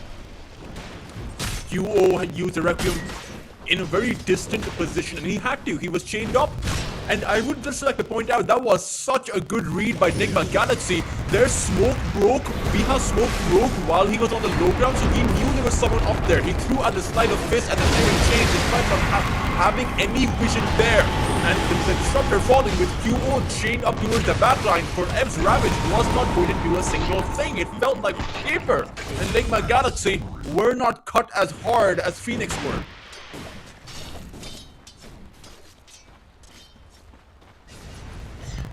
That's going to be the relic for Yavor. As Weeha still, he isn't doing that well, but you have to consider that Nigma Galaxy may not mind it as much.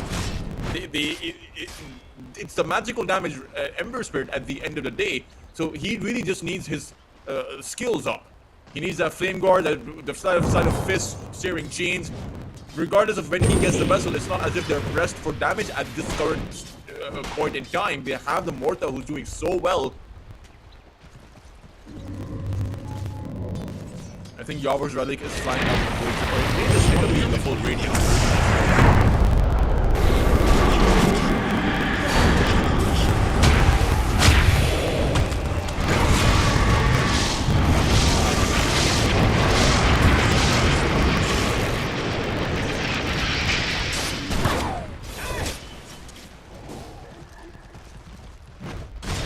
Great return kill to be found, and you didn't even have to use your Omni/Foreign, so Phoenix certainly do have options. Perhaps they can go for a smoke. Sure, they had to bring the Juggernaut in early, a lot earlier than they wanted to, but they got a great kill for it. Mind Control is farming away, and this is, I think, the problem for Phoenix. They have 3 heroes that can farm up on Nigma Galaxy's side. Meanwhile, Phoenix are farming up on their tide. I suppose it's an even trade.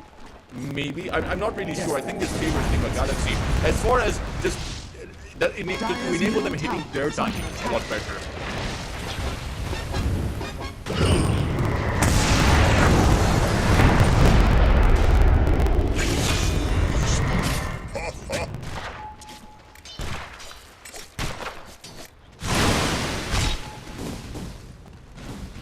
Radiant's bottom tower is under attack. It's a good Dire's middle tower is under attack. And I mean, there's no onus on Nigma Galaxy to bring in their offlane hero when they're really not suffering right now. Mind Control can continue farming up for those aura-based items that Nigma Galaxy will need later on.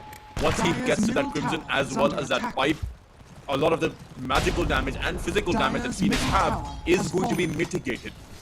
As the hour, he has a Radiance up now as well as that greater healing notice. Or I think it's a great healing notice.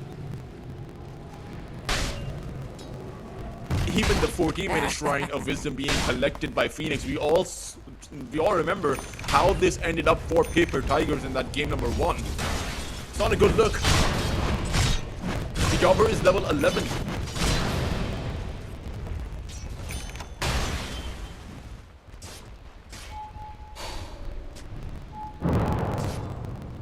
Dire are scanning. One that doesn't bode too well for Phoenix as they go in for a Smoke of Deceit play. They will have a Centaur there to hunt down, but he is a difficult target to get, especially as his tier 1 tower still stands. So the teleportations can come in and the counter initiation can take place. But they're going to go through the gate.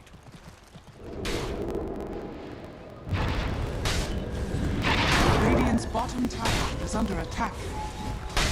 Gato has seen them. Towers will coming too.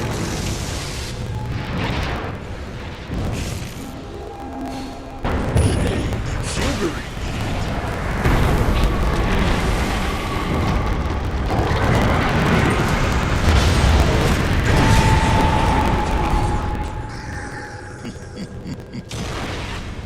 Isolated and brought down. And again, Febi He created the perfect disengagement for Phoenix with those shards that were blocking everyone from Nigma Galaxy apart from that Ember who did find the remnant towards the other side. And unfortunately for Phoenix, despite of their posturing, as soon as Weeha activated the shield rune, they would have had to get through essentially double the Ember's HP, and that's not possible for Phoenix until and unless they have a perfect initiation. This is a team with a Ravage, Static Storm, and Requiem that is running away from the other side, and for good reason, because Nigma Galaxy, I think with their ability to dish out damage from a distance, they are a lot stronger right now.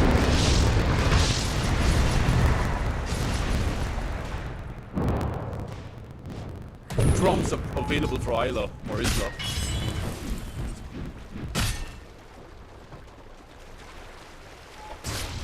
I'm not sure.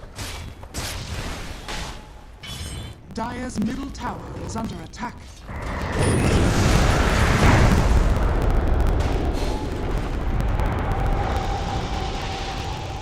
No, there's just.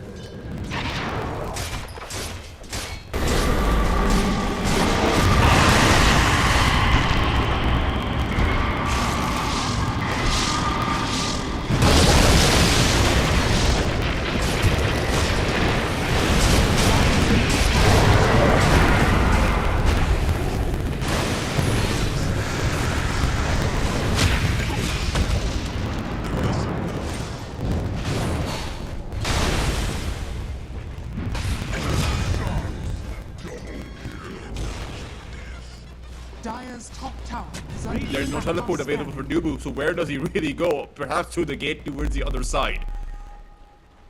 As Weeha will make sure to get information on that objective, and I'm afraid for Dubu, he's not going to be able to make it out because Weeha is going to chase him down. Dire's top tower Oh. is under attack.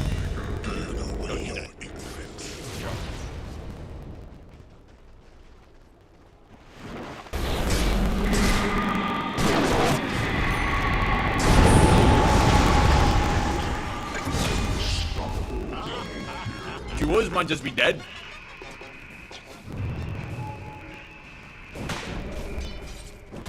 And again, it was a great initiation, or maybe a great counterplay coming in by that Ravage, but this Requiem wasn't used in that position. So they had the Ravage, they had the Static Storm, but none of their follow-up damage abilities actually did a single thing. The Omni Slash was used on that Abaddon, and Yobber wants that Omni Slash. He wants all, he's not going to be died to those 1,000 dots. He's just gonna heal back up.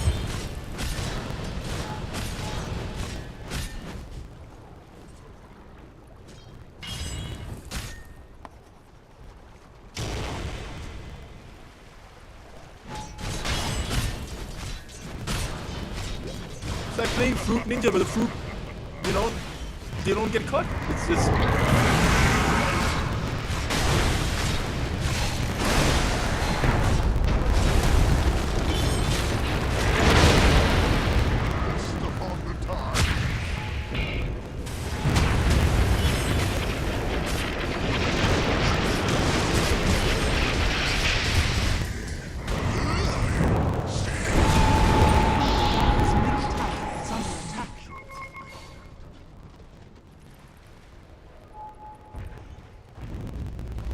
They did take the highest net worth hero down. Unfortunately, a damage still has not been done. Nigma Galaxy want to go in.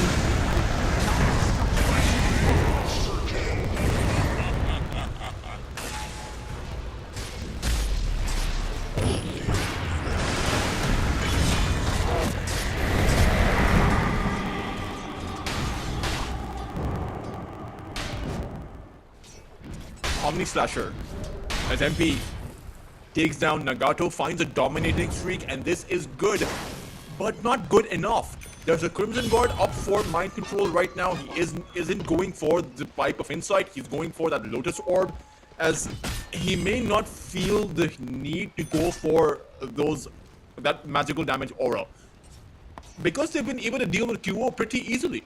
He may have had a good laning phase, but QO's impact has started to wear off, and you have to consider this Shadow Fiend that has 9,500 net worth in the charts, who's sitting at the 3rd place position, isn't having any kind of impact. So are Nigma Galaxy 4,000 ahead? Or are they 13,000 ahead?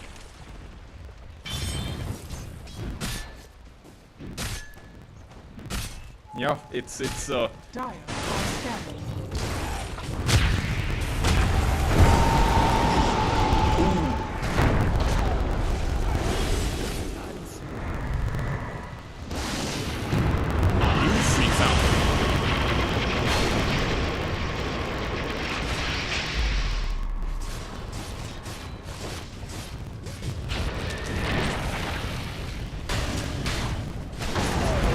Stampede. But QO found an amazing kill. That will certainly help QO as he farms up for his next set of items. And you always have to remember, Nigma Galaxy are playing against the clock. Phoenix are going to be stronger in that late games. And Nigma Galaxy don't have too much time. Next 15 minutes are going to be crucial for Nigma Galaxy as Yobber, his farming speed has slowed down. It is QO at the very top of the network chart once again, and Nigma Galaxy will be able to acquire a farming capacity. Not that bad a farming per game. Radiant's middle tower has fallen. As Isla is going for that Aghanim Scepter, once you get to that, multiple heroes being feared up, the Requiem becomes a lot more difficult, even the Ravage becomes a lot more difficult. I think Phoenix are actually in a pretty good spot, all things considered. As long as your tier 2 towers aren't pressured too much, they're not going to feel the heat.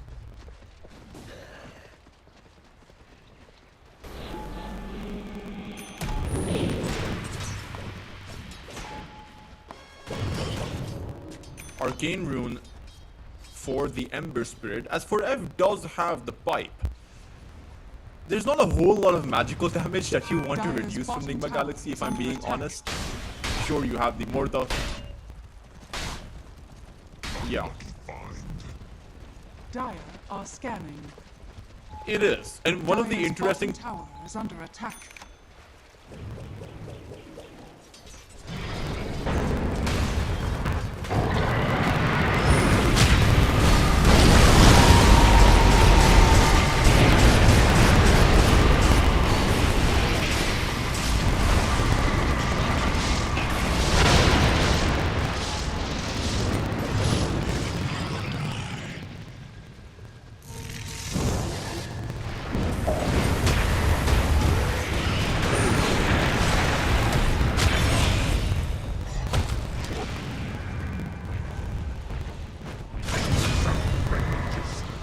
That's not good enough though for Nigma Galaxy.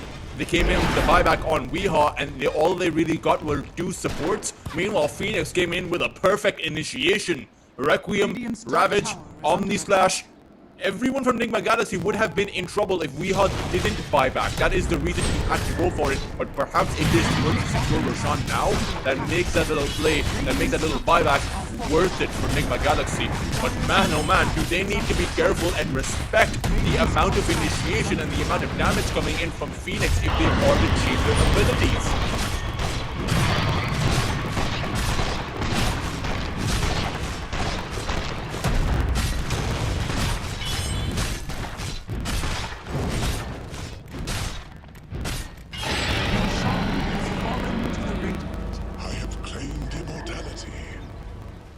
He really is going to be.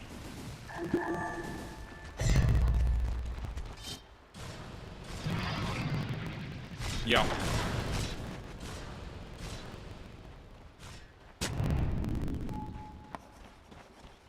I'll take that as tribute.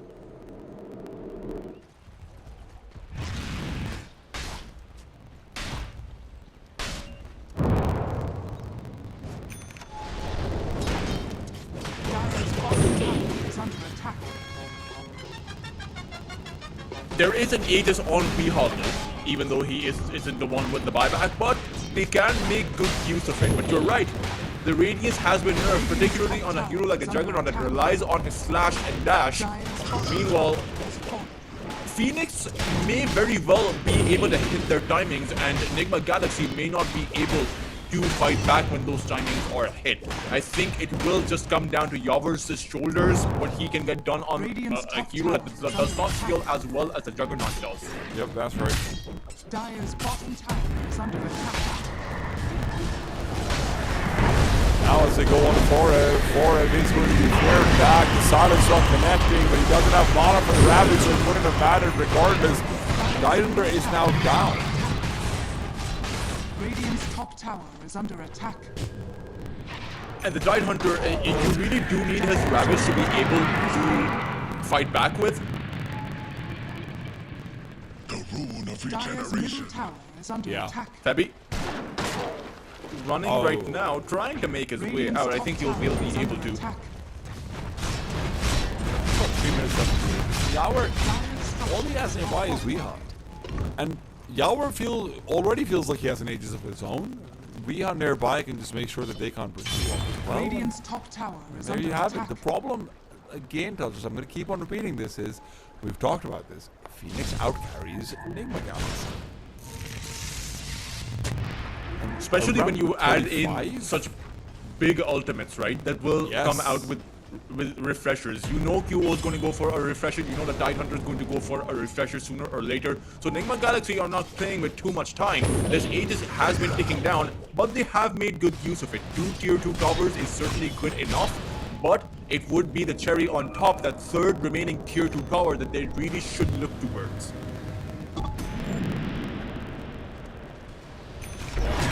Amplify damage unit is really hard to find something from it. Taken out right just Fabi just keeps on split pushing away, man. He's been such a menace even if he goes down there. The problem is Isla's team. Otherwise, if Weeha just gets a solo kill and Remnant's back over, that's worth it. Isla no longer being there, that might make a difference. Tower is under attack. I mean, even forgetting Isla, everyone, no one from Nigma Galaxy is in position to actually pressure Phoenix in a real way. Fabi doing an amazing job on a hero that really isn't designed to be doing what he just did. So kudos to him. A Tusk split pushing and forcing out TPs, man. That I did not think I would live to see that day. I do it all the time, bro. I said effective split push, he died. Ah, sorry, I must have missed the effect. This split has been contested, and Q will get to have this one. Mind Control and his Stampede are not sticking around.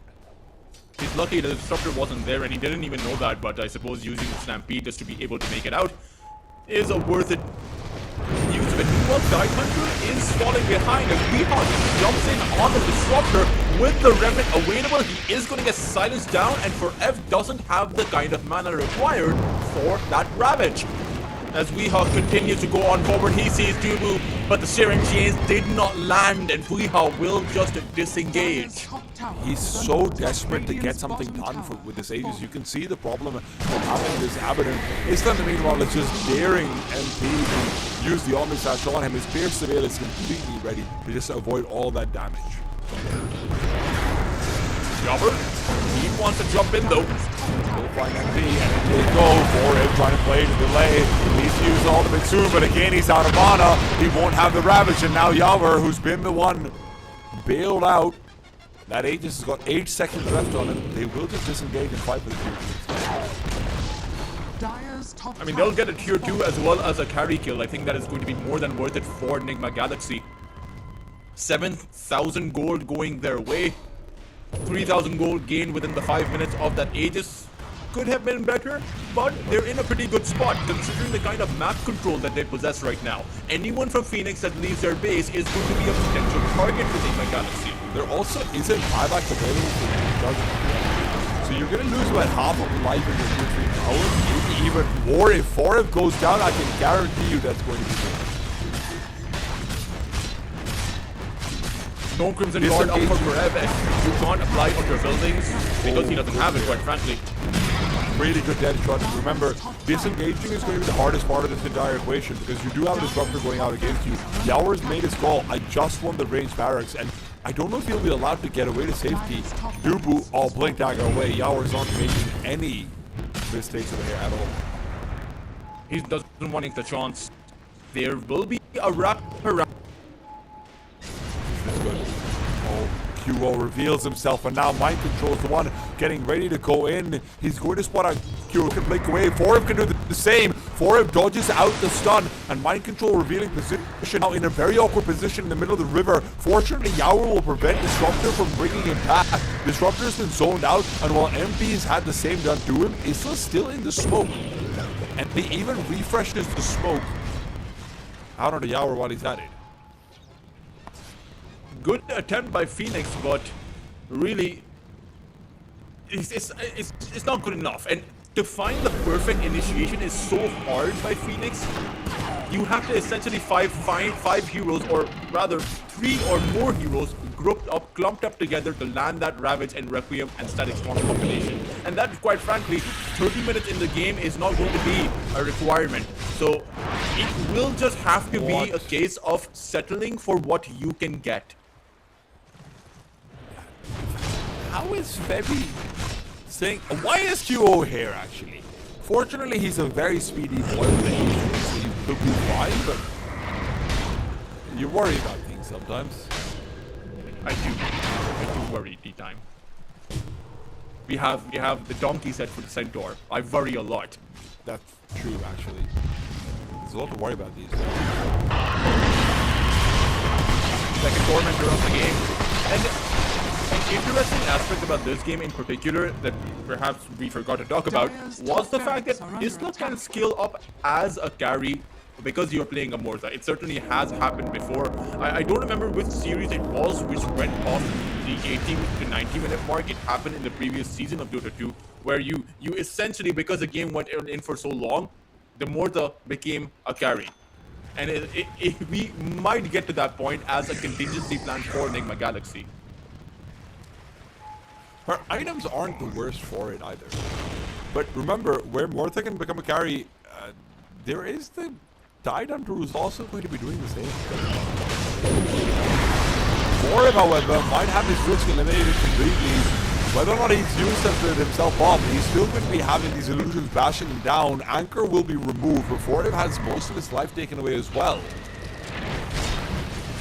And Iraq still seems incredibly out of reach for Nigma Galaxy. Interesting to see the Tidehunter who has gone for the damage dealing facet to now make utility based items. It really feels underwhelming on the Tidehunter. Really, his impact in this game is just going to be down to his Ravage and nothing more.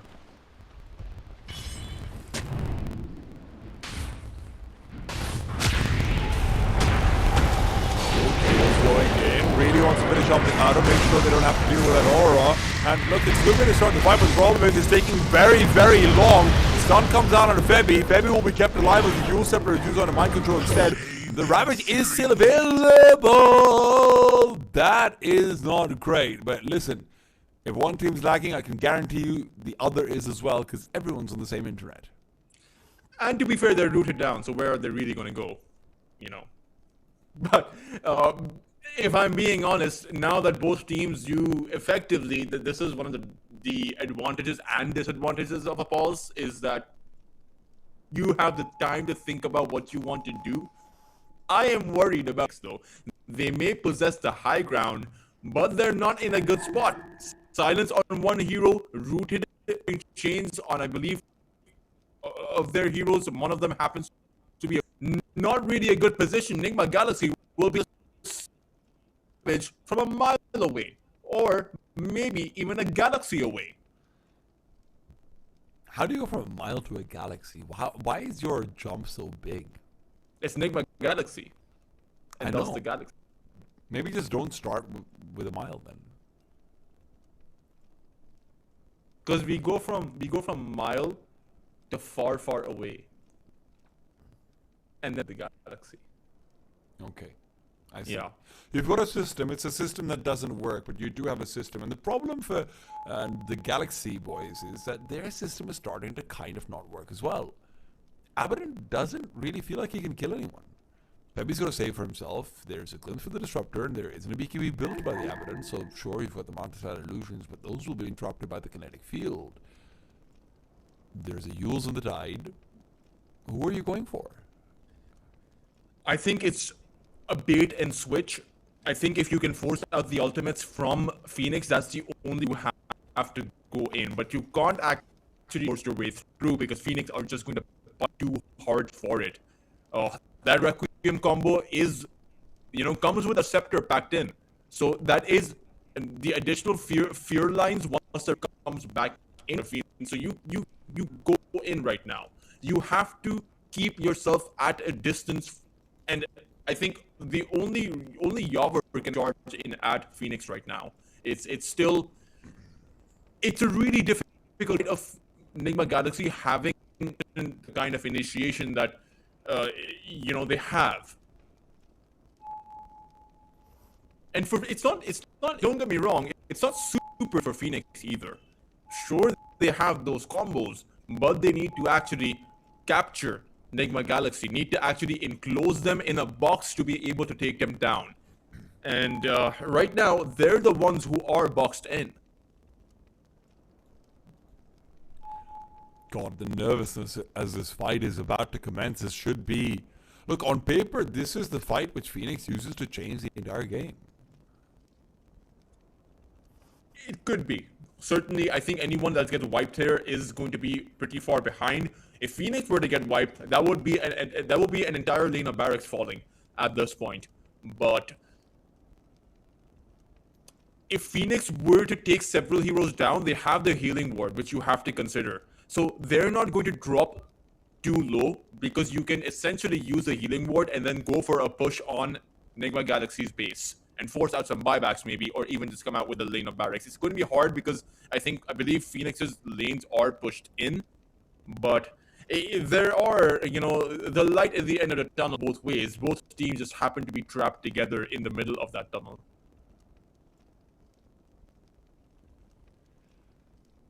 That's... Okay, so the light goes both ways, but do the teams also go both ways? That's the question. Daltros, is there a point where Wheel's a little bit more relevant as well? Because, I mean, looking over towards his items and the like, it's all magic damage, and that does become more important as BKBs wear down and the like, but we are going to hold that one. Game has been resumed. We're right back in the fray. A lot of damage from Wheel. And there's that relevance. Oh my god, look at that fear! He's found two, the dead shot! It's Isla all day long. 3-man dead shot. With Phoenix in that enclosed position, they couldn't do a single thing about that. How can you predict it? How can you play against it? As Yavor did charge in again, a Galaxy played it from a distance, and Phoenix apparently they never stood a shot. Or rather, they got hit by it. It really comes down to who shoots first, P.Tigers, and apparently it seems that Islam always gets someone.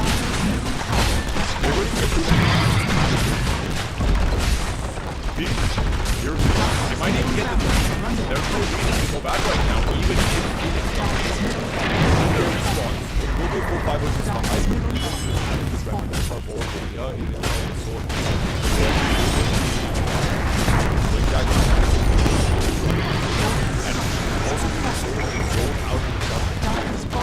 Or is also not using how are you going for this ravage if your wings are all disabled? That's a pressure right now. Because even if you see the ravage already, that's over. They're not using the buyback. The game is already over. They're waiting for the shadow beam, and that's a step too far. Mega Creeps have been found. Yavor can blitz the way. Nobody can stick around. The disruptor caught blitz.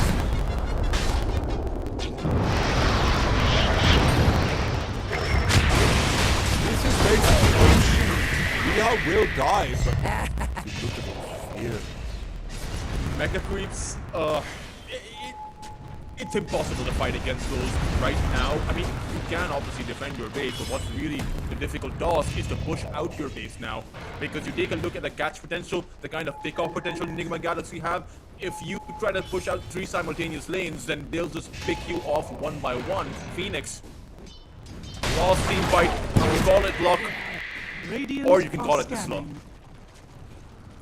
You can call it having a Muerta who's farmed enough to have an Aghanim Scepter and more items on top of it. He's trying to go for Roshan, they're gonna have to come back. Guys, your base. You've heard of the base race, Steltrus, Have you heard of the base? Limbs back on it. They recognize the threat of the Dota. I think it's too much. The problem is, we've also had all of their heroes zoned out. And now Isla goes into the Pierce to kill. And he just fights away. For it, it's fair, but the fair is immediately removed. Everyone has left Isla completely alone, and all his troubles are going to be paid for with the mages. Now the question is the Aegis will go in the hands of Nigma Galaxy, or can Phoenix make it here in time? If they can, they will have the advantage of a 3v5 fight, but Nagato will place himself towards that front line, perhaps even go in for a sacrifice. Yobber can't finish the job, he will have to go back. Well, he will have to go back. Duo is meanwhile just trying to go forward. Problem is that Yobber so that critical mass, he can still continue to fight. MP's Omni Slash after his war time is going to be only big risk that here right now.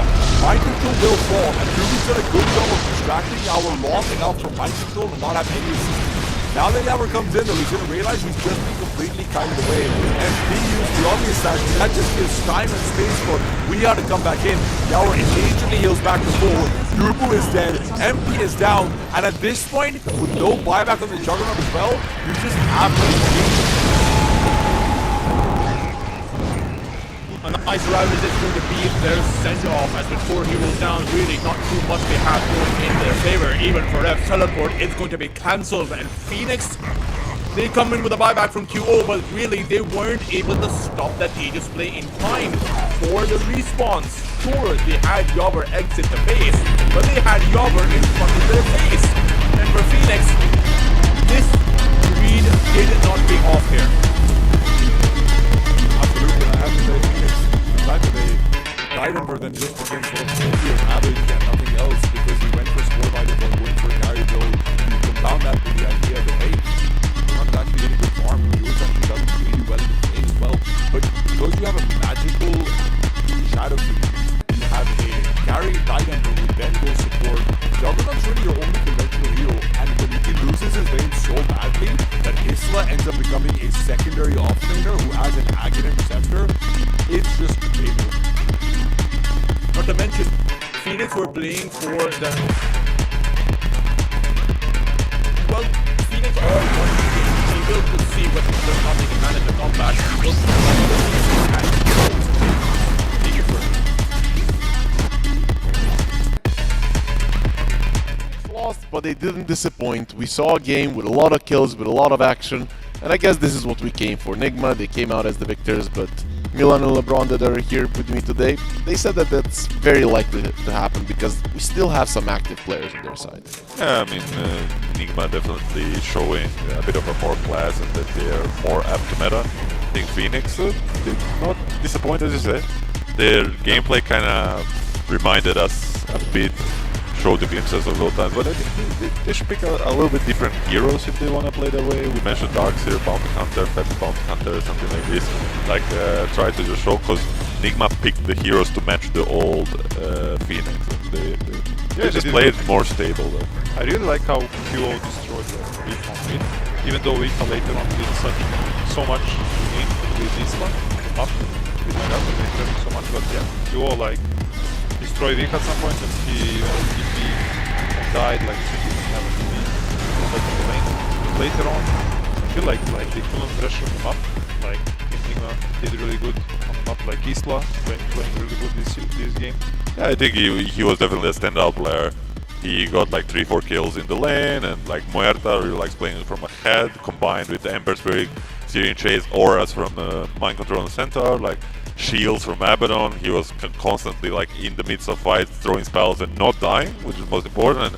And he showed a lot of impact on this Muerta. But overall, Nigma just besides few like war extensions, I would say mostly from Biha, they played a pretty stable game and it was pretty one-sided. Nagato had really good stomps, like 3 or 4 heroes, like with his ultimate did so much damage. Like this is really good combination, like Elder Titan, Muerta and Ember, like they did so much in the game. Like, yeah, it's like a kill squad, yeah. Yeah, literally Mind Control and Jabbar, they had like full free time, like to farm, like no contested fault. Do you think this is the way that Nigma should approach this series, only stability, or do you think maybe they can try matching the chaos a little bit? I think they should be prepared for the chaos as they did. They have zero cooldowns. Like they have some earth splitters, some ultimates, but they are not core for their fighting. For their fighting, core is like a dead shot, shield, ember chains, and like they were ready for anything that the Phoenix might throw at them. So yeah, it seems like they were ready. I feel like it was a bit easier for Nigma to play. You have like this Ember with Aegis running around, and you have Abaddon as well, like with a double life, right? So it's very hard for Phoenix to fight, and they have like all this team fight, but you cannot fight, so it's just hard, you know.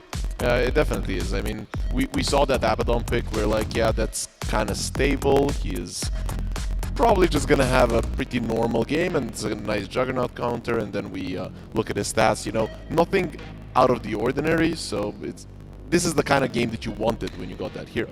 Yeah, I mean 6-2 and 17 assists. Like he would have had more kills if he was a bit luckier. But overall, Abaddon just like when we saw the pick, we instantly locked on stability, and he just was saving teammates left and right. We had a decent lane, like diving towers. He played a pretty solid game. Overall, though, if you LeBron mentioned QO, right? So before we got into the studio, we were talking about we don't know how much Dota, QO, and MP are playing. Have you been convinced now that QO is actually practicing a bit, at least the laning stage? Yeah, for sure. He was like doing so much good in CS. Like he was hitting spells, like doing really good rotations. This game actually Viha, like he stole Wisdom Shine from the enemy, and this slowed him super a lot. Like Disruptor was level 5 forever, like they couldn't take this early. Yeah, it really hurts the hero like Disruptor. Yeah. It really ruins the whole tempo of your team, like because he is the guy that you want some levels on. Even though QO made rotation there, but it was a bit late. He TP'd and killed Ember, but Ember out Shrines are a bit of a new thing, you know. He didn't play Dota in a while. You're like, you need to defend the shrines. What? Shrines who? Yeah, I don't know what that is.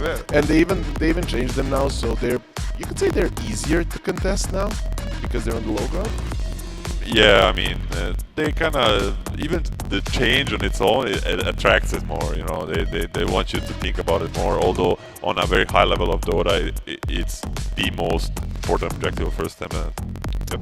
Overall, I mean, both of your support players, what's like the standard timing of a position 5 or a 4 getting level 6 now?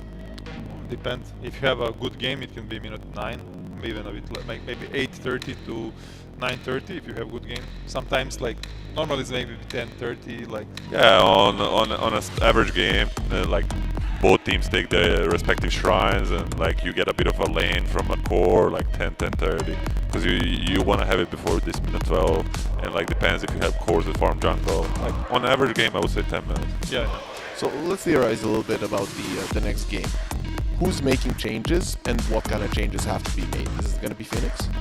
The Phoenix definitely. Sure. Like they already lost 3 games in a convincing fashion to Nigma Galaxy, so they are the one that needs to make changes.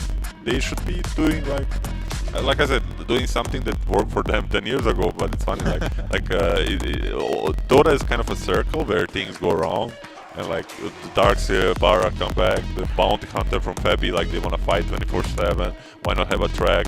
And like things like that, and just try something wild. Maybe a Pudge, maybe a here. Because if they go for standard stuff, like what's the point? Yeah, I agree with you. And in Dota history, we always see that some old strategies can bring it back. Like you said, you can literally bring any old strategy and it can work. Like you can run pick like this Bounty with Darkseer or maybe Barroom, run at them.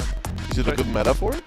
Why not? The Bara is always good. Like I'm a big in my teams when I coach and draft, and I tell my post 4 like I think we should pick Bara every time we think it's possible, because it's a very unique hero.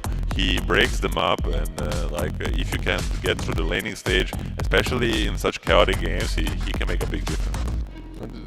Do you recommend Bara in your teams, LeBron, as well, or is that? You know, my Bara, when I play Bara, I just remove S from my keyboard, you know. There is no stop. You cannot stop charge, never. And I feel like this is hero for Fabi, you know. He's like vibing, you know, feeling like... No, it's yes for Fabi a bit, but it's we have to mention the Bara GOAT, it's March. another ex-player of MVP Phoenix. He's not with us here today, but he used to play for this team, and he was the paratrooper. When you think Spirit Breaker, like you think when you think Zeus, you think Merlin. When you think Spirit Breaker, you think March. And wish we had him here. He would definitely either as a coach pick it or he would play. I thought he was gonna mention the pub guy, Delfinos Cocoso. He only the only goats know about Delfino Cocoso. Only goats. Yeah, the other guy like 5,000 Bara games, and it was quite fun. So we want chaos. The thing is, do you think if they would be able to pull Nigma Galaxy into that chaos, would they still win, or do you think Nigma Galaxy comes out on top every time? Likely not. Yeah, But you never know. Dota is a beautiful, complex game. Anything can happen, and I just hope they get a shot, the real shot. Yeah, I was worried when I saw. I mean, not worried. I was like happy for Phoenix. Like when I saw Kyo had like 40 CS, it's going to be nice. And we found Ember, he had only 20 CS, like not even like low level, but he did really good on the moment. He's like highest in the market in this game, right? So yeah, he's playing every game, like a lot of games. So he's in the full meta, and he understands where he needs to be at certain time. And he did really good. Before we go to a break and actually get into the draft of the second game, after that one, just one more question, guys. So this kind of a tournament, show match and stuff, but do you think, let's say Nigma Galaxy wins it, is that going to be the push that is going to be able to push Mind Control back into competitive gameplay, maybe Weeha as well? I mean, I don't think Weeha is aiming to go back competitive. No, but Mind Control, I think he deserves another chance. Like back in his days, he was one of the top players in the world, like similar to Amar now from offlane. And he's like one of the most hardworking. Yeah, hardworking. Like he's playing like most buffs from any players I know. Like literally always in the game. Like. Yeah, I mean those hardworking guys are already getting ready for the next game. So we're gonna throw it to a break, and as soon as the draft starts, we'll be back. Abu Dhabi and UAE at the moment seems to be the epicenter of autonomous robotics and many other activities.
We are back to the future here with the games of the 2025 here in Abu Dhabi. I'm Harry, with me are Milan and LeBron, and you're watching Phoenix versus Nigma Galaxies. This game 2, we had a bit of a longer break, but now we're back with the draft of game 2. Boys, you expected some changes from Phoenix. Do you see some changes in the bans, or is it pretty much the same?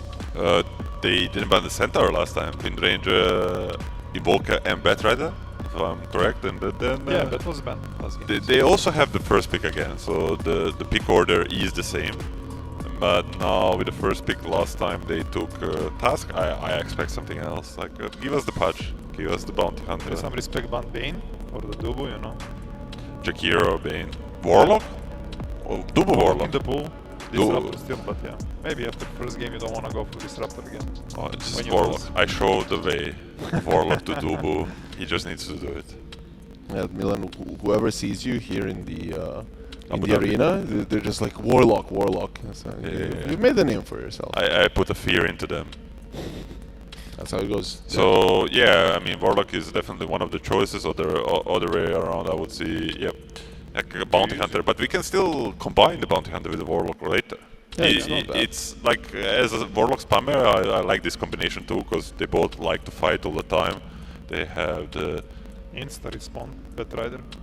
I know he's like can play 8 on 4, but this is probably weak on mid. Like this is his best hero right now, I feel like. Yeah, one of the best, and they banned it first phase last game, so yeah, I'm a bit of a bad core fan myself. Yeah. Like he just like when you see him get this Dragonlance Manta, he just starts like. Are we gonna see that? I mean, if it's core, probably. Like I think it's like a go-to build. Yeah, it is for sure. You know, Vika first game, he struggled a bit on the lane, and now he wanna dominate, because Batrider you wanna dominate the lane. Yeah, I mean, players in my teams, my mid lane players always struggle to find like besides Queen of Pain, like a hero to match Batrider in the lane. Of course, you can pick a Storm Spirit, Void Spirit, you can survive. Before you could pick Puck to do just okay, but now Puck seems like a bit deleted. I mean, we'll see next game, maybe Vikings with Matson pick Puck, or like as they see, they just ban Quap and they don't care. Like I think that's the only real hero to deal with Bat on the lane. Some other can survive, but only Quap can fight him back. When I play against Warlock as a position 4, I love to pick some melee and just pull the waves. What do you think?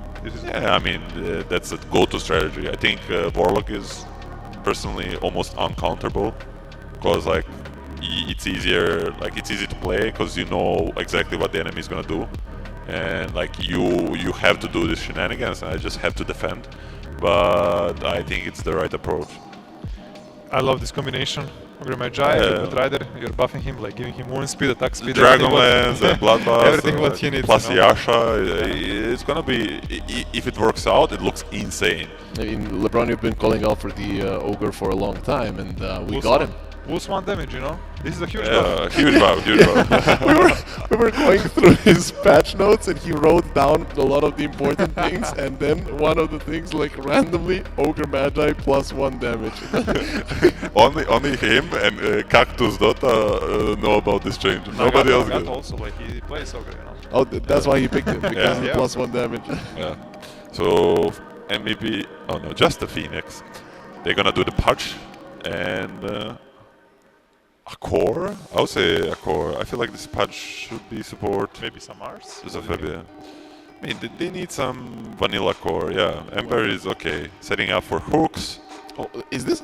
Man, this is gonna be a Darkseer, right? For Phoenix. This is the classic setup. But I mean, it's Darkseer, Ember? It wouldn't be surprising.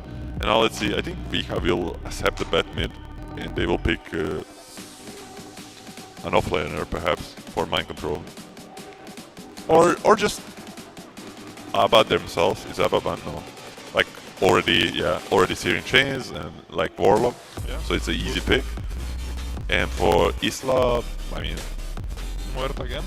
Muerta, I mean, why fix it if it's not broken? He played really well last game. So. You can stop Page ultimate. You can always center. I mean, although if Abba is not in the lane, it can be a hard lane for Muerta versus Warlock. He mentioned he want to pull the way, whatnot, the range heroes. Yeah, lane can be problematic. This is another Isla hero. I think when I play in pubs with him, he really likes to pick up. Do you like the line here? I don't know. Whenever I see super hard lockdown and there's like a big save like a Pudge, I don't see it as super valuable. Overall, I think Lion is a great hero. It's good, but I feel like it's like a glass of canyon. But It's hard to pull off, right? It's hard to pull, and it's like very easy to kill. But maybe with Abaddon, and if you get some auras from offlaner, I think it will work. I mean, I think one interesting thing in Nigma Galaxy lineup is that, congratulations, handshake. Nigma Galaxy lineup is that they're very versatile, where they can put their roles. They can still put bat off lane, Abba off lane, bat mid, Abba carry. With this in mind, I think they should pick a new carry, like a Sven, Ursa, maybe even Templar Assassin, like and punish this Darkseid. And just put Abba versus Warlock, just remove the shield and whatnot. You can play also Batrider carry against Darkseid and destroy him on the lane. Yeah, but it's not something that Yavar will play. Yeah, but you can send Yavar on the mid, right? Yavar used to play mid, right? Yes, but back in the days. What about a Juggler for Nigma? Is that an option? Yeah, for sure. Like this is another like classic, I would say Darkseid counter. Like healing work is also amazing as Ember Spirit. Like because he likes to spam and poke. I do like the Tide Band though. That looks like it would have rounded up the Nigma Galaxy draft quite nicely, even though it's not a carry. I think they need, of course, first Phoenix needs a carry for MP with the Warlock versus potentially Abba. Like a TB comes to mind. Yeah, I also think about TB. It's good against Abba, but in my mind is always like Weaver. I think like MP was one of the. He loved to play Weaver before, like in secret. He was the guy who played combat. Maybe put him on a mid on Ember Spirit and give Phantom Assassin to Cure. Because like Warlock, Phantom Assassin is... I really like this Darkseid into Abaddon because you're gonna have this... Yeah, it's annoying. On the wall. What, you know what hero came to mind for me? Because I remember they used to play it back in the day, a Slark. Because I feel like Nigma Galaxy, if you put Abaddon offlane, he's still gonna be okay. But if you're not doing it, you need something fat, something that buys a pipe. So Slark would definitely do well against that. Yeah, Slark for who? For Phoenix. Yeah, I mean, definitely. He also got quite buffed, I would say. Like he basically is 2 abilities at level 1.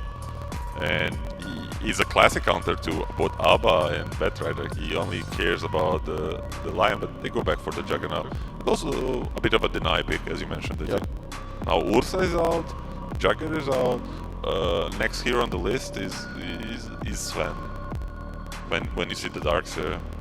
I would love to see Nigma picking some offlaner for MC that has aura, like Crimson is really what good is against left? Jugger.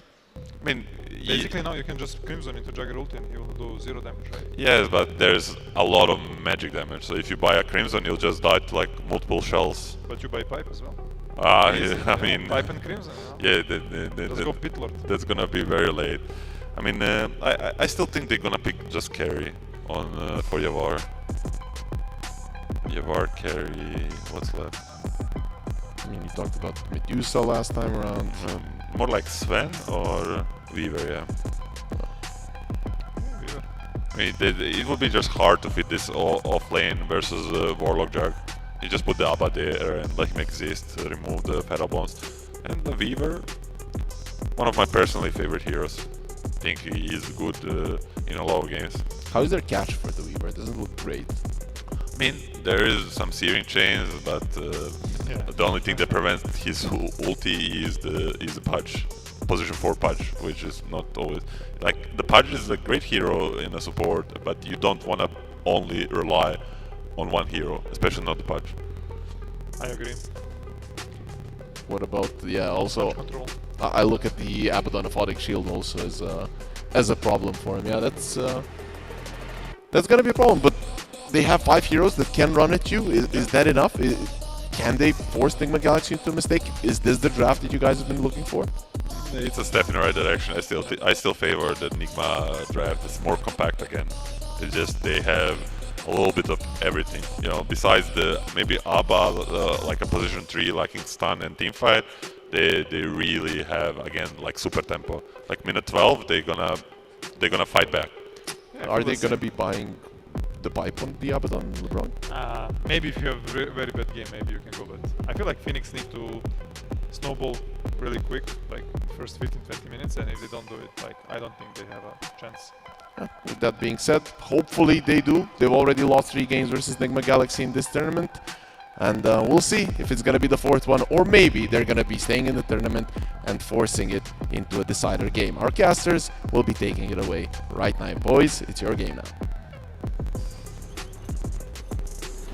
A surprise Weaver coming in the very end, and also I have to say, I actually think the Weaver has been buffed quite a bit in this current patch, even if it doesn't reflect in the patch notes directly for the Weaver. I think one of the biggest buffs that Weaver is going to get actually is the nerf to assist gold. Now that supports are getting a lot less assist gold and a few of those initial kills and whatnot, it does feel like around that 14 to 16 minute mark, if a Weaver goes for a Desolator build, it will be doing so much more damage to the back lines when maybe they don't have that full bloom kit that they would have otherwise. It is also, you know, just an overall really good Weaver pick. I believe the panel were also mentioning this. There's a severe lack of lockdown available for Phoenix. Really, the only source of lockdown they have is the Searing Chains. I really doubt that Pudge's Dismember is going to be that big critical factor because you have that hard dispel available by Mind Control. I may not be a huge fan of the Weaver, but in this game, with the Desolator, you can actually just take Phoenix down. There's not exactly a whole lot of sustain bound to their lineup. They're not super tanky heroes. Even the Pudge, T-Time, well, traditionally he is supposed to be, you know, that big strength-based core, doesn't actually have too much armor, and on the support position, the Pudge isn't tanky at all. Yeah, especially going up against Weaver, Pudge's only real objective is being able to get a Blink Dagger to get a good Dismember off the Weaver. I mean, honestly, even a Lincoln Sphere wouldn't be terrible. There isn't really anything outside of the Dismember to break it either when you look at it. I actually think Dismember is the only point and target ability they have, funnily enough. And this mid-lane QO is going to suffer quite hard. Weeha is playing yet another playmaker. It is one of his best heroes, and he's playing into an Ember that the Batrider completely destroys. Yeah, Q's been double countered out with the Lion and the Batrider, and it does feel like the last game where he was given so many resources.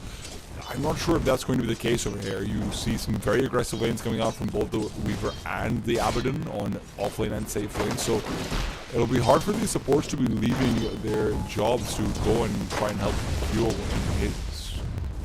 And because Qo, you know, you saw the Batrider as your mid lane contender, and Qo still decided to purchase all of these branches, the Quelling Blade as well as a Magic Stick. So his bottle is actually going to come out quite late.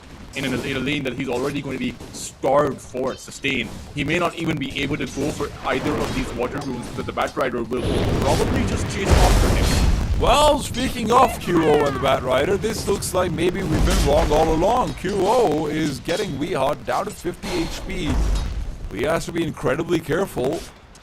Febby, down that just got here. Forget the courier, Febby. Just go for the hook. Okay, well, not that. Gone for the hook.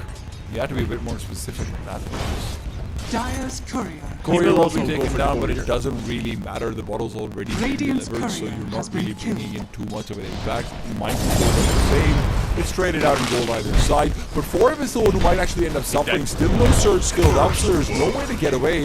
And Yaoren got to realize that. So for the next few levels, it is going to be a little bit of a bully situation going on. They also realize that the Podge, Febby was on that mid side because remember, he took the courier tower. So that was actually prime time for Nigma Galaxy to go in. And for Phoenix, they should have backed off with their darts here. Heavily aggressing. Febby in the meanwhile, all he's looking is great. He had a very good Dodge game earlier on in tournament as well, but of course the support price is only so much you can do. Nice ironwood shots from Isla just to make sure that he forward. Meanwhile, there's a vacuum that's setting up for a lot of damage. Forev doesn't have Shikuchi, and well, the Yower doesn't have Shikuchi, and because of that, he might end up going down with the help of the Iron Shell. Forev, what a play! Yower does get the kill before Forev takes Yower out. So Yower did end up getting that solo kill experience. It's not all that bad for the Weaver. Even better for the Dark Side. He also gets that solo. That's true. And he died again. He did. I suppose it's okay either way, but really that first blood did go the way of Nigma Galaxy, you know, on towards the dark sphere. So this was a bit of a recovery kill for Ev, not really that tiny baby advantageous TV screen, because despite all the advantages for him, still he's being zoned out consistently even after that kill. He's so stylish, man. And that's one of the things, you know, because of the StarCraft dominance in by the Koreans, every single time you see a Korean up in any sport, you just naturally want to cheer for them. Yeah. More available in battle titles. The stun comes out after the surge, and Forev would have been dead. And because it's been guaranteed, have to be very careful with the surge when you're going up with a single target stun and a hero that can pursue you in the Weaver. It's one of the reasons why Weaver can be so good, and that's just as good as that hook is. Riaz might be dead over here, but he's looking to fight back. He wants to kill. Baby's not coming to gank. Baby's coming to deliver food. QO might took a good series chase to create that distance. But that was QO setting up that hook with his searing chains, and instead of Phoenix ending up with the kill, the Pudge ended up losing his life. So for Weehaw, that is completely worth it, and QO is not out of trouble quite just yet. There is a lion lying in wait for QO to overextend.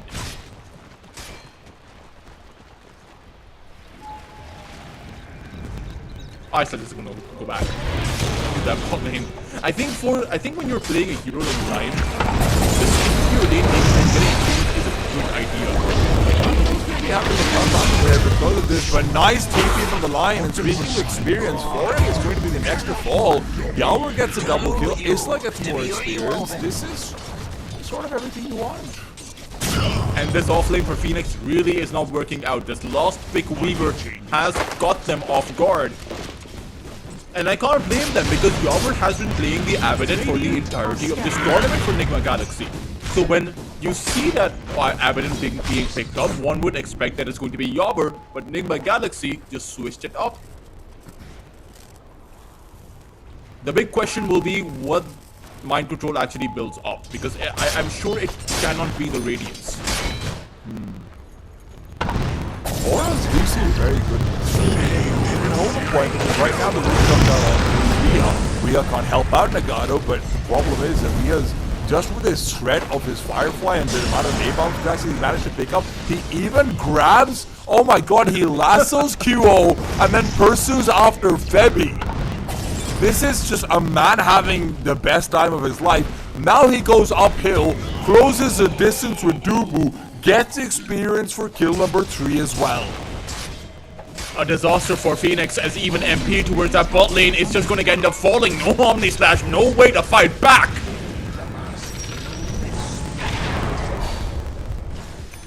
Yeah, this is maybe the opposite of the start that we got of the last game. You know, where we've got hope for Phoenix, where we're seeing QO have a good game.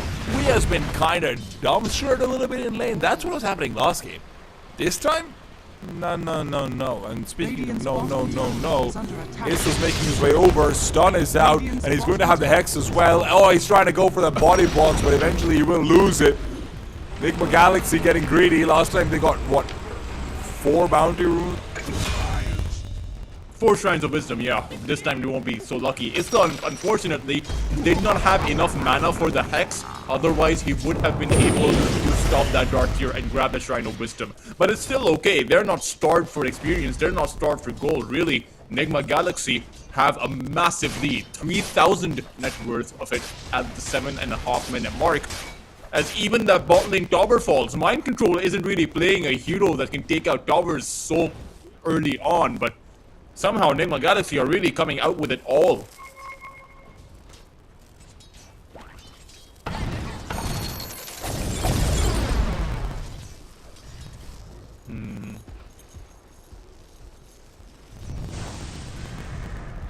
Let's see though. 8-minute power rune does go the way of QO, as it is a shield rune. This can provide a bit of a buffer for QO to stay alive, despite of the fact that he is underneath an observer ward. And Febby, despite of him planting himself towards this mid lane, for quite so long, he really hasn't found the kind of success that you would look for, because hooking Weeha in isn't really an ideal case for Phoenix. Quite simply, Weeha could even want to be hooked in. But right now, he is low on his HP. Isla does not have that finger of death.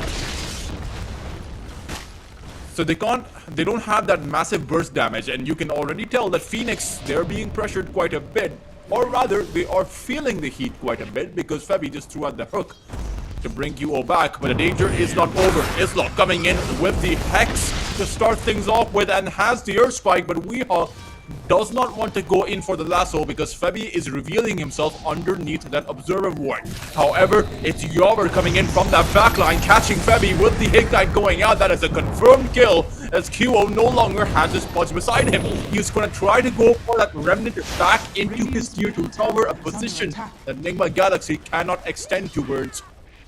And I think they will just settle to apply pressure towards this tier 1 tower on the mid side. Going from bad to worse, it feels like nothing can stop the hour at all, Purples. I mean, 62 to 100 net worth before the 10-minute mark is a truly impressive number. Let me just put it that way. Radiant's courier He's has been just gotten so many kills. He's a skill after kill, really. 7-1. I mean, he'll have a Desolator by that 10-minute mark. That's around such that an 10-minute mark. Absurd timing. And then who's going to survive? We're already talking about how this Weaver with the Desolator would be really, really powerful. A Weaver with the Desolator at 10 minutes is going to have 20 charges on it by 20 minutes. Yeah, it's just not a good look. I don't think anyone survives, really. Not even the Juggernaut. I think, in one of those tricky situations where the Juggernaut just has so much damage against him, using a Blade Fury would just becomes a negative. Kill. Yeah. Because the only way you really stay alive is with the Omni Slash, funnily enough. So you need detection on the Weaver, and you need to Omni Slash him to stay alive long enough for the rest of your teammates to make their way over and help you. And lock him down with really no lockdown available in your team. The Hour is going to be coming forward, teleport out from the Darkseer. He has come through with information. That information is that there are red laser beams coming out of this ant. That ain't good. Really isn't, and I wonder what the game plan will be. Right now, Dubu is on the mid lane to try and get the Chaotic Offering up. That will add into their disable. It's not much, but at this point, you take what you can get. As Weeha is in danger. He just fights back every time. Gets the lasso out of Febby. That'll be the guaranteed kill. And Kyo's amplified damage rune right now is just baiting him into a losing battle. Even if you get the kill on the Bad Rider, a 1-for-2 isn't worth it when all in the meanwhile, Yaro's just having his way with your triangle. It's really not worth it, because he didn't even get the kill with it. He got the assist goal, which has already been nerfed. So, it's really not good. Warlock is also going to end up falling here. Just Desolator stacks going up for Yobber again and again, as it is the first one of those stacks. But now this tier 1 tower should also go down. Nigma Galaxy can't just push it all the way through. He's going to have 20 by in 10 minutes. I can almost guarantee it. Maybe even before that. Is Forev dead? He is. There's a force stop. With the force stop is just going to destroy him. Darkseer supposed to be mobile. He even drops the wall down. And now Forev, I mean, Listen, all he can do is try and help with a little dominated creep. It's a good hook though, and Febby will at least guarantee that Weehaw will fall. But look at the commitment and look at who's coming in from behind. Yaur is taking the long way around. The wrap will come through the triangle, and he's coming forward. He hears fresh meat, and that's the sound of Pudge walking, not Pudge talking. Febby, oh, that's a little bit too early. Yaur doesn't get the stacks for that. Yeah, I think it's heard the Galaxy. one finger punch that we were speaking about earlier. He wants a bit of that limelight. As the finger of death cooldown has been reduced in the patch, it's been reduced by a whole 10 seconds. It may not seem like much, but that just means you get to dish out more finger of deaths as time goes on. You're absolutely right, Ultras. It doesn't feel like much. Hey, it's gonna be back up in 10 seconds earlier. Woo! What a party! Speaking of the party, I think Yaur likes the crowd that's getting assembled in the triangle. He's maybe even look to go say hi to those ancients. Their sentry ward out. The only purpose is for Kyo to be able to recede. MP can't even farm uncontested because there's an Abaddon in his lane which he can't trade well against. And there's a Lion on the other side ready to make his life a living hell. So MP will have to go to the jungle to farm, which is already going to slow down his farming capacity. All the meanwhile, his team is getting pressured all across the map. I mean, a root of a hair is going to be impossible for his units are blocking it.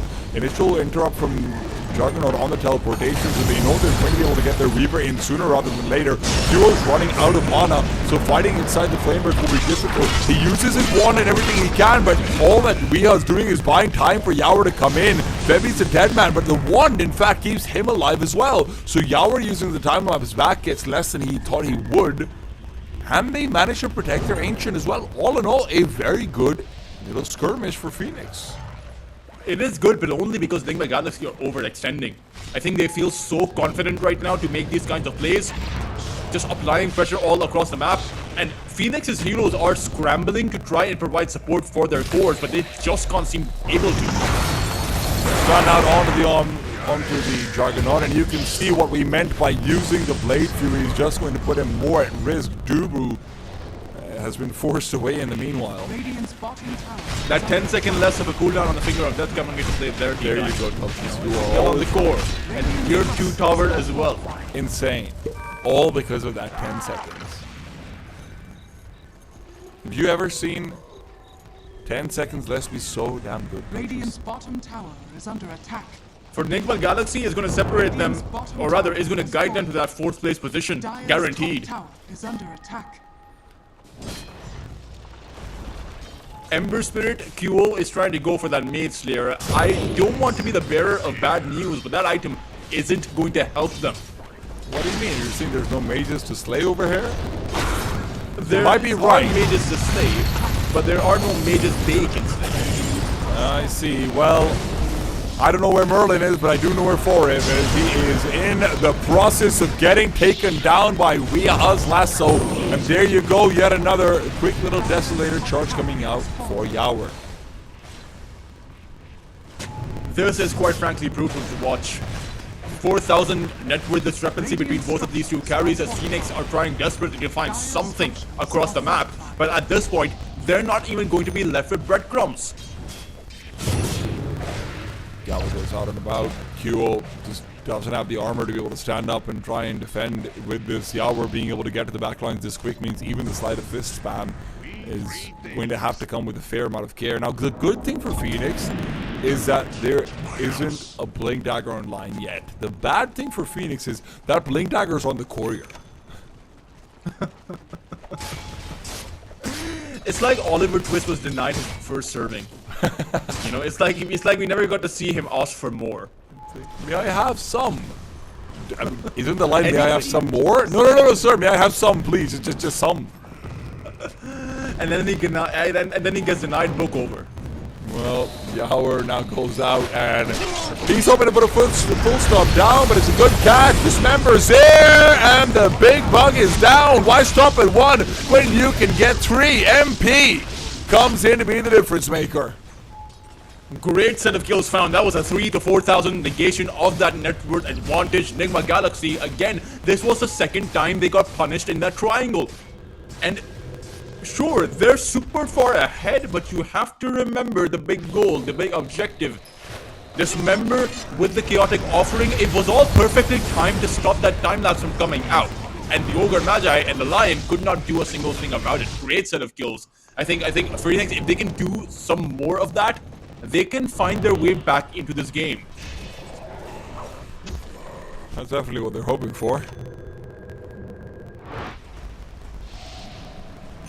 I think one of the things that maybe we've discussed a bit less is the single-minded nature of the damage coming out from Nigma Galaxy. Yawer is really the only right-clicker. I'm not sure what the Abaddon is building right now. Mind Control could maybe come in as well, but they're not under timer. But should it somehow get to a super late-game situation, it will be awkward. It'll be awkward for sure, but the Lion is one of the best supports, or rather one of the best heroes in that Super League game.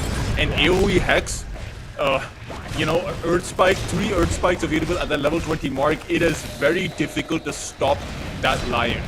Just the amount of disables he comes in with. The Chrysalis Not is to mention the Ogre Magi, you know, you have a lot of heroes that scale really well, that Phoenix don't have. On Phoenix's side, the Darkseer, Juggernaut, and I suppose those are the only 2 heroes that scale. The Ember Spirit starts to fall off in that ultra late game. Does do well up until the mid to late game though. The Chrysalis is one of the best items you can get on Weaver to be able to power spike up after the Desolator as well, and not only does he have it, he's now already setting his signs for more. Yawer is still very much the raid boss, the one who has to be really catered to for the entirety of the Radiant side gameplay, even now. I like how Febby is itemizing. He's actually going for that contingency plan. Weehop. He won't get it, that's so. But Febby actually is only 2 more components away to that Aghanim Scepter. I think once you get to that Aghanim Scepter, that Ion Shell combination can do quite a bit. The only problem is he can't actually survive against the Weaver's hits. Yeah, it has to be on the Weaver they go. Good hook, but it's on the wrong target perhaps. Mind Control is just fighting back. Oh my goodness, David's face. And now, I mean, even if you ended up remnanting back, Kyo would have just died to the Abaddon. It's 2 carries they have. You know, Mind Control with the kind of game that Nigma Galaxy were having in the early game, decided to go for the Radiance, and quite simply, the greed it's only greedy if you get punished for it, right? Otherwise, it's just opportunity that you took. Like a Warcraft 3 cheat code. Greed is good. Yeah. So, but it's one you use where you don't put in too much, because then, you know, you don't have suspicious eyes on you. Hey man, give can we yourself listen? a That little was listen, dude. That was like 10 years ago. Can you stop talking about Weehas and The Weefray saga is gone, man. One of the most celebrated star rising mid laners of his time. Of course, second place at TI as well, with a makeshift squad of Digital Chaos. One of the most legendary Cinderella runs that we've seen at TI ever. Febby, out and about, he says he might as well have a last meal before he goes down, and well, he will go down. That was always guaranteed. I love how Forever just used the surge and abandoned that bulge without a second thought, as if, see ya, buddy, I'm not sticking around for that one. Dire's middle tower is under attack. Duo, meanwhile, I feel like it's mean of me just to point it out, but No, so I think it might be. I think it might be. Yeah. Guys, I just need you to look at the left and just look at the graphs. And yeah, you'll see. Radiant's You'll top see it. tower is under You'll see attack. the Lion being 400 gold behind it. Now, I'm not saying that's... Maybe the Lion's just crazy farm, guys. You ever think about that? He has had a great game. I mean, I think every single time his Finger of Death has been off a cooldown, it's been used within the 5 to 10 second intervals. They've certainly been playing around the timing with that really well. And it's a great Finger of Death game. And all of Phoenix's heroes are super squishy. And if not for that 10-second buff, who knows if this would have been possible at all?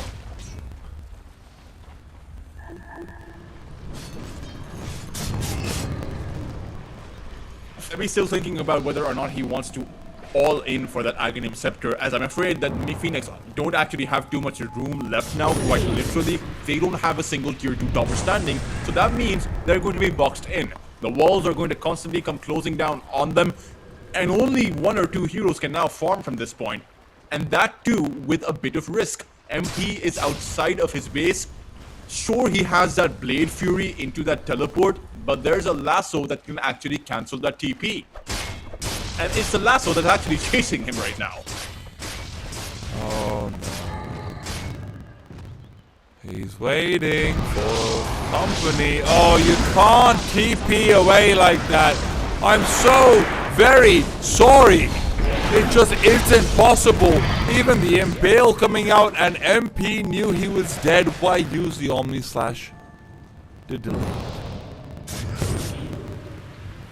You're going to have to expect that kind of maneuver by Nigma Galaxy at this point. They are going to run out of their Aegis. I'm just not sure if that's going to change anything. Yawver has 16,000 net worth at the 24-minute mark. At this point, hooking anyone in is going to be you losing your team. I think he also almost has a Satanic. You need to find the perfect initiation. You need to find the perfect vacuum wall combination.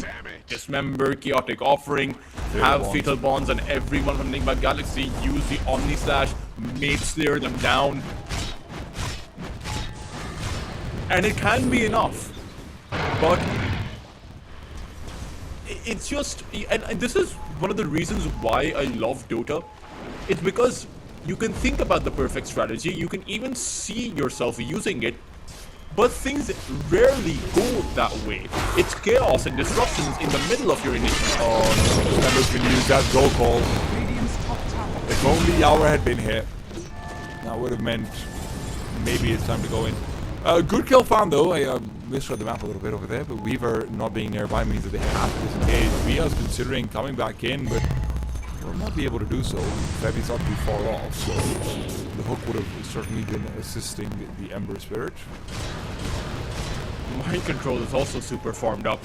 He doesn't have, you know, the KDA maybe of a super involved player, but he just simply has too much farm. He can out-carry the Juggernaut at this point. Weehaw has that Hurricane Pike built up now.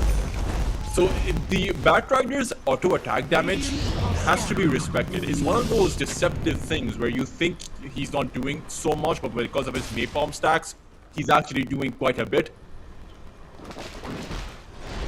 They're on the hunt for Yawver, but he has Isla beside him. Yeah, in fact, he has quite a few heroes beside him. That would be key. This hunt is being led by Yawver instead. The hook goes through the corpse of MP. He can't do anything about this. Teleportation from the Pudge will not be cancelled as Forum does come over with a nice double hook stun. The problem is QO just remnanted back to Yawver. I mean, yeah, that's not good. Losing MP was already bad enough, but with QO losing his life there as well, that's 2 cores down, that's 20 seconds you won't have your Omni Slash. And that might mean the first time that Nigma Galaxy come knocking on your high ground. And I'm afraid Danger isn't going to be answering them.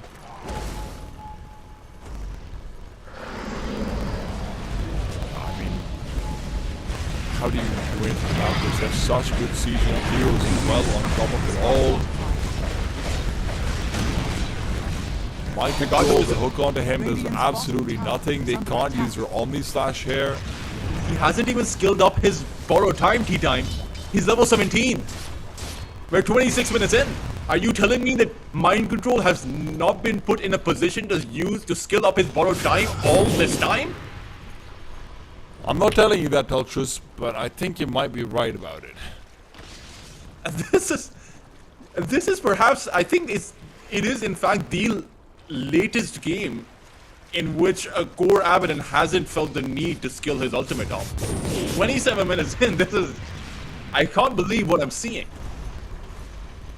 At this point, he could have actually given so many of his skill points in his attributes, and it would have been better.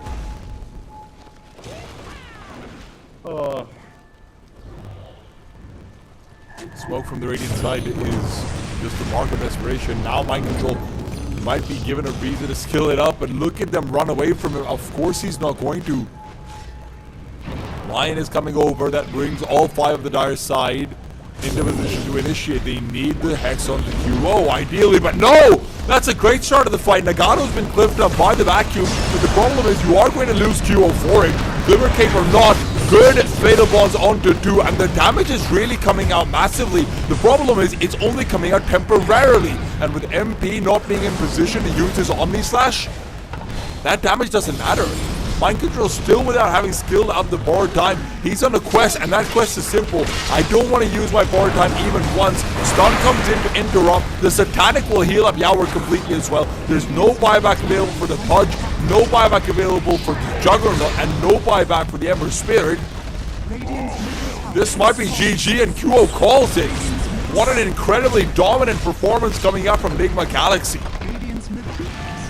This was just a brutal beatdown. This was a round 1 KO that Nigma Galaxy, they outclassed Phoenix every step of the way. That from the draw phase where they picked up that Weaver as their last pick, to Weehaw coming in with a slashy Batrider that dominated Phoenix all the way through Mind Control. The poor Abaddon that did not feel the need, that did not feel the heat 27 minutes in, did not have the skill up his borrowed time.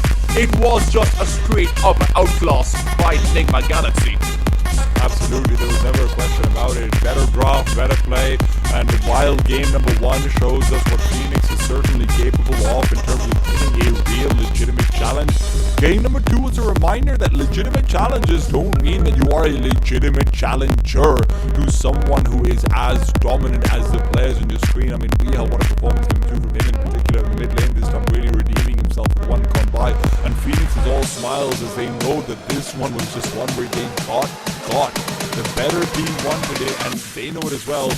Always good to see the Legends back in town, always good to see the Legends back on the server away from just coaching, but the question is, what did the analysts feel about the Legends and how they performed over here? Oh, what a game, or what a series. Pretty easy for Nigma Galaxy. You guys expected it. We got to see the fabled Phoenix Darkseer, and with pretty much... this was 3 melee heroes, usually it was with 4, but it didn't make a difference. And I have to say, we were down at the crowd at like minute 10. Both of you said, this game's over. What happened? Like, how did you know that there's just no way that they can come back? You wanna play, they lost lanes pretty hard, and like we already like said the only way to win this game for Phoenix or for Phoenix in general is to kind of stomp, snowball, and already at this point, as we've seen highlights, it was always kind of done and dusted. It was literally like first pick bet, like it was 9, but first pick for the Nigma, and like he was having such a good game, you know. Even like when Tpabo was ganking him, he was dying to him, like so, like, and they were like 2 versus 1. So, and there was like, they were playing everywhere like really good, like a lot of rotations from Ogre, from even Weaver using the gate, killing Jugger, like you can see it here, like killing him twice, open the tower. So basically Nigma Galaxy, they were playing super fast on every lane.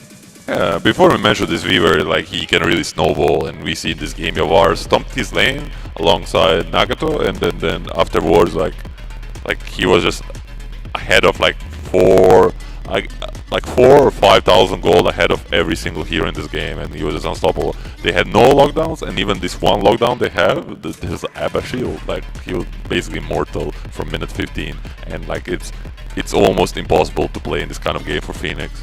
Yeah, but at least we can see Phoenix, they had like fun, you know, they were laughing. Classic Fabi, you know, just... I mean, they came over to have fun. Do you think coming into the tournament they thought they were going to do great, or they thought this was kind of going to be the place at which they go out? What do you think? What expectations? I think it was like old friends, like some reunion, yeah, Let's like high school reunion. Yeah, just a reunion, you know. You're having fun, you know, like some nostalgia, you know, like we used to be really good, you know, still good, but not that good, you know. In Dota, they are not professional players. Dubu is still active, like spamming. I don't know if he's looking for a team as a player. No. I think Dubu is just would make a great coach. I mean, overall, like Sambi, March, Dubu, Koreans do make a good coach. They're very. Heen as well, right? Yeah, Heen. I mean, Heen is already legendary. He's just been out from the scene for a while, I think. So yeah, the Korean players are very good coaches. Yeah. So, let's say you're saying because friends came over, they didn't have a lot of expectations. Let's say your old like clan buddies, right, from Serbia, from the same country, if you would come together, what would your expectations be? Or would you be happy like this while losing, or would it be a little bit different? I mean, you're not gonna be happy losing, but you know you're not gonna be disappointed. Okay. You didn't come here like to win. You know? I mean, every Dota player is a competitor at heart, and like you would come to win, but you also need to be realistic. I mean, I think Phoenix playing against E7 or in group stage, like previous matches, they would be pretty devastated if they lost. But playing against Mind Control, Viha, some of the like profound players of Dota 2 history, they accept it. You know, they're like, it is how it is. Yeah, and all players from Nigma Galaxy, they're like playing every day, like spamming pubs, constantly grinding, you know. So, and from Phoenix, I think Dubu is the only one that is super active. Maybe forever, I'm not sure, but. Well, I'm not sure either, but the difference was like very obvious in skill gap. So how do you feel about Nigma and their match later on in the day? Do you think they're still coming in as the favorites, or? I think it's gonna be a very even game. I expect 2-1 to be.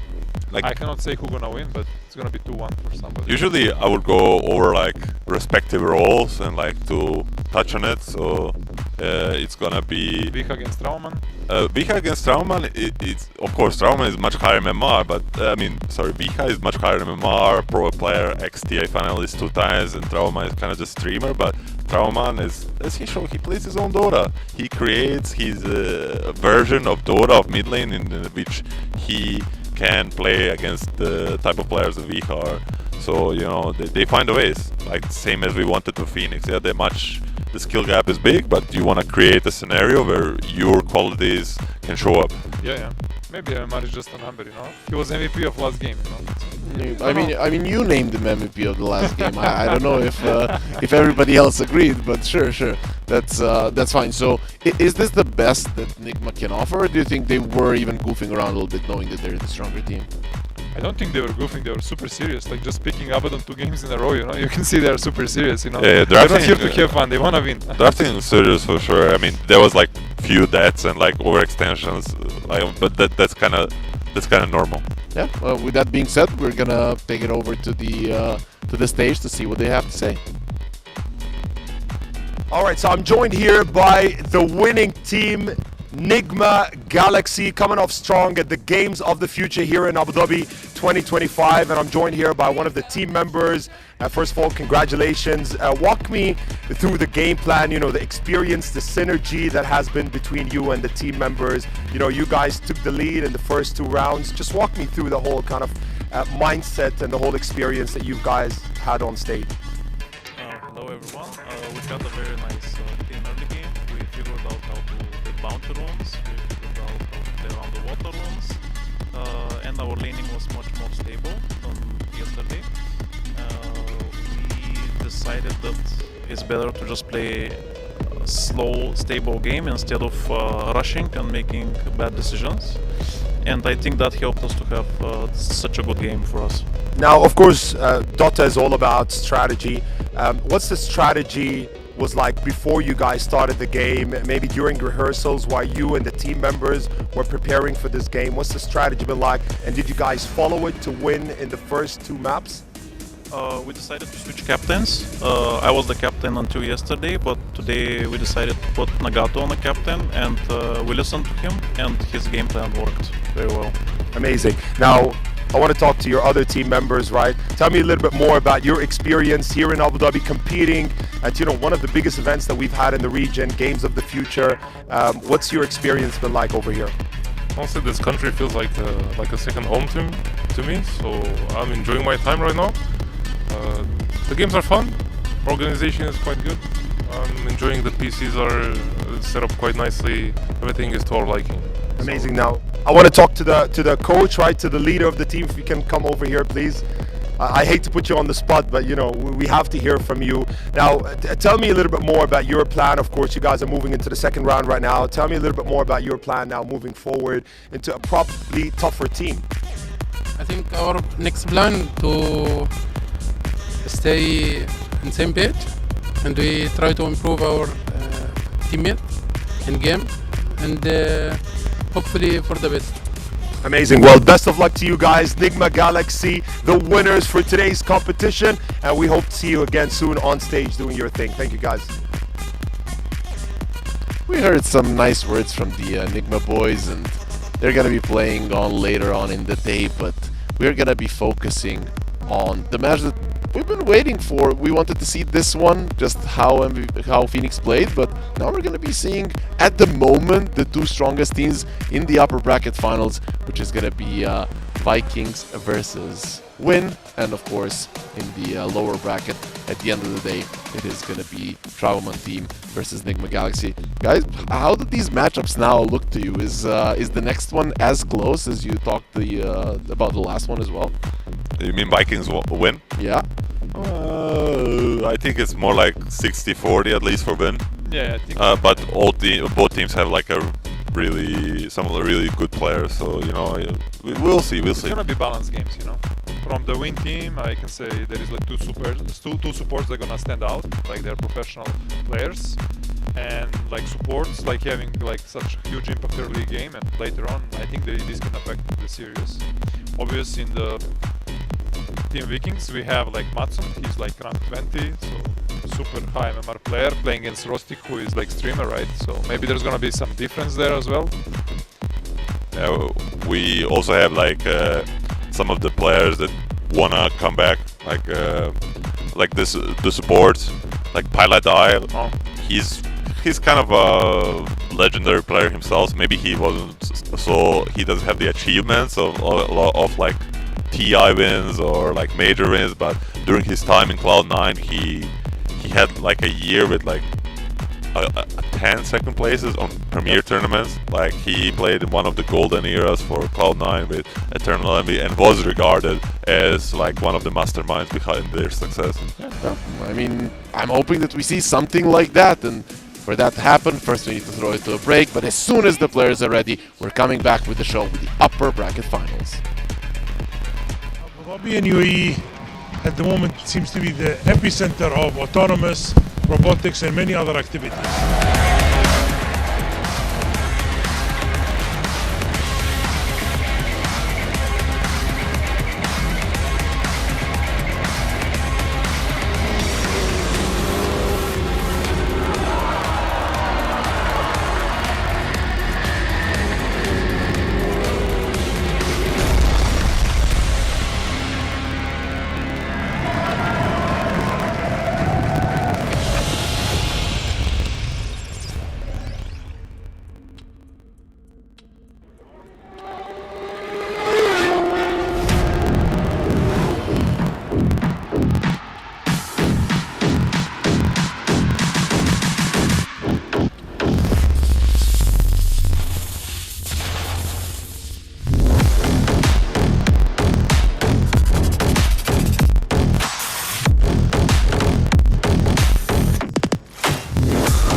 And we're back with the Games of the Future 2025, this time with the upper bracket finals. One of these teams are going to be securing the top 2 spot after this best of 3 series. We've got Win, we've got the Vikings, the favorites of the tournament versus Vikings, who definitely would make nobody surprised if they won as well. But either way, who's going to be winning, we're going to be finding out in the next 2-3 hours with my pretty genius analyst, I'd say.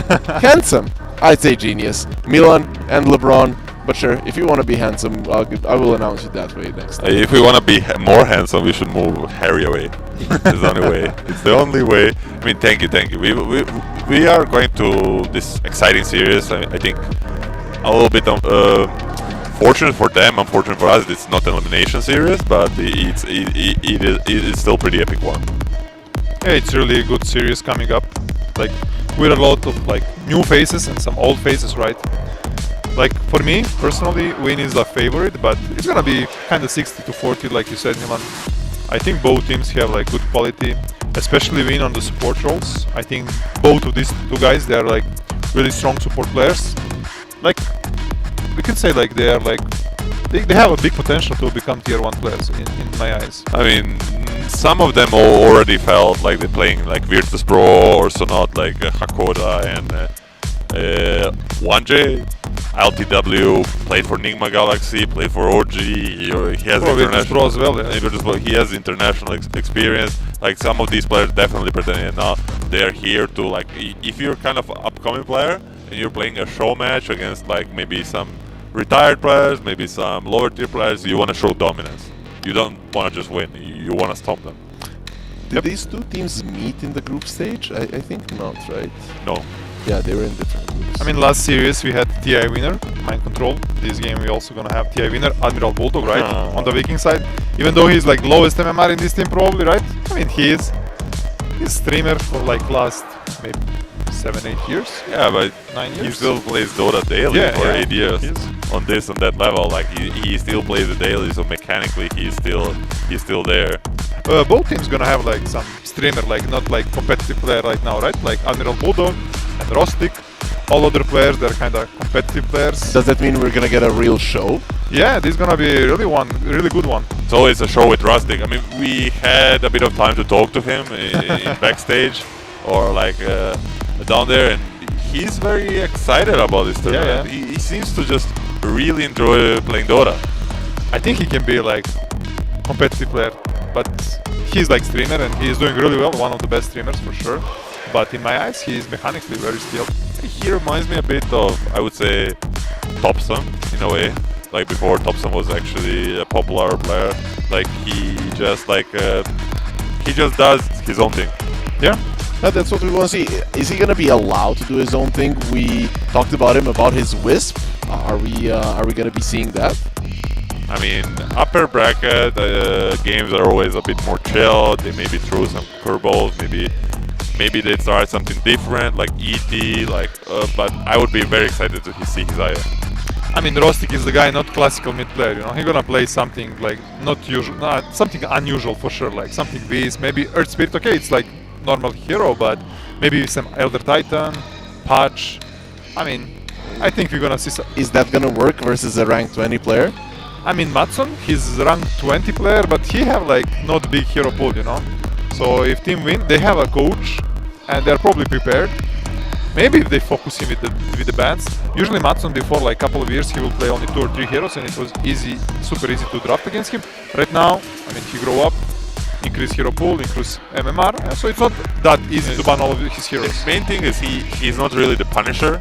Like Matson will not destroy the lane, but he will always get his own thing, and he will gank and do other stuff well. So like I think that there's where Rustic can find space. Usually when Rustic plays other tournaments against and ends up playing as top tier mid laners, he struggles in lane a lot because they're just mechanically better. But this time around, I think he should have at least okay lane, although this is his biggest weakness too. Yeah, this is right. I mean, power of the Vikings also is like experience. Like you have Pilot Eye, Admiral Bulldog, and Nico Baby, all super 3 experienced players with playing TIs, playing also Tigers. a coach. They have a very experienced coach. Oh yeah, very familiar faces. face, especially for us from Serbia. Shout out to Bokto. Yeah, shout out to Bukta or Victor. I don't know how people know him better. He was in coach the- for me and coach for Uniman, right? Did he coach you, Kerry? He was a teammate for me. Okay. Yeah, I not a coach. Maybe we moved him to a coach at some point. Yeah, that usually happens. But this is the thing. This does remind us of LANs that we played in our country, right? Because it's not that try hard, but still everybody wants to win. And he does tend to thrive in those. Do you think like an experience from that type of a player can help? Yeah, I mean, of course, you know. There's some things like LAN meta. I mean, it's also a thing in a tier 1 tournament, but it's thing in every tournament. I think he understands it. He understands the pressure. He understands the circumstances, and he can help a player like get out of a slump, or can help a player boost confidence too. Like he's good at these things, and he's most important experience at this. I think he's working with the people like for long, like his personal coach as well, trainer in the gym. So he have like this good communication with the people, and he know how to approach any player, you know. Does Win have this, right? Because so far they won everything. Every single game did go their way. Let's say they lose a game. Is that gonna be a big problem mentally for them? I mean, Eastern European players, they tend to tilt, be emotional, so maybe it can affect them hard.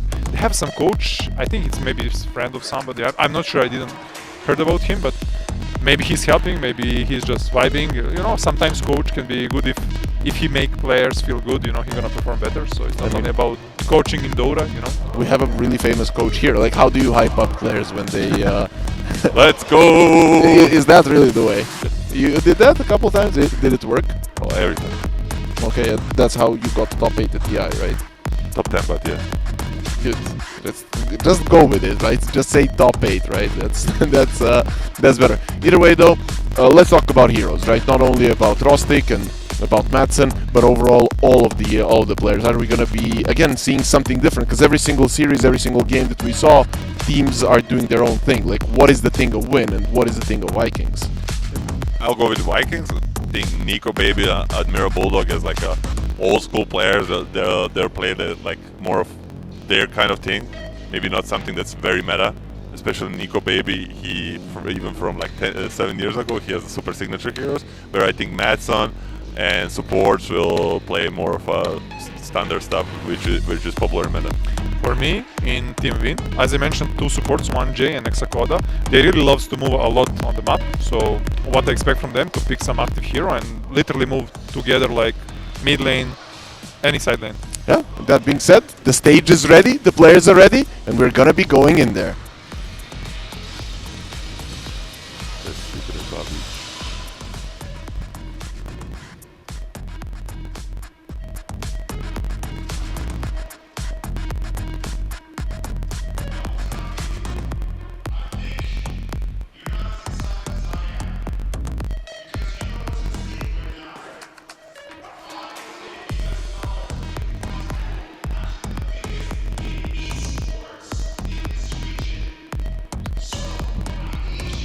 Šta pričate od 5 miliona?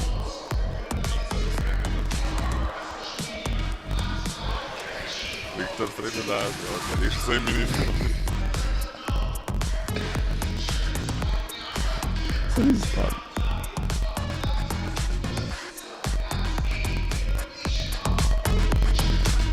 Vidio sebi procenat i onda kao može price pool da se digne.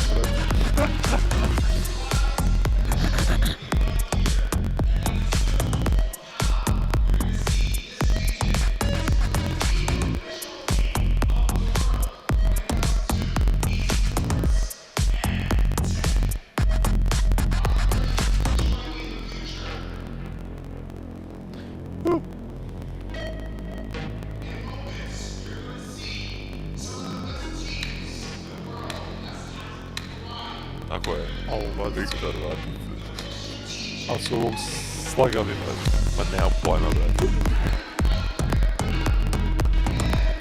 Pa dobar je, brate. Idemo dižemo željezo, brate. Ali prvom sisnica neće. Posle idemo na ovu.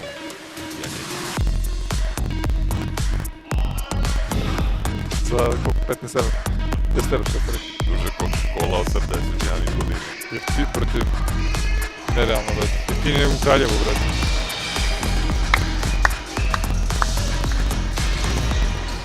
They booked the stage. They Pajla da, a ne, sve mi ovdje realno osim da Pajla da igra s njima, to mi je nerealno. Ko je njega nagovorio, brate? Jel tomu propao, brate?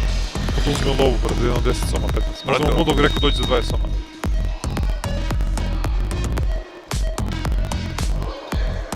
Da sad prosto kako dođe.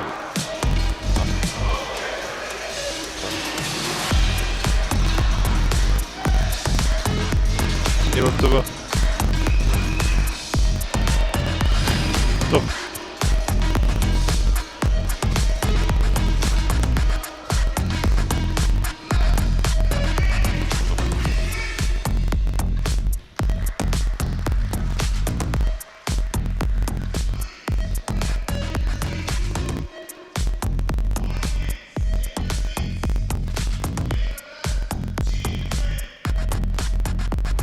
Well, the players are getting into their seats. Hopefully the draft is going to be starting soon. We started talking about some heroes. We kind of covered Madsen. We kind of covered the Rostic side. Anything in particular that has to get banned out, apart from the standard Jakiros and stuff, that is going to be targeting a player in one or the other team? Beastmaster from Ego. Oh, Beastmaster from Ego Diamond, like it's his super signature. I think he will not get to play the hero today. Do you think any support heroes we're gonna see banned besides the hero? Maybe some Skyward Mage. I think 1J love to play this hero a lot. From the other side on the Matson, I think Matson like was super famous by playing Tiny a lot, and Tiny got buffed, and I see win rate skyrocketing from the Tiny. Maybe they want to pick Tiny, you know, and they can maybe flex it on position 4. I'm not sure if is it viable. But yeah, Dark Willow, you said. Dark Willow is strong hero, 1J, one of the favorite heroes, I believe. From Sakoda's side, he loves to play like some traditional position 5s. What is in meta? He literally play what is in meta. Like he will play some Bane, Clock, whatever is in meta. I think also like he plays a mean Ringmaster. I think we didn't see the hero today. I think he's a high skilled hero, and he does play a good Ringmaster. So maybe we see this for him. Yeah, Ringmaster can make a lot of impact. Then the hero now, it was like buffed, like his ultimate like is less mana, you know. Okay. And so everything else stayed the same. So it's a strong hero. I believe it can impact the game a lot in the team fight. On the lane, it's strong.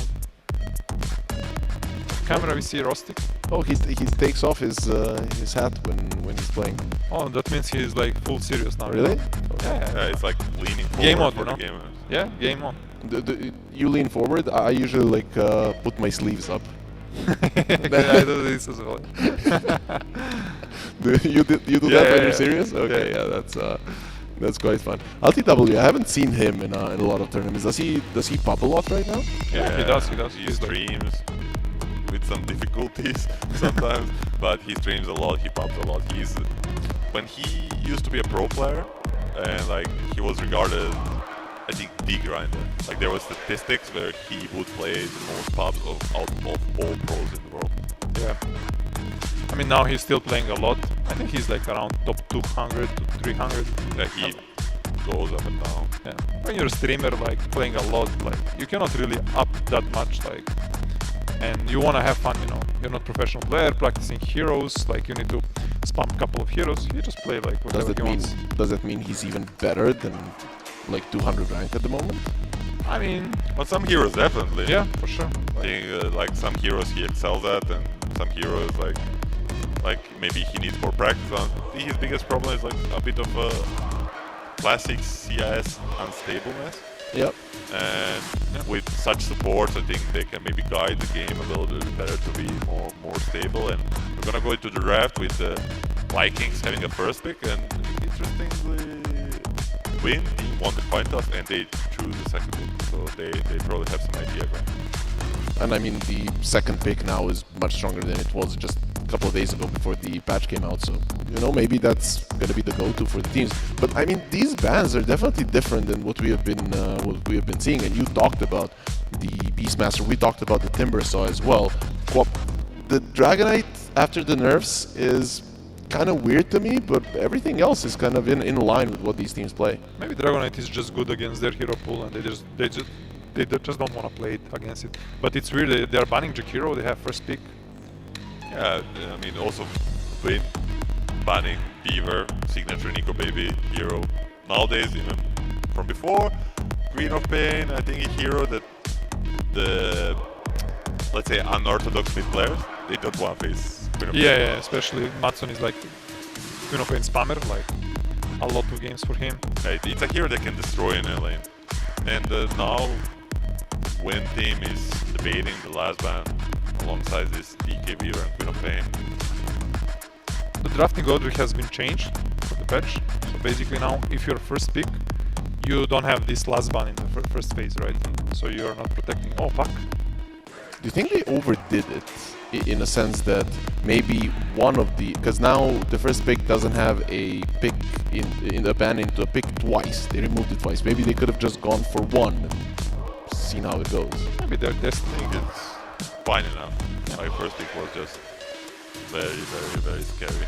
And now Vikings with the first pick, they're gonna go for the Shadow Demon.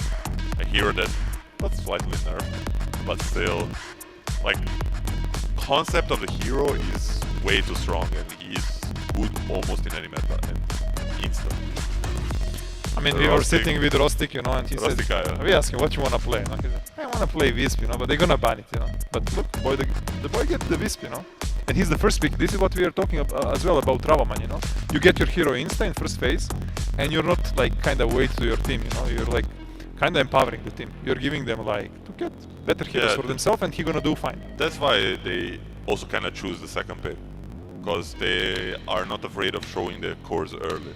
So they just take Io, and he knows he's gonna have impact. I mean, I know Rustic for a very while, and like he's the only guy along with Tpabo to make Io mid work.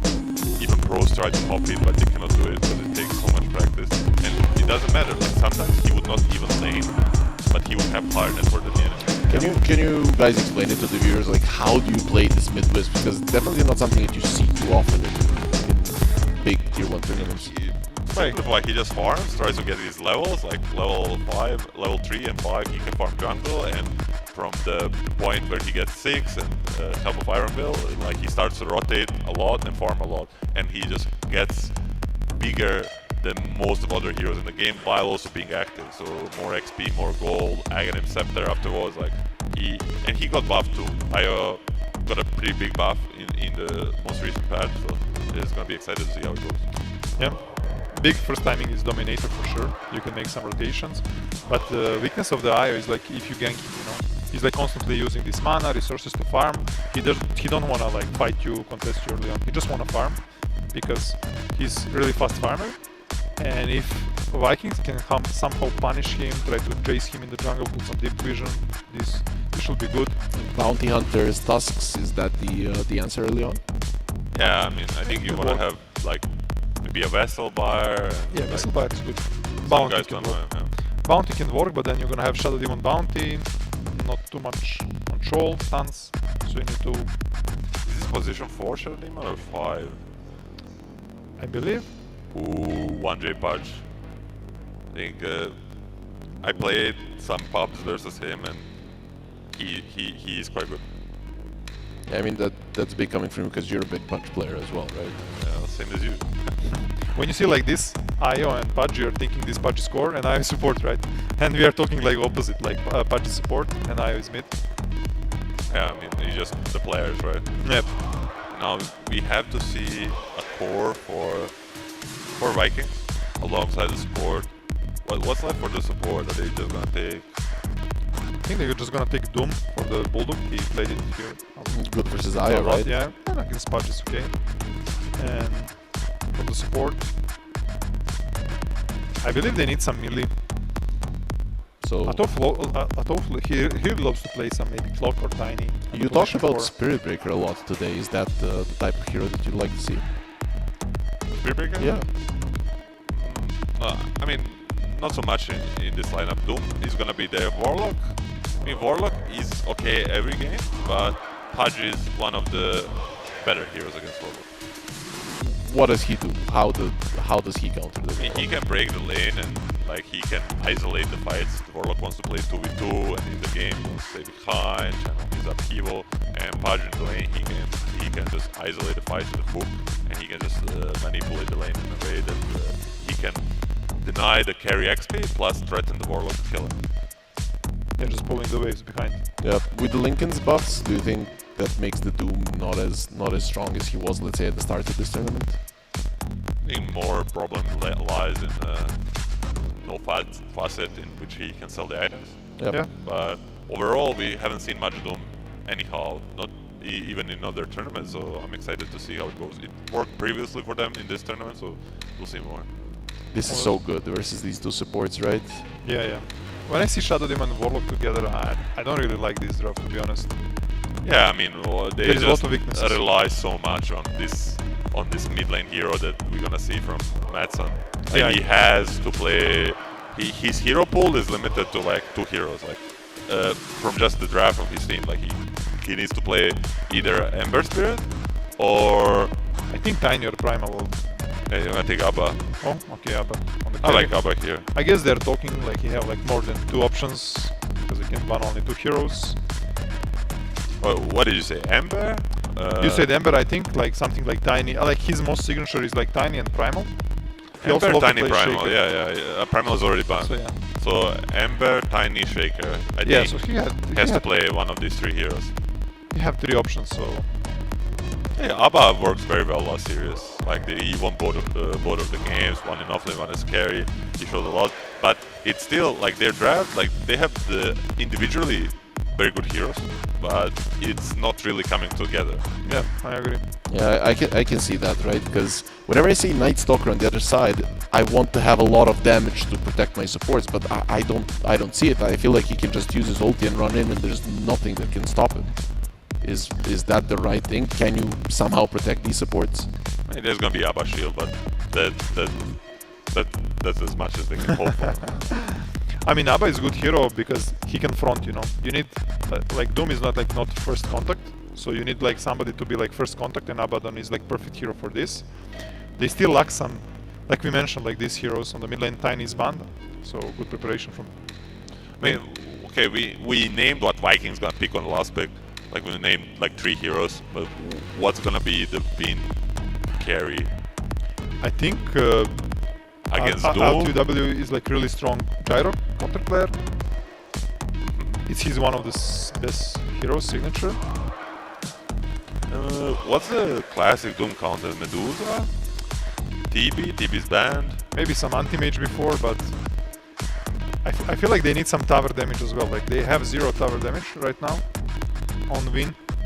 So basically you need strong lane. Like Doom is punishable on lane. I personally like to see something that jumps in and kills the target, because you're gonna have all the vision in the world, right? Something like Sven or something like that can jump in. Oh yeah, Sven would be very interesting. I don't care about Doom, yeah.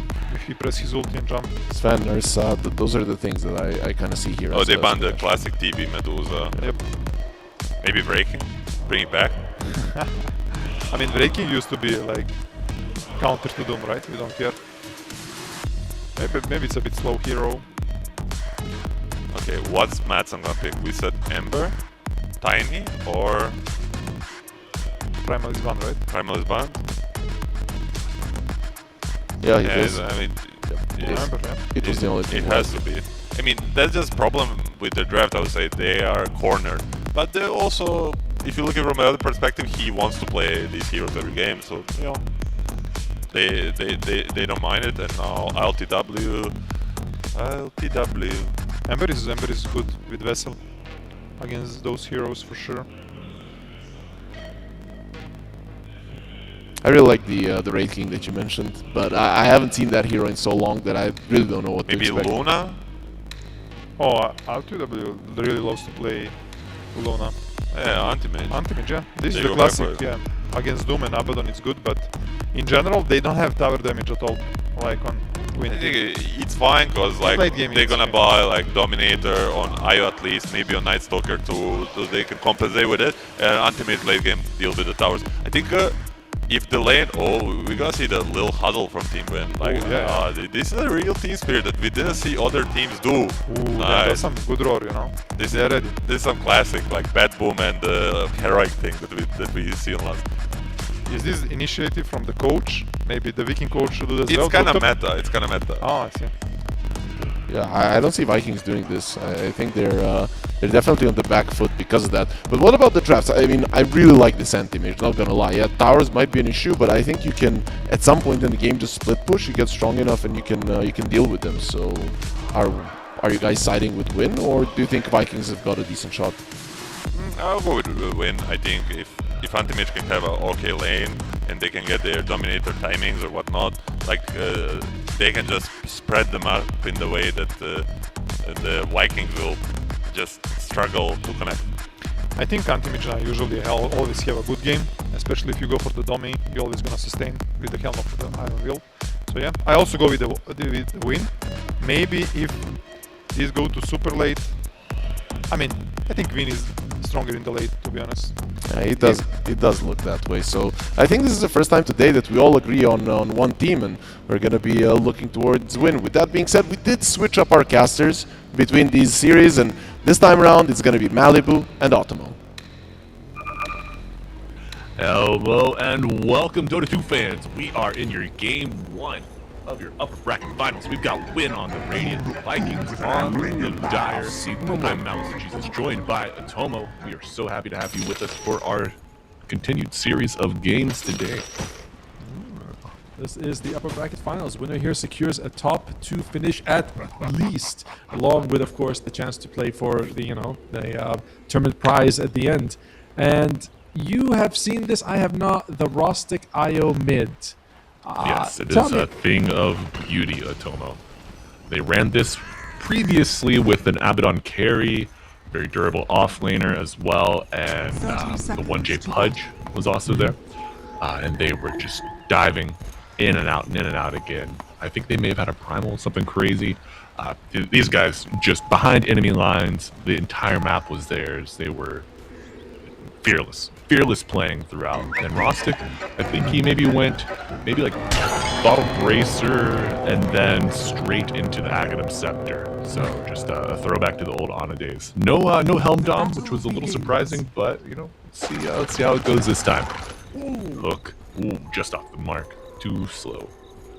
I was listening to the panel talk about the last pick anti-mage, and one thing that Win has that could be a really big factor if they win is they're very mobile. You look at like the anti-mage blinks in and out, Night Stalker Flying Vision, Io can tether to different people. Pudge, not mobile, but when you drag people to you, you kind of force the enemy team to dive in, which is also like a very uncomfortable situation. So yeah, it does feel like 3 very mobile heroes, 1 forced movement, and Bane, who is Bane. Is Bane, yeah. He also does have some forced movement of his own with the Nightmare, the sleepwalking facet, so expect to see some good hook setups, maybe putting you in an unexpected spot to get dragged across some unfortunate terrain. But, the mobility of Vikings, this anti-mage, the Ember, Win. Anti-mage is on Win, LOL. But the Ember and Blink Doom eventually, Blink Abba, probably going to be his 3rd or 4th item. They'll have answers of their own. Yeah, but the answers will come much later. It's really only the Ember Spirit who's mobile early on, and the other 4 aren't. This might put Vikings in like 2 situations. Either we fight around towers, enemy towers, not yours, or you say, alright, let's just farm and try not to get picked off. Speaking of that... Beautiful hook from 1J, Eager Demon joining the fray, looking to bring down First Blood on Nico Baby, the Shadow Word, healing him up through it with a nice body block from Twilight Eye. Get him back to safety. Good job, Pi. Bodyguard for his team. Very nice. Unfortunately, it's not very nice what's happening to Nico Baby in terms of CS. Only 4. Ooh. Yeah, it's a tough start here. And Tomo, this is kind of a fixture of your Shadow Demon analysis. You said, or the Terrorblade for that matter. You hate playing heroes that have orb effects into this guy. So the AM might have a tougher lane than you would expect, putting the Shadow Demon bottom to deal with that, burning his own mana. It's a thing of beauty. Assuming he does take a point in mana break, right? Because a lot of times you can just say, okay, I'll leave that skill point there, I'll put 1 in Blink, 1 in Spell Shield, and leave mana break till I start jungling. So it's something that's very viable for the hero. It's the same as when you play against Morphling in your Spirit Breaker. You say, okay, I'm just not leveling Bulldoze this game. Here it's not as extreme, you just don't level mana break early. You save it for later. Right.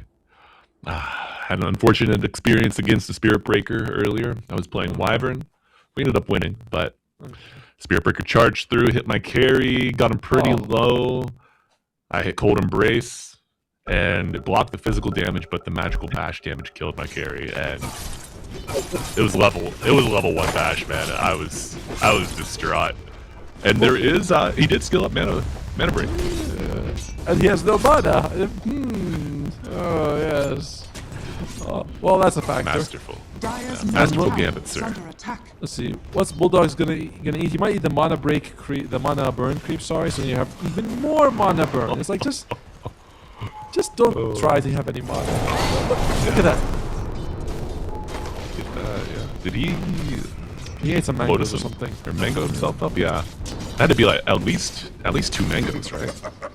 Yeah, because there's no Lotus, right? It's less than 3 minutes. So, because I looked at it, his mana just shot up to full. So he had like 3 or 4 mangoes. He's just like, I could go for some mangoes. That's a big investment. Was it 63 per mango? So if you eat 3, that's 195 gold. That's insane. Yeah. All right. Well, back to the top side of the map. Making use of that nighttime Eager Demon playing the tree line. Big bond, but a bigger hook. Getting maybe low. First blood does go to win on the bottom side. ILTW getting that.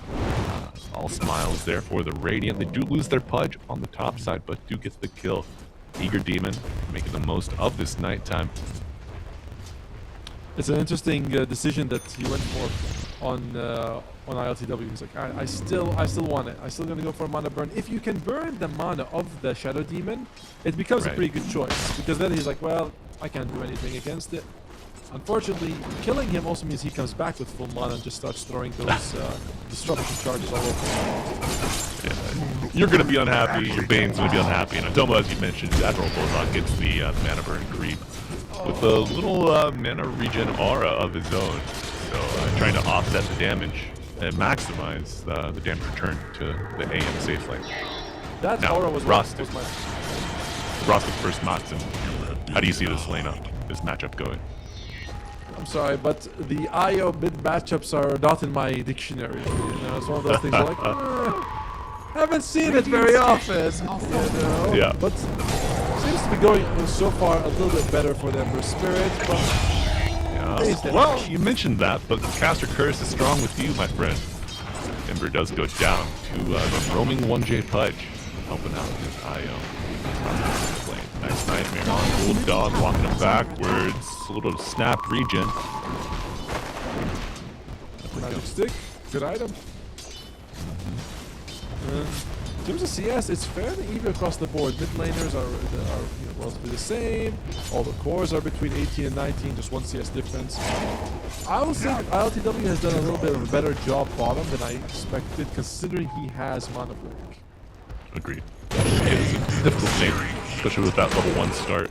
And Monson has found 1J, who will not leave him alone. Nice look with dodge it, and the right clicks are heavy. Matsun gets a kill, but does give up his own ghost to Rostic. Gonna be an early level 6 on the IO. Relocate play is available if Hakoda needs. Hakoda's like, thank you for putting there points. We go. Highlight die. Join his buddy's bottom, but he will just be another body in the bag. Rostic, 6 seconds left here on the bottom lane. Doesn't want to break the tether. Hook off the mark from 1J, a rare miss. And with this fading, Rostic will return to the mid lane. Solid rotation, I guess. Although they did almost lose the Bane and the Anti-Mage as well, so it's kind of like, Pudge had to come down as well. It's 4 versus 3. You get 1 kill on a support. If you're Vikings, that's kind of like, of the bad things that could have happened, that was the least bad. Dire's top tower. Cut your losses. Slides it. Move on. Gonna be a silence to prevent any burst damage coming out. And he does get the QP away. You know, he had a healthy start during the nighttime. Daytime suffers a little bit more, but Adoof will fall. 1J on the roaming Pudge. Assist gold nerfs to be damned. He's still making his best move around the map. And IO even showing up. This is Mob Dota at its finest. And this we talked about the mobility, right? Rostic showing up everywhere, and I am experiencing some slight showing here. I don't know about you. Radiant's middle tower is under attack.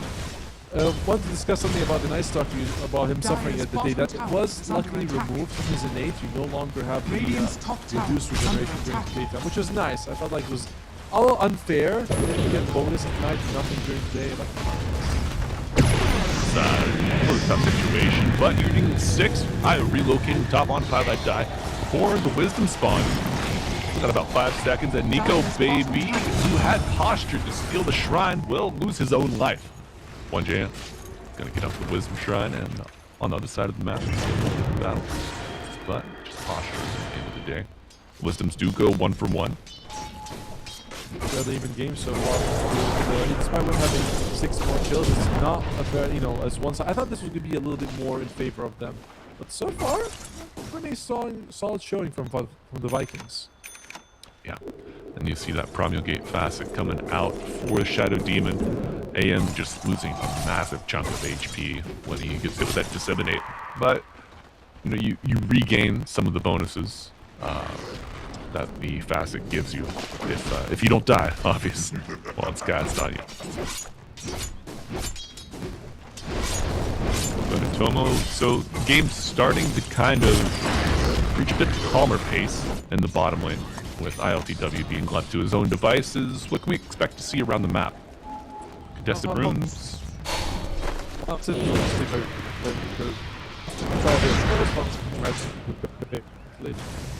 you cannot go at a game. It's a little too risky. Abaddon versus Anti-Mage late game favors the Anti-Mage by a lot. Doom is inconsistent at best. Late game. The Zimber early game does, I know. Teleporting the Vayne out will be, yes, a safe escape for the duo. Just off the mark of the fountain, but nobody's perfect. It's alright. That's what I said, right? Madsen will try to kill, Boston will cut off. That's exactly what just occurred. Oh, and we don't know the Ash Legion shield on 2. Oh, bid, bro. These guys, they like to go at. Now they're going to have an extra 300 damage block for all of their hero and units that they control. Yep. A lot of wood to work with. Oh my. Yeah. Speaking of wiggle room, Rostic sends you back to the fountain, where you can wiggle freely. I love that is the actual music from Yeah. When you own the IP, you have, creative freedoms there. Bring it right in. The same. I'm like, they don't have to worry about anything. And it's like, wait, it's our game, right? Like, yeah. Okay, just put it in. Soon expect Gordon Freeman to make his Dota 2 debut. I don't have enough guns. I have like one gun guy. Bulldog. One gun guy, one gun lady. And Bulldog is, one leg kind of guy down here. Rossi on run. Will he make it out into the Remnant going forward? Sorting out. I will be safe for now. Back. Ow! Each demon with the narrowest sidestep provides a kill opportunity for his Pudge. But Eager Demon not done yet. No silence, no problem. Has a Void ready to go and will get the kill on Shadow Demon. Vikings getting absolutely routed here. 10.5 minutes into game 1. Win now poised to take this tier 1 tower. The mobility, it's crazy. Like, they can just walk in and they fly, fast moving higher. It's not done yet though. No, it's not, but no golem will mean very hard defense. In fact, you lose the tier 1 tower here in the mid lane. Now Mott scratching his head, left wanting more. The Vikings with 2 tier 1 towers left to defend. Maybe you scrounge up a fight around your next usage of Chaotic Offering. But I don't know, Tomo, what do you think? You should play around enemy towers. I think that's the best thing you can do. If you try to outfarm them, that's not working. You're clearly behind them on all of your cores, and your supports are behind their supports by quite a factor. So going for enemy towers where their mobility is less useful, it's like, oh, if you try and contest, we're just 5 people together. You're gonna have to walk into all 5 of us.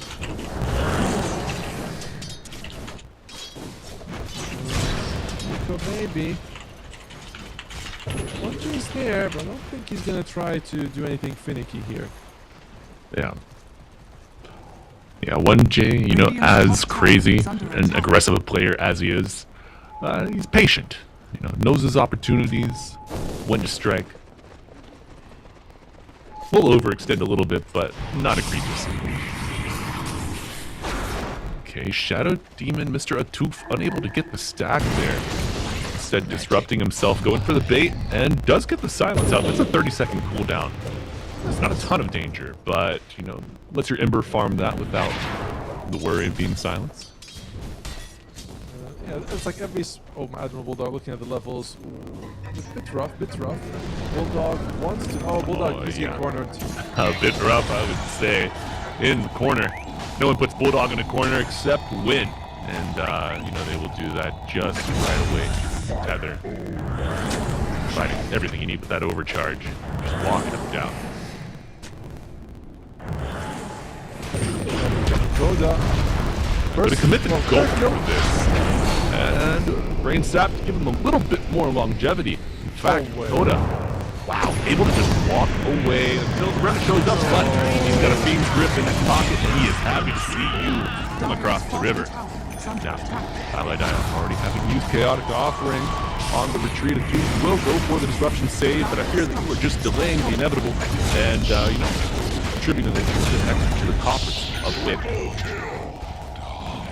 For a Q in a Dota game, and you'll find, you know, randomly from the 5 stack, and they pick heroes, and you're like, and then they start, like, everyone's dying all over, you're like, I guess the boosters are making some money today. Glad I'm putting this guy through college. But this member extending the suffering, and it will be Mats going down again. He just cannot get any footing here. Now, Punch does go down. Nico maybe to fall after as far as time already used, and Doom finally coming out on Rosnick, but he's able to TP away. Will he die in Fountain? 3, 2. Yes, 3, 2, 1. Yes. Fades to nothing. Finally, the kill on the IO. And Atomo, do you get experience cross map? Yes. Don't feel like that? Okay. As long as you land the killing blow, you get the XP. Although the assist, there's no like assist. Oh dear. Uh-oh. A little bit of assistance here on the top side, bringing down Pylai dying. Soon to be Bullfrog. Bullfrog, yep. With 7.40, his name has been changed for ceremonial reasons. We welcome Largo and Admiral Bullfrog to the fray. But brothers, yeah, they work together. Taking a look at this replay. Anything that we missed, Tom? Well, they almost were able to get the... they could have killed the Io first earlier. It did Doom and like use the Infernal Blade and kind of waste the stun duration, because that way Ross is going to TP out. Because now he like Infernal Blades him, then he instantly TPs out. And you go, oh, if you hadn't done that, you might have been able to kill him here earlier, help on the right side a bit faster, something like that. Yeah. And I also noticed that Ember, he remnants through the silence and lands at him. Unable to really get back out of the game with that. But 22-4, the aggression will not stop. Win cannot be tamed. Looking for more. Eager Demon picks to the skies. Rostic will follow with the tether across the tree line, just taunting the players of Vikings. Now Hakoda arriving on the back line. Expect to see a little more control coming out. Bullfrog takes the Nightmare off. I can't stop. And Nico Baby finds the band with Mots, and a nice kill going the way of the Dyers. And Eager Demon forced to evacuate. Okay, you know, 1-for-1 trade like that, the problem is they're actually almost comparable. That's the one support that doesn't have gold is Hakoda, the base, like the same as the Dire supports.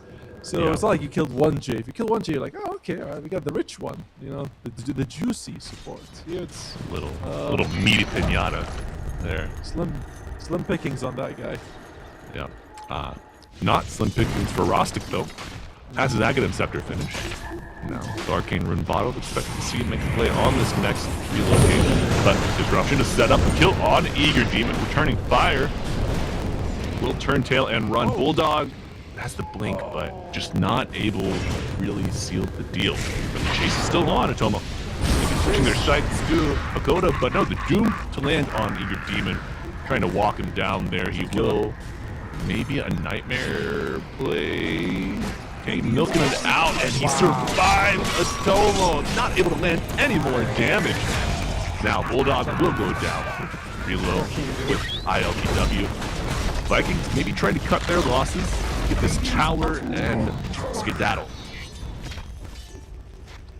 One tick, by the way. He had 21 health on the Night Stalker. And he, twice, by the way, Admiral Block blinks forward, hopes to get that Inferno Blade.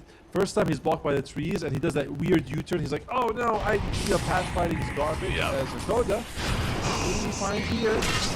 Well, they found two. We get the Nightmare, Fiend's Grip, and both supports threatened here for Vikings. Highlight die low and dead. 1J ILTW. Rostic happy to finish that one up. I like how sometimes production removes the net worth. They're like, this is just painful. It doesn't look right. Now, what can Vikings do to come back? The problem is they don't have like super big team fights to work with. It's kind of Golem or nothing else. If you can get a Doom on someone, that's very helpful. But a lot of time there's the IO who can heal them. Don't Doom the IO. That's worth it. Yeah. But you worry about everyone else. I feel like it has to be somewhat of a long, I don't know, because like I think like a longer fight with Bonds, the Radiance Burn can kind of play to the advantage of Vikings, but then I just see how far ahead Win is, and then available sustain IO, but more on that later. Timber Spirit, Mr. Motson locked down, will remnant out, highlight die, and our Shadow Demon of Doof under threat. Will be the SD dead, however, Eager Demon now on the back line. Might be threatened. Hold up. Nice. Sitar stomping a buyback from SD. Looking to go on the overextended Rostic, but a beautiful tether pulls him right out of danger. Nice Stalker low on the run, but great stuns, great roots coming out. Does fall. ILTW has found the bot back. Shadow Demon on the retreat. ILTW in the soup, but no roots, no stuns to keep him in place. You know, the soup in this particular game doesn't do too much. Right? No. There's like blinkers, flyers, there's a guy who tethers. So it's not the best soup game, to be fair, to be frank with you. No, I think the biggest advantage of the soup is going to be with the attack speed for Nico Baby Abba. But speaking of Nico Baby Abba, has to pop the borrowed time to get out of the dismember. Now, Dyer going forward, Monson with a double root, eats the hook, walking forward, trying to absorb the damage, creating a kill attempt. Golem to cancel the Fiend's Grip, they get 2 kills, both supports dead for Win. Good job offers a Bulldog who was struggling a little bit net worth-wise, so this gives him quite a big boost actually. He's now ahead of Motson. A nice move for Vikings there. Good bait. Nico Baby trusting his team to back him up there, popping the borrowed time relatively early. Pays off in the end. Yeah, that part was a little surprising. I wonder if he thought that, okay, they'll think I misused it, they'll commit more, and then we'll get a comeback, couple comeback kills. That's very advanced thinking. Mind games, baby. And advanced thinking. Just press W, press Q, and you get a kill. Like that, Motson falls. Roshan tossing the orb across the river with a soccer ball. We'll come back for the assist vision on Shadow Demon.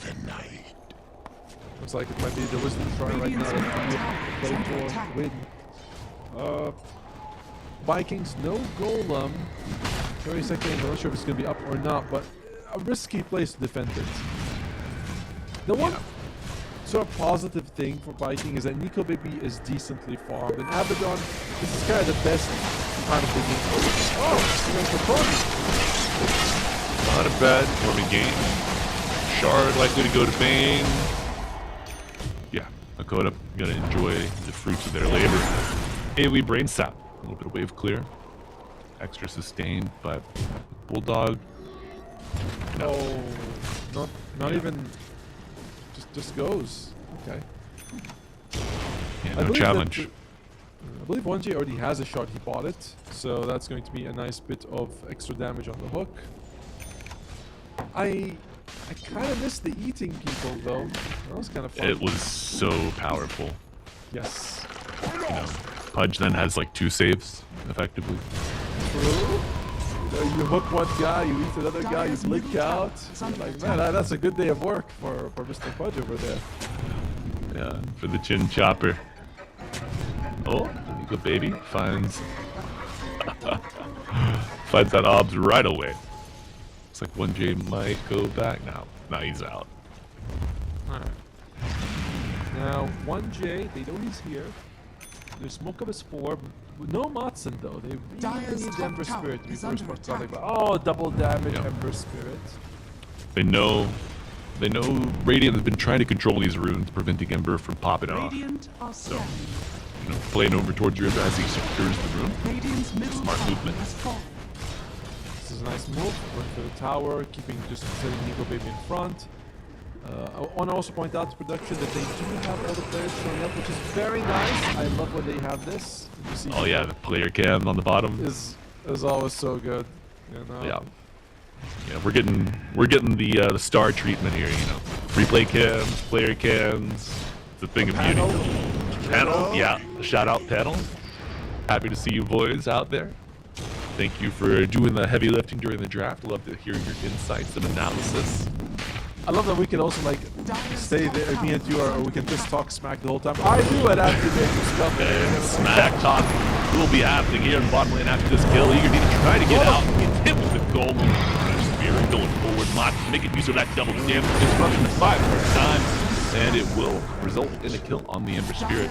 However, this concentration of 5 dire heroes on the bottom side of the map opens up this tier 2 to an assault from Win. Well, fortification holding him off for now. Mott gets hooked, gets dismembered, not able to get out right away, and now that disruption being on cooldown means a death for the Ember. Another death on the Shadow Heal. Scales balanced. It wasn't a cooldown problem. You see, he walks to the edge to near the cliff. He's like, I can't reach you. Yes. Yeah. We all experience it once in a while. The chunky ledge and a chunky doom onto Io. But Bulldog not able to get the kill. BKB, TP out, it all adds up. Frosting, safe. Oh, but Bulldog is not hooked to the blink. And another death for the offlaner. Borrowed time, pop on Nico Baby. He will stand and fight. However, Nightmare makes it a little hard, and how that die will fall. Found out by the orbs. There's not enough firepower on the Vikings squad to take these 5v5s. I mean, they get this nice kill at bottom, but then they lose lots at the top. I'm just trying his best. Alright, here we go. Go to level 13 and stay alive, but Nico Baby not going to let that happen. Slide, hooks Nico Baby right out. No ulti. And no ulti. Bootnik for the bursting distance. And yes, sir, the Mana Void will get the kill. However, that gives Monson a little bit of space to play. Poke, see what you can get here. But it's going to be a reset from Win. 1J is a core, right? This is like a core pudge kind of territory here. Core mentality. Uh-oh. Let's see if that basher lands any hits. First hit bash! Oh my god! I don't think you needed it, but kind of fun, kind of cool, kind of cute, right? Well, Win is very far ahead. Could go for Roshan if they want to. It is in the bottom lane. Would allow them to do more risky dives like the one they just did. I mean, I say risky because it's you're jumping a tier 2 with no vision, but for them, it doesn't feel very risky. No, I think Wynn's had this game in their pocket. When they have Rostic's IO, they know that they can further than they normally do. We've seen quite a few of their matches so far, and I think these guys play with no breaks, just all gas. All gas, yes. Reminds me of my grandfather. The grandpa smoke coming out, and dude jump golem onto absolutely nobody. Rooted, Rostic, but Dismember holding down Mr. Bulldog, and Beauty on the back line. Still through self-disruption will not be enough to save him. ILTW now chasing him down, but a beautiful beam script delayed, but powerful, all the save. Win. working their way towards total team life, but Nico Baby saw the writing on the wall and got out. Looking like there's not much of a chance of comeback here. You know what I'm saying? Oh, Nico Baby. Oh, the reload play. Double buyback here. Highlight die, likely to go for a goal. Almost dieback. Matt. Now, IO, mid IO, Lotus Orb. I don't know if I've ever said all of those words in a sentence before. No, there's a first time for everything. This game, it's mostly just to reflect the Doom, but Searing Chains, Fatal Bonds, a couple of decent spells to be able to remove from yourself as well, or reflect, but it's mostly the Doom. Just use it all before the Doom comes out on whoever's diving, probably ILTW, and you'll be like, yeah, my job's done. Sigma moment. Yeah, that's a nice line. Sigma moment. The way he says it, you know, oh, there's a smile on my face.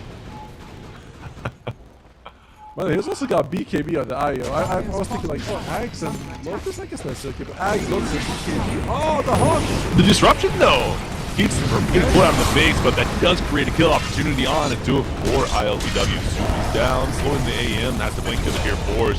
Here, Dismember on the backside. But it will just be Vikings losing one so far, and now the sleepwalk all the way out of base. ILTW will give up the Aegis. Getting about 3k during its duration, but Highlight Die not able to get away from the punch, and the force stab forward, keeping on top of Baby. Ember to fall. And GG solo win on an absolute speeder. Through the group stage, through the playoffs, now on the stage. Guys just cannot stop. I see smiles. Pretty good game. Pretty good game. 42-10. Not really much of a chance there coming out for the poor Vikings squad. They were up against a very high mobility draft, and they usually draft with mobility to counter it, which you leave in usually some sort of tough decisions. Do we go for towers, or do we try to avoid fighting and farm? They tried both. Early on they were farming, didn't seem to work so well. They went for fights that kind of went a little bit better, but still being outmaneuvered across the ground. Yeah, I mean, you have to draft with the absolute rat scramble mode in mind when you play against Win. You cannot try to hunker down, defend. You've got to be ready to fight, ready to respond. We'll see if Vikings can come up with a better draft. Let's go back to the drawing board before we go to game 2. And we are back here with the studio to break down this game in which one of the teams got broken and the other one was doing the breaking. So was this the type of game that you guys were expecting, or did we think it was going to be at least a little bit closer? I didn't expect, to be honest, to be like this big stomp, but yeah. Maybe because we saw the anti-mage, we thought there would be a more resistance, but win was never in doubt. Yeah, okay, that's fine. But also talked about how morale can definitely affect Eastern European teams, as well as, I mean, it can affect it negatively, and we kind of focused on that. But a win like this in the upper bracket finals, can it affect it positively so they play even better? Yeah, for sure. I mean, they can also start getting like lazy. It's like playing the basketball that we have here at digital games. Like if you're up like by 10, by 15, you lose up. Yeah, just naturally. Just you lose motivation maybe to try hard, you know, you just become chill. Also, second game, it's gonna be win losing because of this? Is that what you're saying? I mean, everything can happen. Maybe they're gonna be, I expect Pudge and Wisp to be banned. They're gonna get maybe some weaker their heroes, you know, maybe like on the mid we're not gonna see this Wisp for Rostic. Maybe he's not gonna perform good, Matt's gonna have his comfort hero, you know, Ember is not his comfort, you know. So things gonna be changed for sure, and they're gonna be more relaxed on the win. So. Yeah, so we talked to the Viking coach while this game was going on, and the first question that you guys asked him is, "Are you happy with the draft?" And he said, "Well, not really." Right? So do you think they're at least gonna fix that part so that when he comes out of the booth, when he's like, "Okay, the heroes are here? At least when you ask him that question, he's gonna say, yes, we are happy. It's hard to say. The draft is a mini game of its own, and the 1J, the drafter of Win Team, he's maybe not as experienced as some of the other players, but he's very good at the game. He has big knowledge, and they have a decent hero pool. So like I think they should look to improve their draft. Are they gonna win it? Probably not, but at least they can get a better draft than this. For me, 1J was MVP of this game, because he was every his perfect. rotation, every his rotation, he was hitting hook and like making big difference. Like I didn't see him miss a hook. Yeah, we were watching and like the coach and the other guys and the crowd was surprised, but I used to play against him. He's very experienced punch. Like he does this in matchmaking. He just goes around and like kills people. And here we'll see actually the MVP of the game, LTW, with 22 KDA on. This is the MVP, right? On the Anti-Mage, we call it MVP. Like this score on the Anti-Mage, I think every hardcore Dota fan is like, like, oh my god, this is my dream. If you watch score, Igor Demon was also like 15-0, 15 something like this. Even better KDA. Yeah, but we all like to, for the Anti-Mage to do Glazing well. the No, Exactly. I don't want Really? that. Why not? I hate this hero. It's the original carry, original hero. No, Juggernaut is the original carry. Yeah, but Blade Master is like everybody likes Anti-Mage. No, I don't. Yeah, we have one guy here who. My team, I don't like Anti-Mage. Any team, sure. Yeah, okay, that makes sense. I mean, definitely the hero hasn't been looking good for quite some time. Were there some changes in the patch to him? Anything significant? Nothing significant, I would say. He was slightly buffed. I think his ultimate got buffed. And his talents.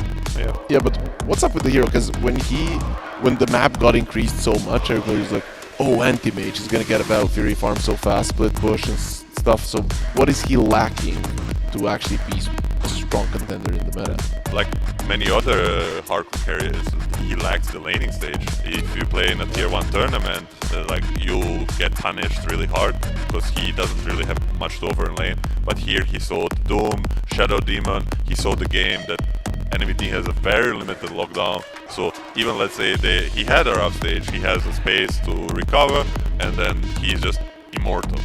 And an Anti-Mage is actually, I think, good hero for Matson, like a counter pick to his hero pool. Like he loves to play this Queen of Pain pack. Pack was banned, and like later on they banned Queen of Pain as well. I mean, Tiny is good against Anti-Mage, right? But it was banned in second stage. It's okay. Primal kinda also like. So yeah, sometimes like this Anti-Mage can be like good pick if you know like that enemy mid laner cannot counter pick them. Okay, so as experts, you're watching this game, right? And what are you thinking?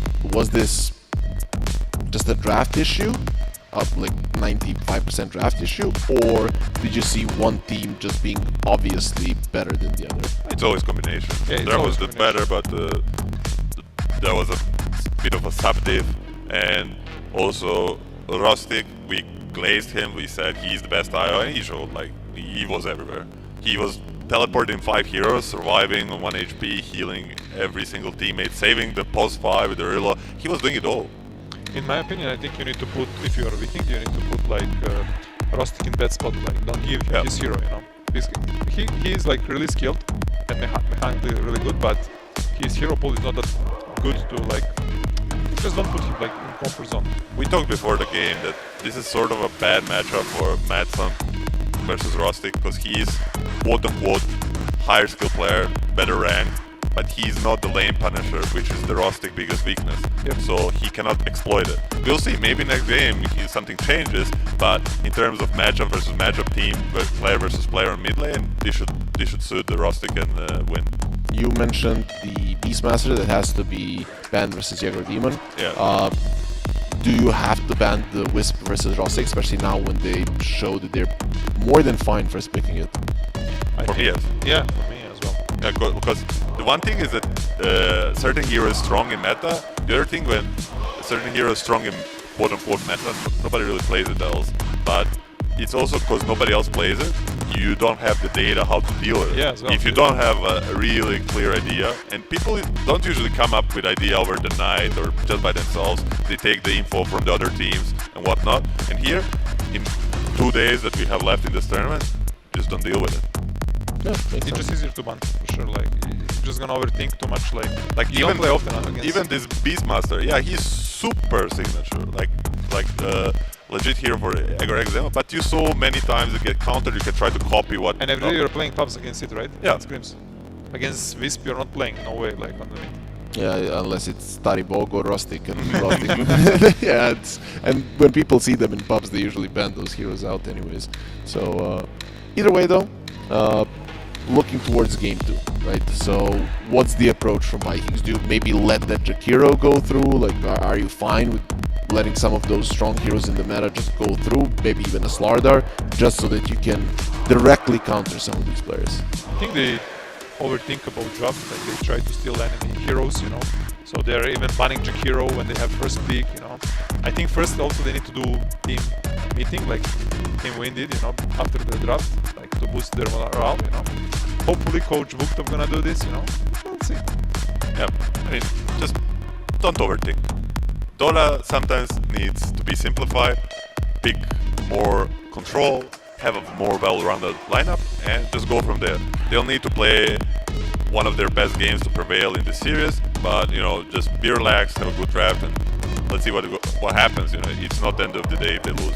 Yeah, I mean, even if they lose, they would drop to the lower bracket. They would play tomorrow. Yep. Both of these teams have already made it to the final day, even though today is not the final day. But let's say if you go through to the finals, the other team is playing. Are you in the it's better to rest corner, or are you in the it's better to play a series before the grand finals corner? It's like a super old question, right? Yeah, it's hard to tell. Depends. For me, I will love to play, you know. Yeah, me too, probably. I mean, personal experience, I think I had more success just playing and getting like into the rhythm. Okay, so maybe this is the tactic for Vikings. Yeah, Lose maybe. the series, play tomorrow, and then win in the grand finals. We'll see if that is the case, and in the end, if it's going to be working out. But before that, we're going to take a short break and then come back with game number 2. Abu Dhabi and UAE at the moment seems to be the epicenter of autonomous, robotics, and many other activities.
And welcome back with game number 2 of Win versus Vikings. This is the upper bracket final here at the Games of the Future 2025 in Abu Dhabi. I'm Harry, and of course, still joined by Milan and LeBron. I'm gonna continue introducing you guys. I mean, because people are like, these guys need to sleep, but they don't need any sleep. They can be here all day, watch Dota all day, play Dota all day, and of course, explain Dota all day to all of us here, and of course, all of you back at home. We already touched upon the changes that you would want to see. Very soon there's going to be a draft on your screens, but we can see some of it. And you see something that you like from Vikings? I can see here, like, on the camera right now. Oh, Wisp, okay. right? It's ban, EO. It's also a big debate between drafter and coach about this last ban. They didn't manage to come to a conclusion during the break. So they're using like more than a minute of their reserve time to get to this ban. Easy gonna be about Beastmaster. No, yes. leave the Beastmaster. Beastmaster. Pick a gyro. Yes. No. Yes. No. Yes. No. You think it's about the Beast? Yeah, it's about Beast definitely.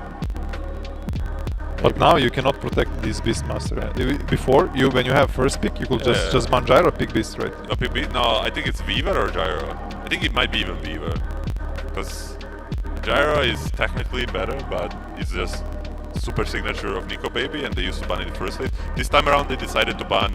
Oh, it's gonna be Primal. You just go for the Matson. Yeah, signature. as I wanted to say, they banned DK, Queen of Pain, and Pac. All three. Like, they have 2 more bans now. They would just ban Primal and 1 more Matson. Right? Yeah, and they would just target the Matson. Like, yeah, we talk how limited hero pool is his weakness, but you cannot ban it all, especially not from first pick. Do you target Bulldog now because he has picked this hero? No. No? Just Gyro, Gyro, Beaver, yeah. Beaver for sure, and now Gyro, it's like in a normal setup, yes, but I already spoke about this. Egor, like, he doesn't care, but I will still ban. Maybe Warlock. What about supports? Yeah, what supports you want to see? I mean, Vikings, I would like to see Warlock again. I think that would be just fine. Yeah, Warlock Jakiro is in the pool. That's crazy, actually. So, Warlock or Jakiro for Vikings, because they're gonna have first pick. The Warlock is banned. So, ban Pudge and pick Jakiro? That's okay. Yeah, it can work. It can work. If you go with Jakiro, you can also. They're gonna pick Jakiro. You can later on combine it with Darkseer. Darkseer can be really good with Primal and Jakiro, right? Oh, I think they will last pick maybe offlane, because they see. Oh. Ringmaster. Ring is kind of okay to kill the boars. You have save as well. Yeah. Maybe it's not position 5, but. Oh, you were saying like yesterday that. Yeah. I mean, 1J had an amazing game with. Well, yeah, he had 0 or like something. 12, 1, 15, and the big problem for me with picking up Ringmaster is that Akkorda is just gonna pick Jakiro himself, and they already struggled in lanes, and this hero is definitely one of, if not the strongest laner. Dota 2, and now you were saying Bulldog hero, but I think maybe you just pick a carry because you see the Beastmaster. Just get the Gyrocopter. Yeah, you should go for the carry right now. Do you think this is? I think Ring can be 4 and 5. Okay, they go for the Enchantress. Very interesting. I like this pick. Versus Grimstroke, right? Yeah, and Beastmaster. I think this should be Pilot Eye, right? Yeah, this should be Pilot Eye. And no, Gyro and Ange don't really stack. Yeah, I think it's overkill, right? Or maybe just last pick the Nico hero, get like, because what Ange does, she enables many more heroes but the Gyro versus Beast. So just get the Bulldog hero, maybe get this Dark set. Attacking with both supports. Should be good against Primal mid, right? Yeah. I mean, just why not? Like, if you go on, you can just kick him out. Just, you know, Rustic wants to have his levels and farm. Just wanna go and fight, you know. Yeah, it's gonna be Darkseer. It's gonna be the Darkseer that you mentioned. And now the Earth Spirit, that's... I mean, it's... like 99%, right? Yeah, I could see the Storm Spirit though. Oh, so Rustic Storm, I don't think he plays Yeah, it. he plays it. He plays it? I know he loves to play SF. SF can be like, he can punish Primal a lot on the lane, if they wanna punish. I think Madsen is just like a mini Marlene in a way that he's experienced enough to get away in hard matchup. Kaz. Just Kaz. This should be LTW, right? LTW Kaz. Against Darkseer? Yeah, it's actually good against Darkseer on the lane. It's a bit scary. You know, Jakiro Kaz versus Ringmaster Darkseer, if you make a wrong step on Vikings, you can get ran over. Yeah, I agree. I play this lane as Darkseer. It's so much damage you just don't expect it. We saw it today in Nigma game where Darkseer got super punished. I mean, it was a lower skilled team than Vikings, but anyhow, Earth Spirit will be banned. They will ban. And maybe they forgot about Star. Like, not many people know he plays it. I know it just from my first hand experience. I mean, he loved to play also Elder Titan. But yeah, I would love to see Elder Titan. I don't know how good it is. I just would love to see it. I mean, they have a solid mixture of physical and magical damage, so Elder Titan in general looks okay with their lineup. I just don't know what to expect from a mid lane Elder Titan. So you just make your support stack or Beastmaster with the boars. You're gonna take the damage, and this guy gonna clear the stacks later. Yeah, he literally told us. We were talking to him down there, and we're like, bro, how do you play ET mid? And he just, I tell my 4 to go stack, they take damage, I kill everybody. He already played one time. As the games. So we gonna have Rustic picking his hero first, so, and then we will have Nico Baby back in Alliance days. The overall last pick for Nico Baby. I mean, this is the power, you know, when you're the drafter, when you're the captain, you know, you're pressing the button. So basically, you're choosing hero, like you're the drafter, you know. You're the king. You choose last pick for you. The bad rider. I mean, this is a big mistake, I think, because Rustic doesn't play bad. Bad preparation there. I'm thinking a Storm. Scouting team. I'm still not sure about the Elder Titan because the Enchantress, right? She can still TP and just purge you. Yeah, I think just Storm Spirit. It's pretty free. Or easy. No, Nico Baby. Let's see. Beastmaster. Anti-Man? Ench opens a lot of heroes, so Anti-Mage is a possibility. Yep, Beast is good against Anti-Mage on the lane, but you have Enchantress, right? You should be able to secure. Ursa. If I have to put my guess, I'll go with Ursa. How much time they have left? They've got 18 have 20 reserve. seconds. 18. Like Troll, What like about classic Beast counter, is that an option? Troll could be okay. What about Faceless Void? Is it the option? I know Beast is really good, but you have this Enchantress. Later on you have this Oh, yeah, shield. I think the Soul binds to her. Troll, Okay, they nice. just go for the Troll. Yeah. Yeah, Troll Ursa is probably like the two best ones. Okay. I think Troll is the best option because it's okay for the game, but it's also good. Like, just because you have Ench, it doesn't mean you should pick Ursa because the other team has a really strong lane players. So you should kind of try to double down. I mean, Troll is in general is very good against Kez. One on one. So overall good pick, good last pick. And you basically needed like Roshan. You didn't have like Rosh damage, and you didn't have tower damage. So with Troll, you all filled all these checkboxes. Okay, I'm kind of getting the vibe that you definitely think this is closer than game one.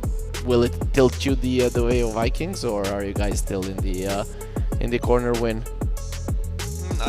I still think win. I think this game is maybe 55% for Vikings and 45% for the win, just by draft. Perhaps I will elaborate that they will crush them in a safe lane with Kez and Jakiro, and it's kind of a free Storm game, and later down the line, like the 1J Grimstroke is he's just way too good. Yeah, okay. I mean, you guys have been highlighting the two supports, the Grimstroke and Jakiro, quite a lot, so or 1J and Hakoda quite a lot, and then we get them on pretty much really good heroes currently in the meta. But we'll see. We'll see if the side of Vikings can deal with that one. I'm gonna be on the Viking side. I kind of want this to go all the way, and I don't want Win to be all that dominant, because they've been crushing everybody so far in this tournament. Haven't lost a single game, and we saw what happened in game number 1 here in the upper bracket. But game 2 might be different, but the thing that will stay the same is our casters. It's Malibu and Otomo.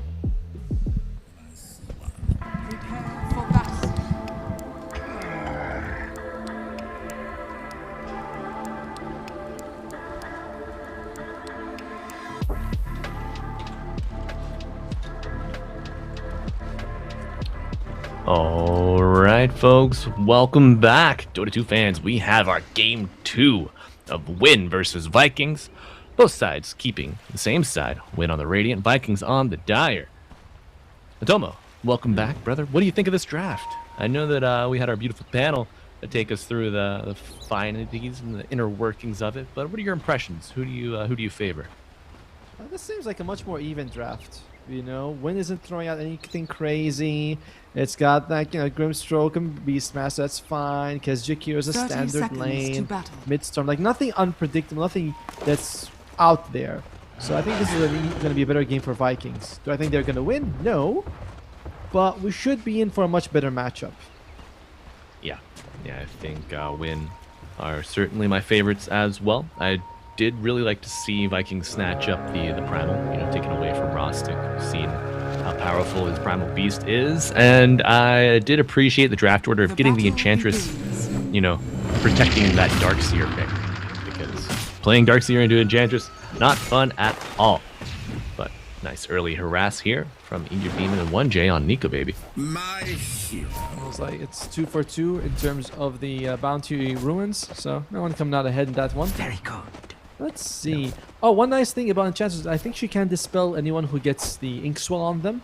So that's a nice thing that you can do. It's like, several sort of benefits to it. Can take a boar if she wants to as well. So it's a very, very good Enchantress game. And I say this as a person who really doesn't like this hero very much. Yeah, just don't Inkswell the boar and, at least you get one that way. Like this. Oh, Bulldog! Uh-oh! Admiral Bulldog! Nice body block from a Tooth, saving the day. Yeah, you love to see it. The selfless support play from the Ringmaster. I like how in situations like that, players always try to go around the blocker rather than just being like, alright, let's just kick his ass. Maybe we could still get it. No. These hands are rated E for everyone. Step right up. But with this, Tpabo and Bulldog able to stay in the lane, get that nice XP and gold, but not really getting any good double shells up. Dude, the damage that comes out of the Ringmaster is pretty wild. However, LTW is here. Yeah, they know that he's out of dagger charges, so Hagoda able to step to and, continue trading, setting up a nice kill for the bottom lane. Kill credit. First blood does go to Hagoda. Tooth gives with one hand, but he takes with the other.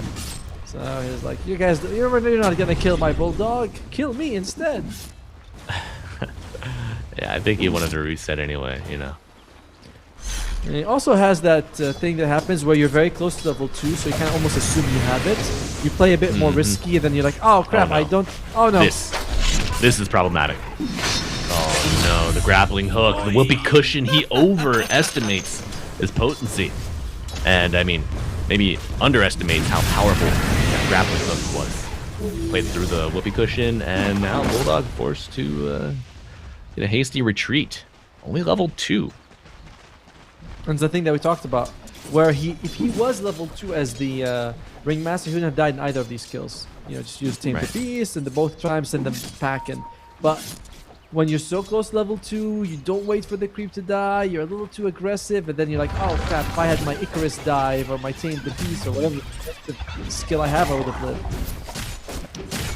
We are bottom side. Bulldog trying to cut the wave, but Hagoda with the early read, able to come in and, somewhat intercept. Nice tip coming out. Hagoda not able to grab either the easy or the hard camp and connect it to the Radiant Wave, but some very nice harass. The spell usage, a Tooth is in the neighborhood, but out of reach. Maybe Bulldog. He might have killed him here. I think he did. Might. Oh, beautiful use of the Strongman's Tonic. So the Dire Wave has already passed, but now a Tooth versus Hagoda. And there you go. That level 2 coming in clutch here for the Ringmaster. Tips all around. I love it. And 1J will fall topside. Demon under the tower gets a kill on Enchantress. No untouchable yet to slow this attack. And there you go. Big snap reach in from Nico, baby. Keeps him healthy. And gets him a double kill. We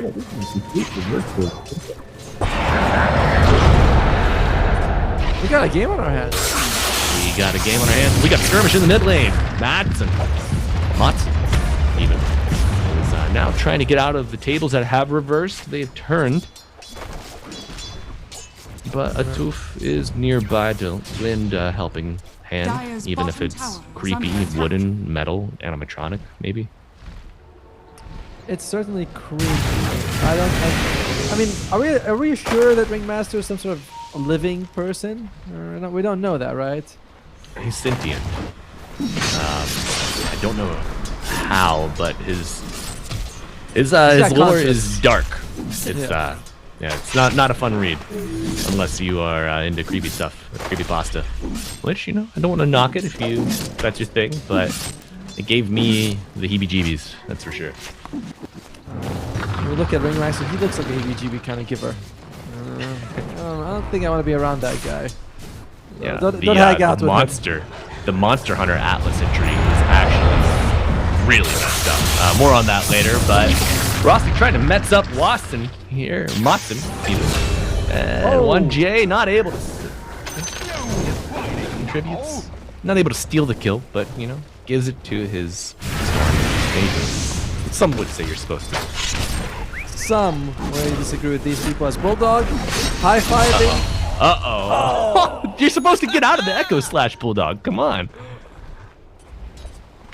There's a low chance of survival. Delay the inevitable. Yeah, you gotta try. You gotta go for that 1% chance to live. Yep. He does an See that interesting replay. thing. He goes back down, and I've seen this move before, but where you're trying like, he knows. He knows. He messed up. Yeah, you're having a tough game here. He had some great aggression early on. Maybe preventing that Storm getting level 6, but it's been a big reversal. And now Lakota spots out the stacks. One thing you can always do when you're playing Dota is, we all try, like, playing around fog. Some very interesting, but Bulldog! I think you're in trouble. Ion Shell on him, trying to bring down Hakoda. Okay, there you go. Almost dodges that. Goes Slash Paladin in the mid lane and split screen action.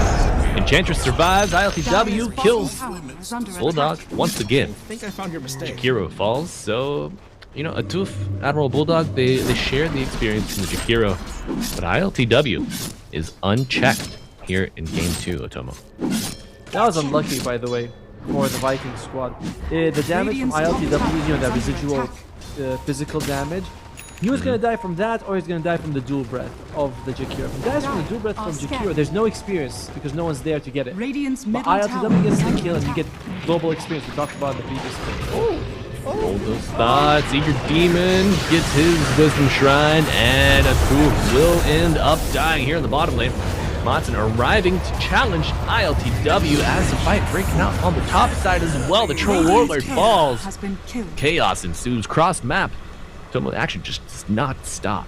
And unfortunately, Vikings with their great start now challenged and put behind a win. It might be best for them to avoid playing against the Kez. The thing is, he's not like super durable, so you could kill him. We saw yesterday he has how much armor, Malibu? How much? 6 starting armor. 6 starting armor, yes. Someone here was like, I think it's 3. Double. Double or nothing, they always say. Oh, Pilot Die snatches that board, and now he's twice. However, Kez arriving. You were supposed to dodge the Kez, but they're going to bring Kez to you at home. The Kez at home is a scary thing to deal with, as Vikings are finding out right now. The problem is Bulldog had a really bad time. Eager Demon as well, but if you're a Beastmaster, you throw a roar, you got the boars, you're kind of useful regardless. Whereas Darkseer feels more stat-based. You kind of need to be middle of the fight, have some levels, have some items, sort of tank up for the team. That's going to be the name of my Dota 2 themed establishment, restaurant, pub, Roaring Boar. Roaring Boar. Hopefully we're not roaring up a boar for you all at home. Admiral Bulldog likely to go down. One more right click for Rostic. We'll claim it. Demon cutting. Pushing the tower, looking to cut down Matsu. Nico Baby with the axes. Strong arm. And an onslaught. Going back in, looking for the first pulverize up. Getting mixed well on Eager Demon. You gotta play it carefully here. Silenced up with the Phantom. But way of the Dire. Let's make it 2. A good move for Vikings right now. Win kind of extending pretty far in to the enemy side, you know, kind of near the tier 2. Don't really have anyone to sort of come and back them up fast if they need to, so that was a bit risky. Atuf's level 3 in 9 minutes. You know, I would be lying if I said that I hadn't been there before. But it always is unfortunate to watch it happen to someone else as well. Bulldog's trying to start dealing with these ancient stacks. Except your enemies. It's like, yeah, well, what's happening in my game True. against an enemy? We can be level 3 forever. Dog! Might be level 5 forever after this kill. Oh no, he gets 6, so a little bit of an HP restoration. Nice box to save from Atuf. And now, return action from the Dire. Wall down, one illusion, but no true threat being posed to Kez. ISW continues to farm very quick, very fast, whereas Nico Baby is bringing up, you know, not bad, 2nd place. Overtakes the Storm Spirit. Rostic, when he's not playing one of the wacky heroes, feels a lot more normal, you know? It's like he's like playing Storm with Dagon into, you know, Yule Scepter or something. It's like, oh, it's just usual Storm build. Yeah, it's an interesting dichotomy that he kind of presents, you know. Put him on a wacky hero, he pops off, but he can also maintain a disciplined, like, practiced approach to the normal meta of Dota. I don't like that. I like him wacky. Really, I'm crazy. Like, yeah, I like it. Do that more.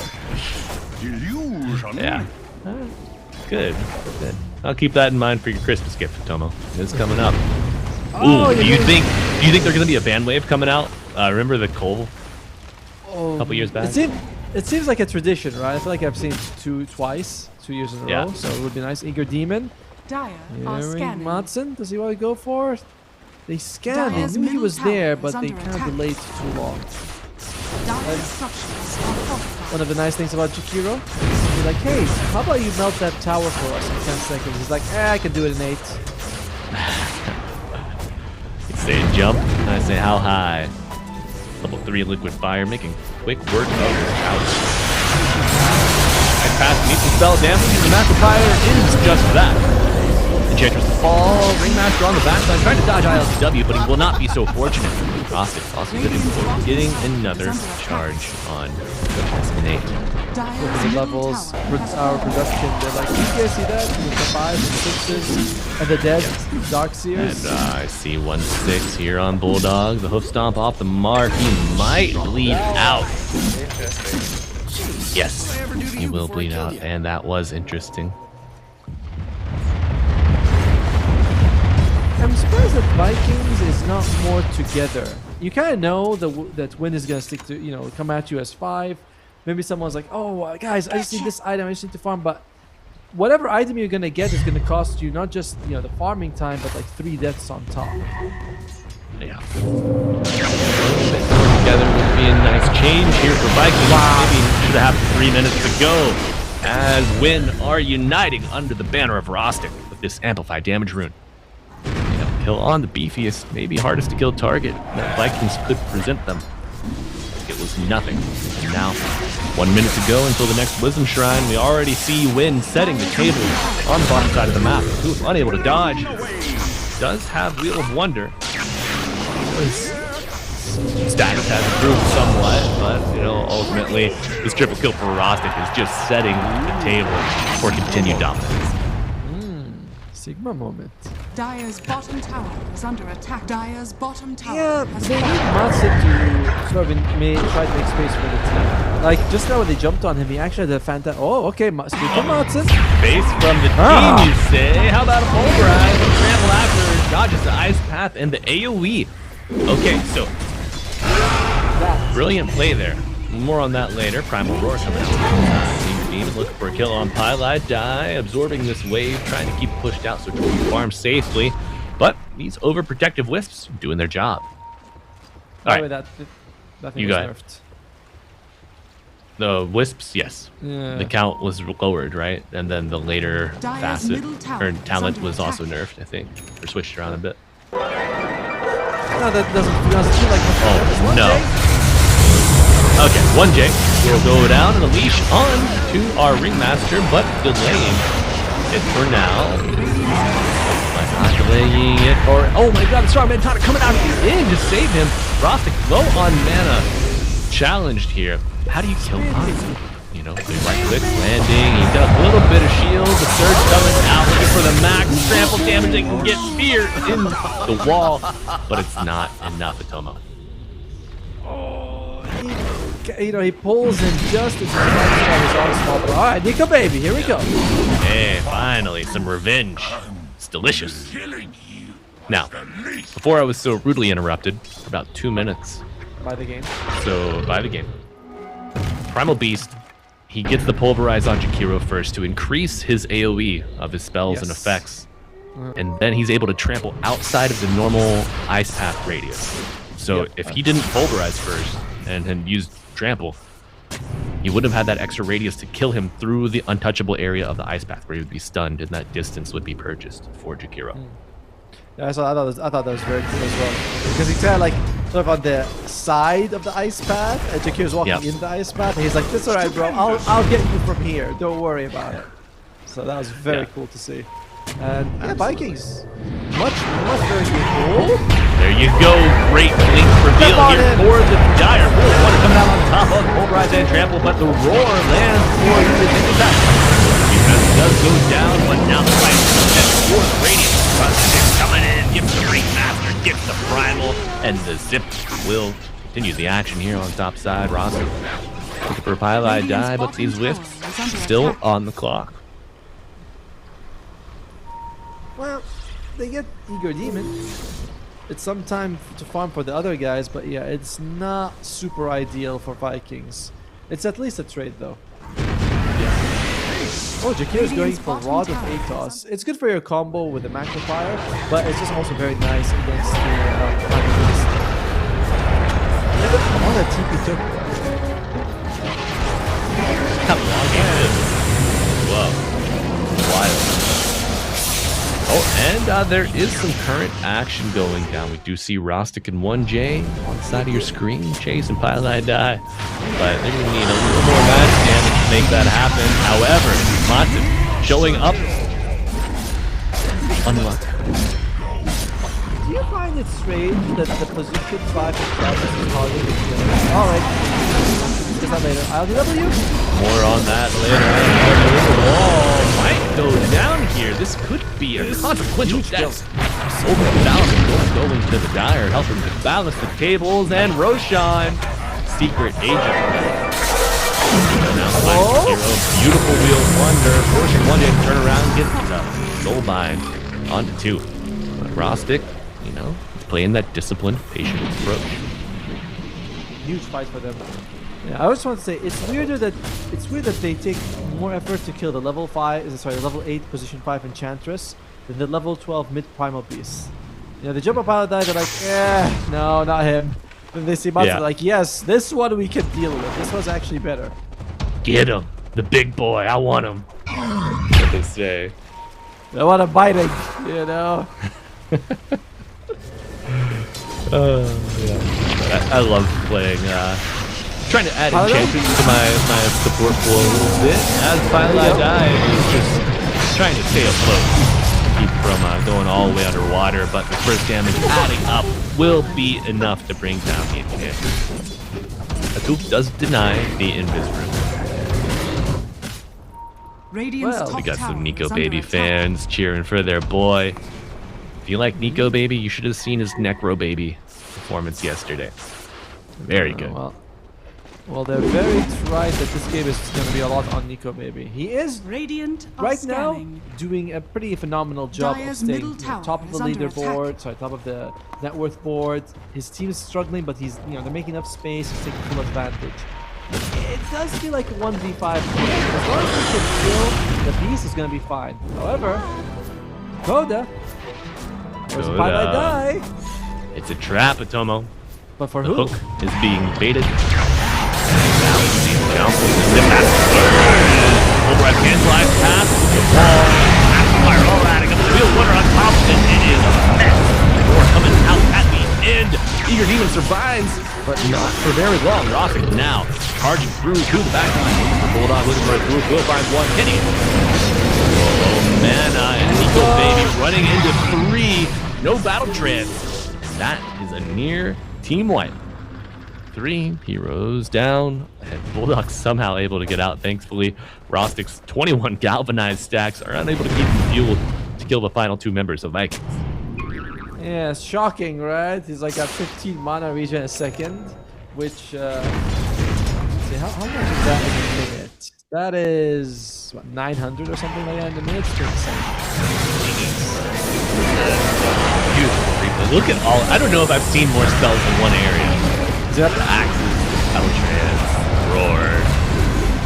It's disgusting. The Soulbind as well. My God. Oh, by the way, imagine. look at this. Good. You see that centaur? Centaur from Admiral Bulldog. He just stands there. Then he comes out. He's like, "Ah, well, I haven't microed in a while, boys. You know, a little rusty there." You know, it could happen. Happens to the best of us. The micro king, and then I was looking at the centaur. I was like, wait, that's his centaur. All right, what's he gonna do with it? It just stands right there. You're like, well, it looks menacing. It looks menacing. Okay. Lost in the woods, are you? Might be. Pinecone Raider. Oh, here we go. Blink forward. No, Mud! Just a little narrow off the mark, but Onslaught gets in range for the pulverized. Silence arrives afterwards, and ILTW out of the Wheel of Wonder. He does not want to take a ride, and a big dip from Rostic gets him right in the middle of the fray. Ice Path covering his escape. Necropyre on the ground. Soulbind onto 2 as the Dire splitting, scattering, looking for safety. Crossing the river, they will go, but Rostic is there waiting for you. Under the tier 2 tower, Storm Spirit is fearless with the rest of Win at his back. Roar not even needed a Tomo, but save it for the second target.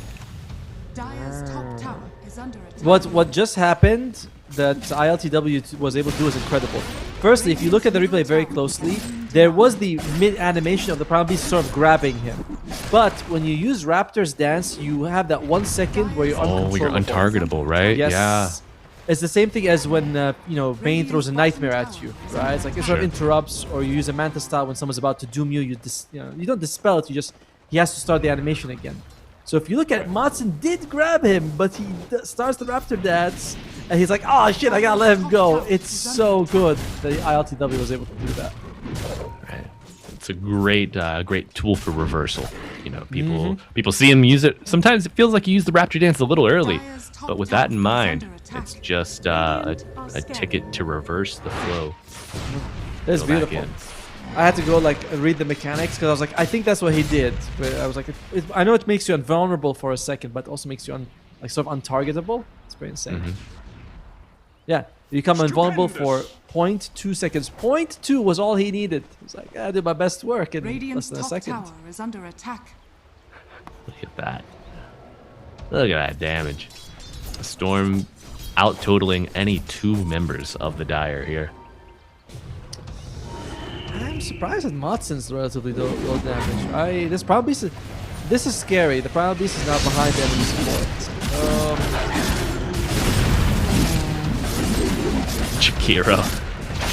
Chakiro's just a farm god, Atomo. What can you do? Now the Aegis. Oh my. Yeah, Aegis for the Radiant. Shard as well. Would like to see a rock throw from the Primal. I love that. Yeah, that shard is so much better than it used to be. You used to throw 1 rock, then it was the 1 rock becomes 2, then 1 rock becomes 3. The range is also better. It used to be like you have to throw it really far. You can't throw it close to you. Now you can like, not exactly point blank, but much closer. It's a very viable shard. Absolutely. You ever skip rocks on the water? Yes. Yes, I do. Good times. My rocks seem to be happy to get away from me. Like, no. And Bulldog just wishing he could for once get away from Eager Demon, but the bird, Pterodactyl, make sure that he will not.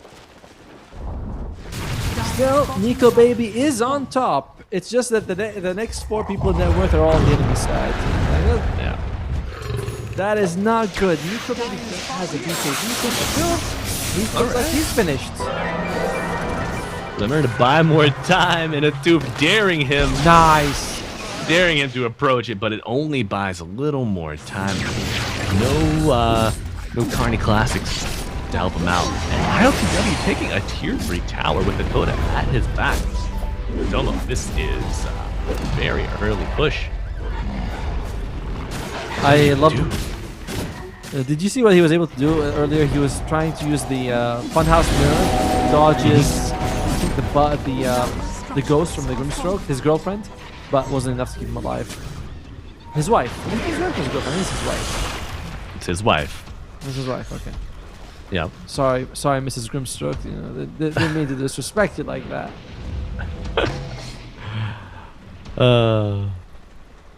Mrs. Grimstroke, how are you? Well, not too good, Natomo. I'm dead. Oh, poor thing. I'm actually a ghost. I'm being thrown around for random people. My husband's like, here. Sometimes he splits me in two. You know, go to both of these guys. I'm like, I don't wanna. I like Guardian Greaves now. I think it's better. Honestly, with the price change, like 700 gold cheaper. But is this gonna be a better engagement? A little early. Fail on the back line, but they do get a kill onto Hero. Big link coming out. BKB's null and useless almost. But Nico Baby has found one. Jay's supports are both dead for the Radiant Monster. Very low. Going forward with a grappling hook. ILTW looking for one more right click. Can he get a blink? Nice done. The coupler toy will save him. Look at that. Great play from Motson. Now the chase is on. ILTW does have the Aegis, and let's get that off the screen. Thank you, parrying. But for what? Here comes the charge. Perfect timing. Beautiful timing. Motson done it. Pulverized follow and a dead bird. You got KFC for dinner, baby. Hope you're hungry. That was insane. They kind of ignored Nico Baby for a bit to try to focus on Motson, but Motson, highest strength gain in the game, so not an easy kill. And the Aegis power play, they're like, look, no, that's bad. It was all going up. Get that X off the screen. No. But great play from Vikings, and let's see what we could have missed here. They focus on, you know what? More action. Oh my god, Atomo. We were just singing your praises. Oh, Nico Baby. Alright. If they can get a couple of Lotus Orbs and Lincoln Spheres, they really need it on Vikings. There's so much single target. I say so much. It's like the pull, the roar, and of course the Soulbind. But those are big ones. Can you imagine reflecting Soulbind?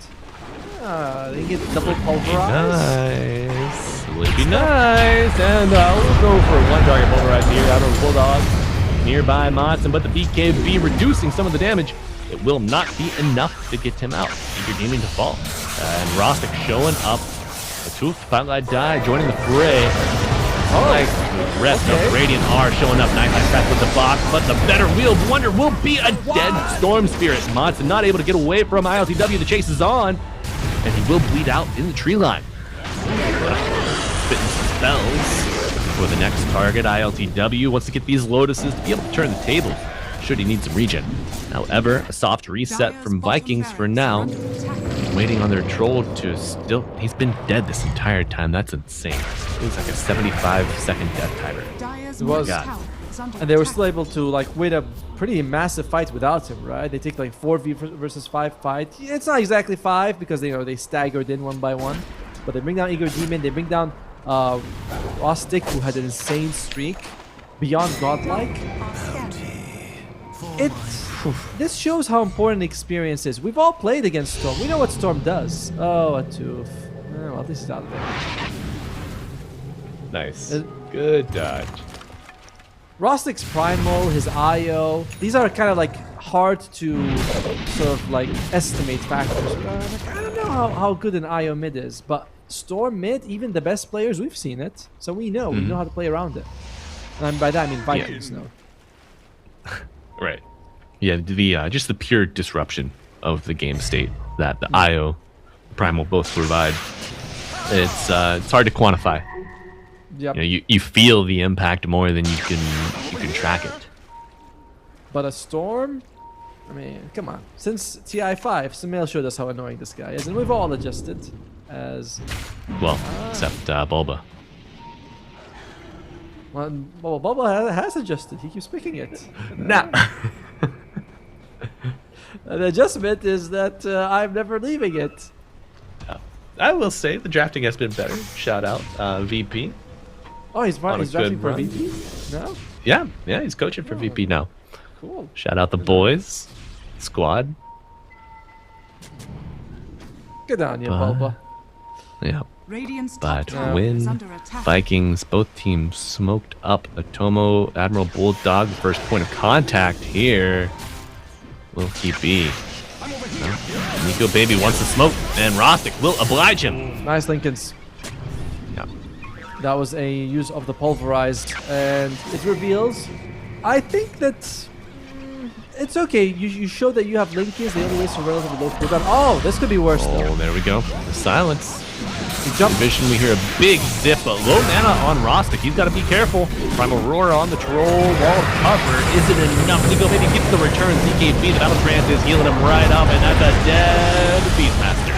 Oh, 1JD next. Soon to find out. Pulverize coming out. Nico Baby acquiring his next target. And the chase is on, looking for Rostic, but a zip across. Mana regen has been nice to him and put in the box. Rostic safe for now, but eventually will come back out just to die. Buyback on Pylai die as Rostic chases down Admiral Bulldog in the back lines, and now ILTW's sights are set on him. Maybe a 2 afterwards, big fear, but it's not enough to double buyback on the 2 dead for the Dire. Primal to go down, and Nico Baby back in the fight. Looking for Hakoda, maybe ILTW if he's lucky. Twin-headed Dragon to fall. And can they find anyone else? ILTW on the wave, but he's in Viz. What is the cooldown on Raven's Veil? 30 seconds?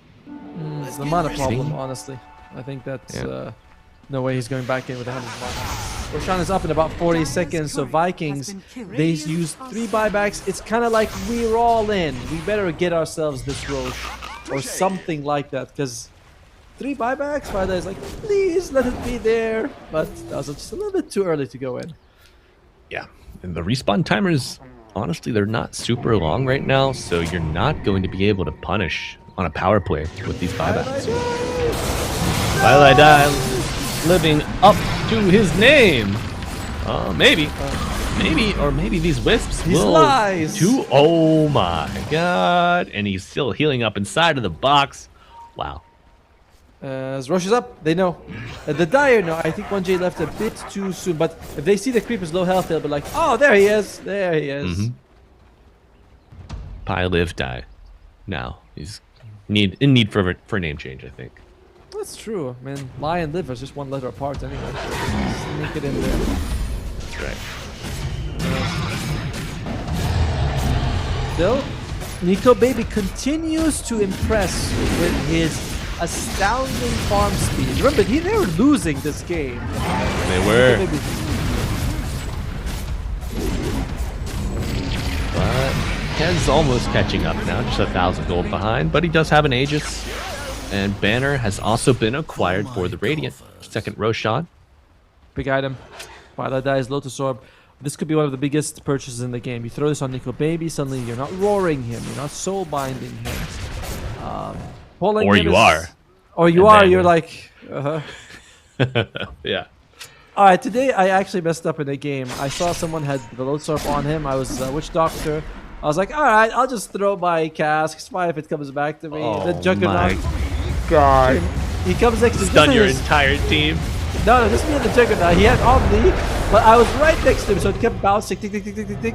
They killed him, and I was like, oh, I hope he doesn't know what stunned him. And then you press your voodoo switcheroo and kill them all. You're like, wow, look at that, guys, good job. Oh no, I died right after that. It's completely I don't know, my man. They had fault. some kind of crazy stun. I don't know what it was. Did you see it? Some sort of weird AoE feeds grip or something. I never seen. It must be Largo. Must be Largo. Oh, it's that frog stomp. Those damn kids making so much noise. Well, Win trying to make some noise here. Atomo. Couple minutes left on the Aegis, and they are on the prowl. The United Vikings should know someone's nearby, right? Pilot is really brave, by the way. He's just charging forward. Lotus and Solar Crest. D-warding literally in front of 5 people. There's That's probably- crazy.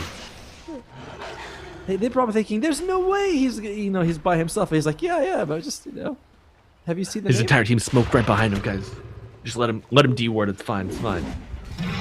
I don't want to get caught unaware with like this divine rapier smoked up and troll war. It's like, no, there's no one there. Just bye." Yeah. But he's got like 1500 HP and the Essence Ring. Add another couple hundred there.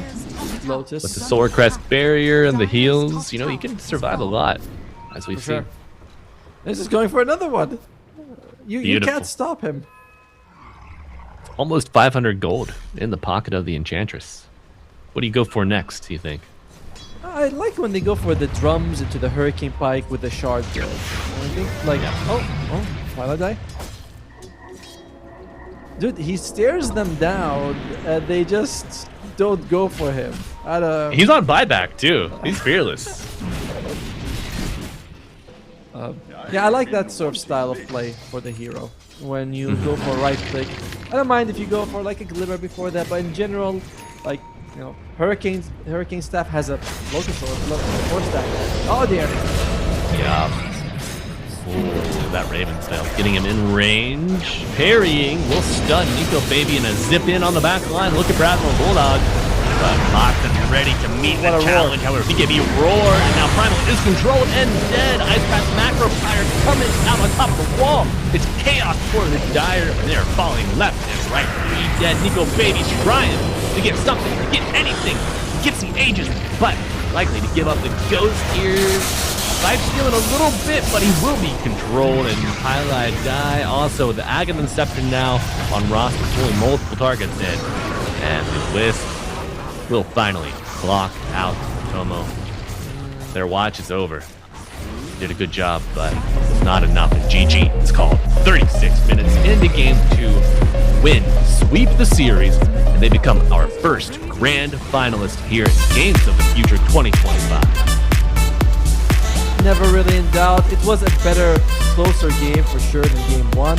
And you can see like, okay, we got Rostic on here that we can sort of play around. The lanes aren't going too disastrous. Nico Baby's farming up. But it's just not enough, unfortunately, for them. As Win, super convincing victory. Very, very like a dominating 2-0 performance overall. Yes. Yeah, leaving no doubt at all about their right to be in the grand final. Win just showing pure dominance over Vikings, who had a great start. Good sportsmanship coming through as the handshake lines forming. Nico Baby, you see him on your screen, Mr. Bulldog himself. Coach, do you know the coach of Vikings, the squad? Can't say I do. No. All right, Mr. Viking leading the team from behind. You love to see it, but congratulations to Win, our first grand finalist in focusing.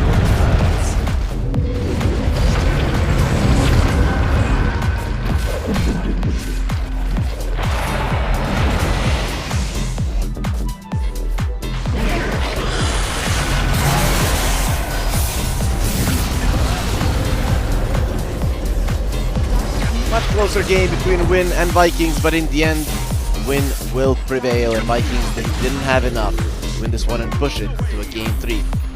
I'm Harry, of course, here, still joined by Milan and LeBron, and well, they got at least closer. Let's put it that way. But was there a point in the game, Milan, where you thought, okay, Vikings can win this? I mean, maybe slightly. Yeah, maybe slightly. Just only because Nico Baby on the troll was top network, and like it looked like maybe he could do the original 1v5 Nico Baby style, but there's too much BKB control. There's too much things to hold him after the ultimate. So not sure. I mean, they couldn't cross the river for a long time. Like whole game, I didn't see them like cross the river together. Like, and this is the kind of telling you that they don't have like much chance. Like there was like some chance, like you can see like by network, but the last fight they both did everyone, right? And they just killed Jakiro. But I don't know. We said they should not overthink, but in the end they a bit got chilled. Maybe you're letting through the Jakiro, one of the strongest position 5. Maybe they overfocus on the wrong things. Yes. I think Hakoda, 1J of course. 1J you cannot ban him out, but Hakoda at least don't let him play this Jakiro. Like, but the bottom lane was total stomp. Mid lane Went pretty well for Rustic, which is his weakness. So if he has a good lane, he's gonna dominate. In this game, he barely died. Maybe once or twice he was dominating for the biggest part of the game. Yeah, he almost damaged the game. Yep.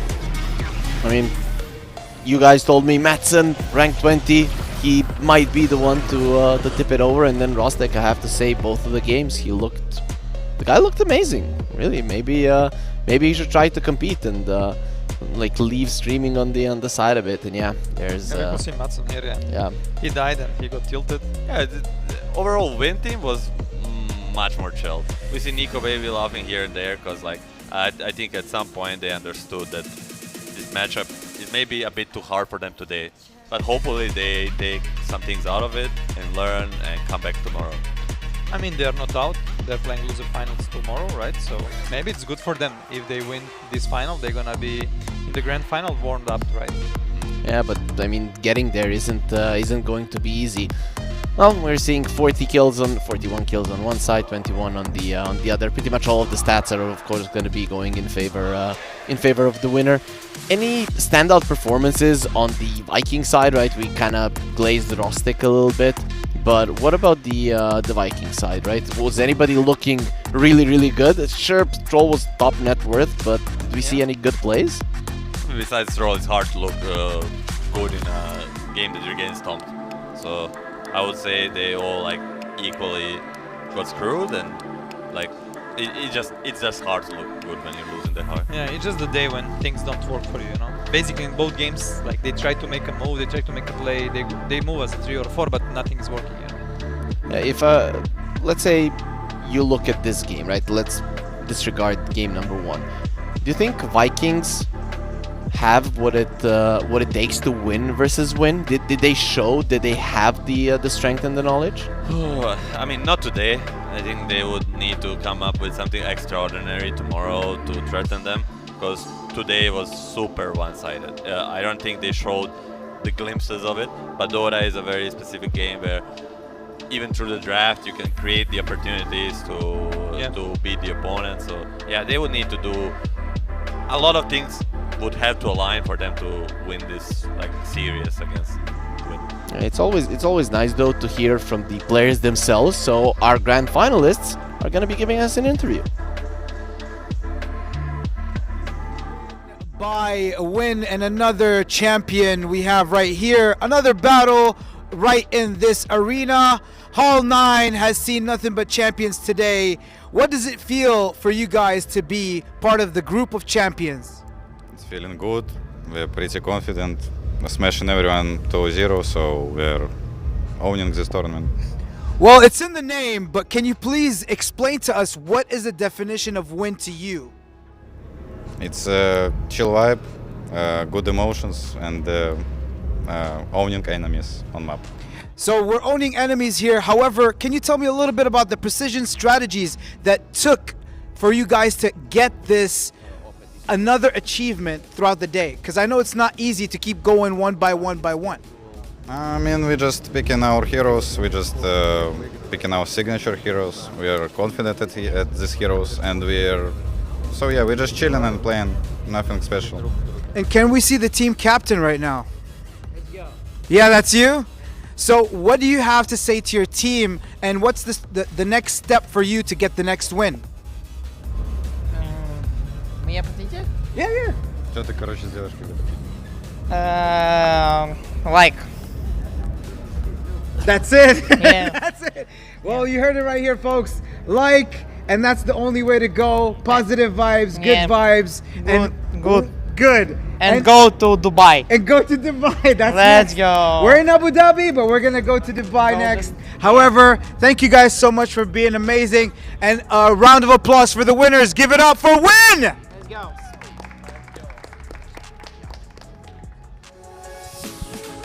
And we are back here in the studio to look at the bracket and how it all panned out. Again, no big surprises. This is how it went. We've got Win in the grand finals, and we've got Vikings now that are waiting in the loser finals for the winner of Tpabo team and of course Nigma Galaxy. Guys, who's gonna be making it to the grand finals to face off versus Win? Do you have your favorite? Because we've got 3 teams left. That's tough, maybe, huh? I think maybe I think this is now beauty of the story. I think only Win is the team that kind of stands out of these four, and the other three are kind of close together. And maybe a team that wins today will like go into momentum. They already won a series today. Like go win tomorrow with 3 series in a row, can challenge Win. So I would say whichever team wins now will maybe challenge Win. Do you agree with that? Yeah, I agree. This is probably like momentum, you know, like the vibes. They need this extra thing because I think Win showed like a higher skill. You already scratched the Vikings? Like they're gone? No, they're not. We are talking about like who can challenge Win. Oh, okay, that makes sense. With that being said, guys, we still have one more series left. We already went through 3 best of 3s. It started off slow, but the second 2 best of 3s, the second and the third series, were quite fast duos. Hopefully, we get another full 3-game series, but we'll find that out after a bit of a longer break before the last series starts. Abu Dhabi and UAE at the moment seems to be the epicenter of autonomous, robotics and many other activities.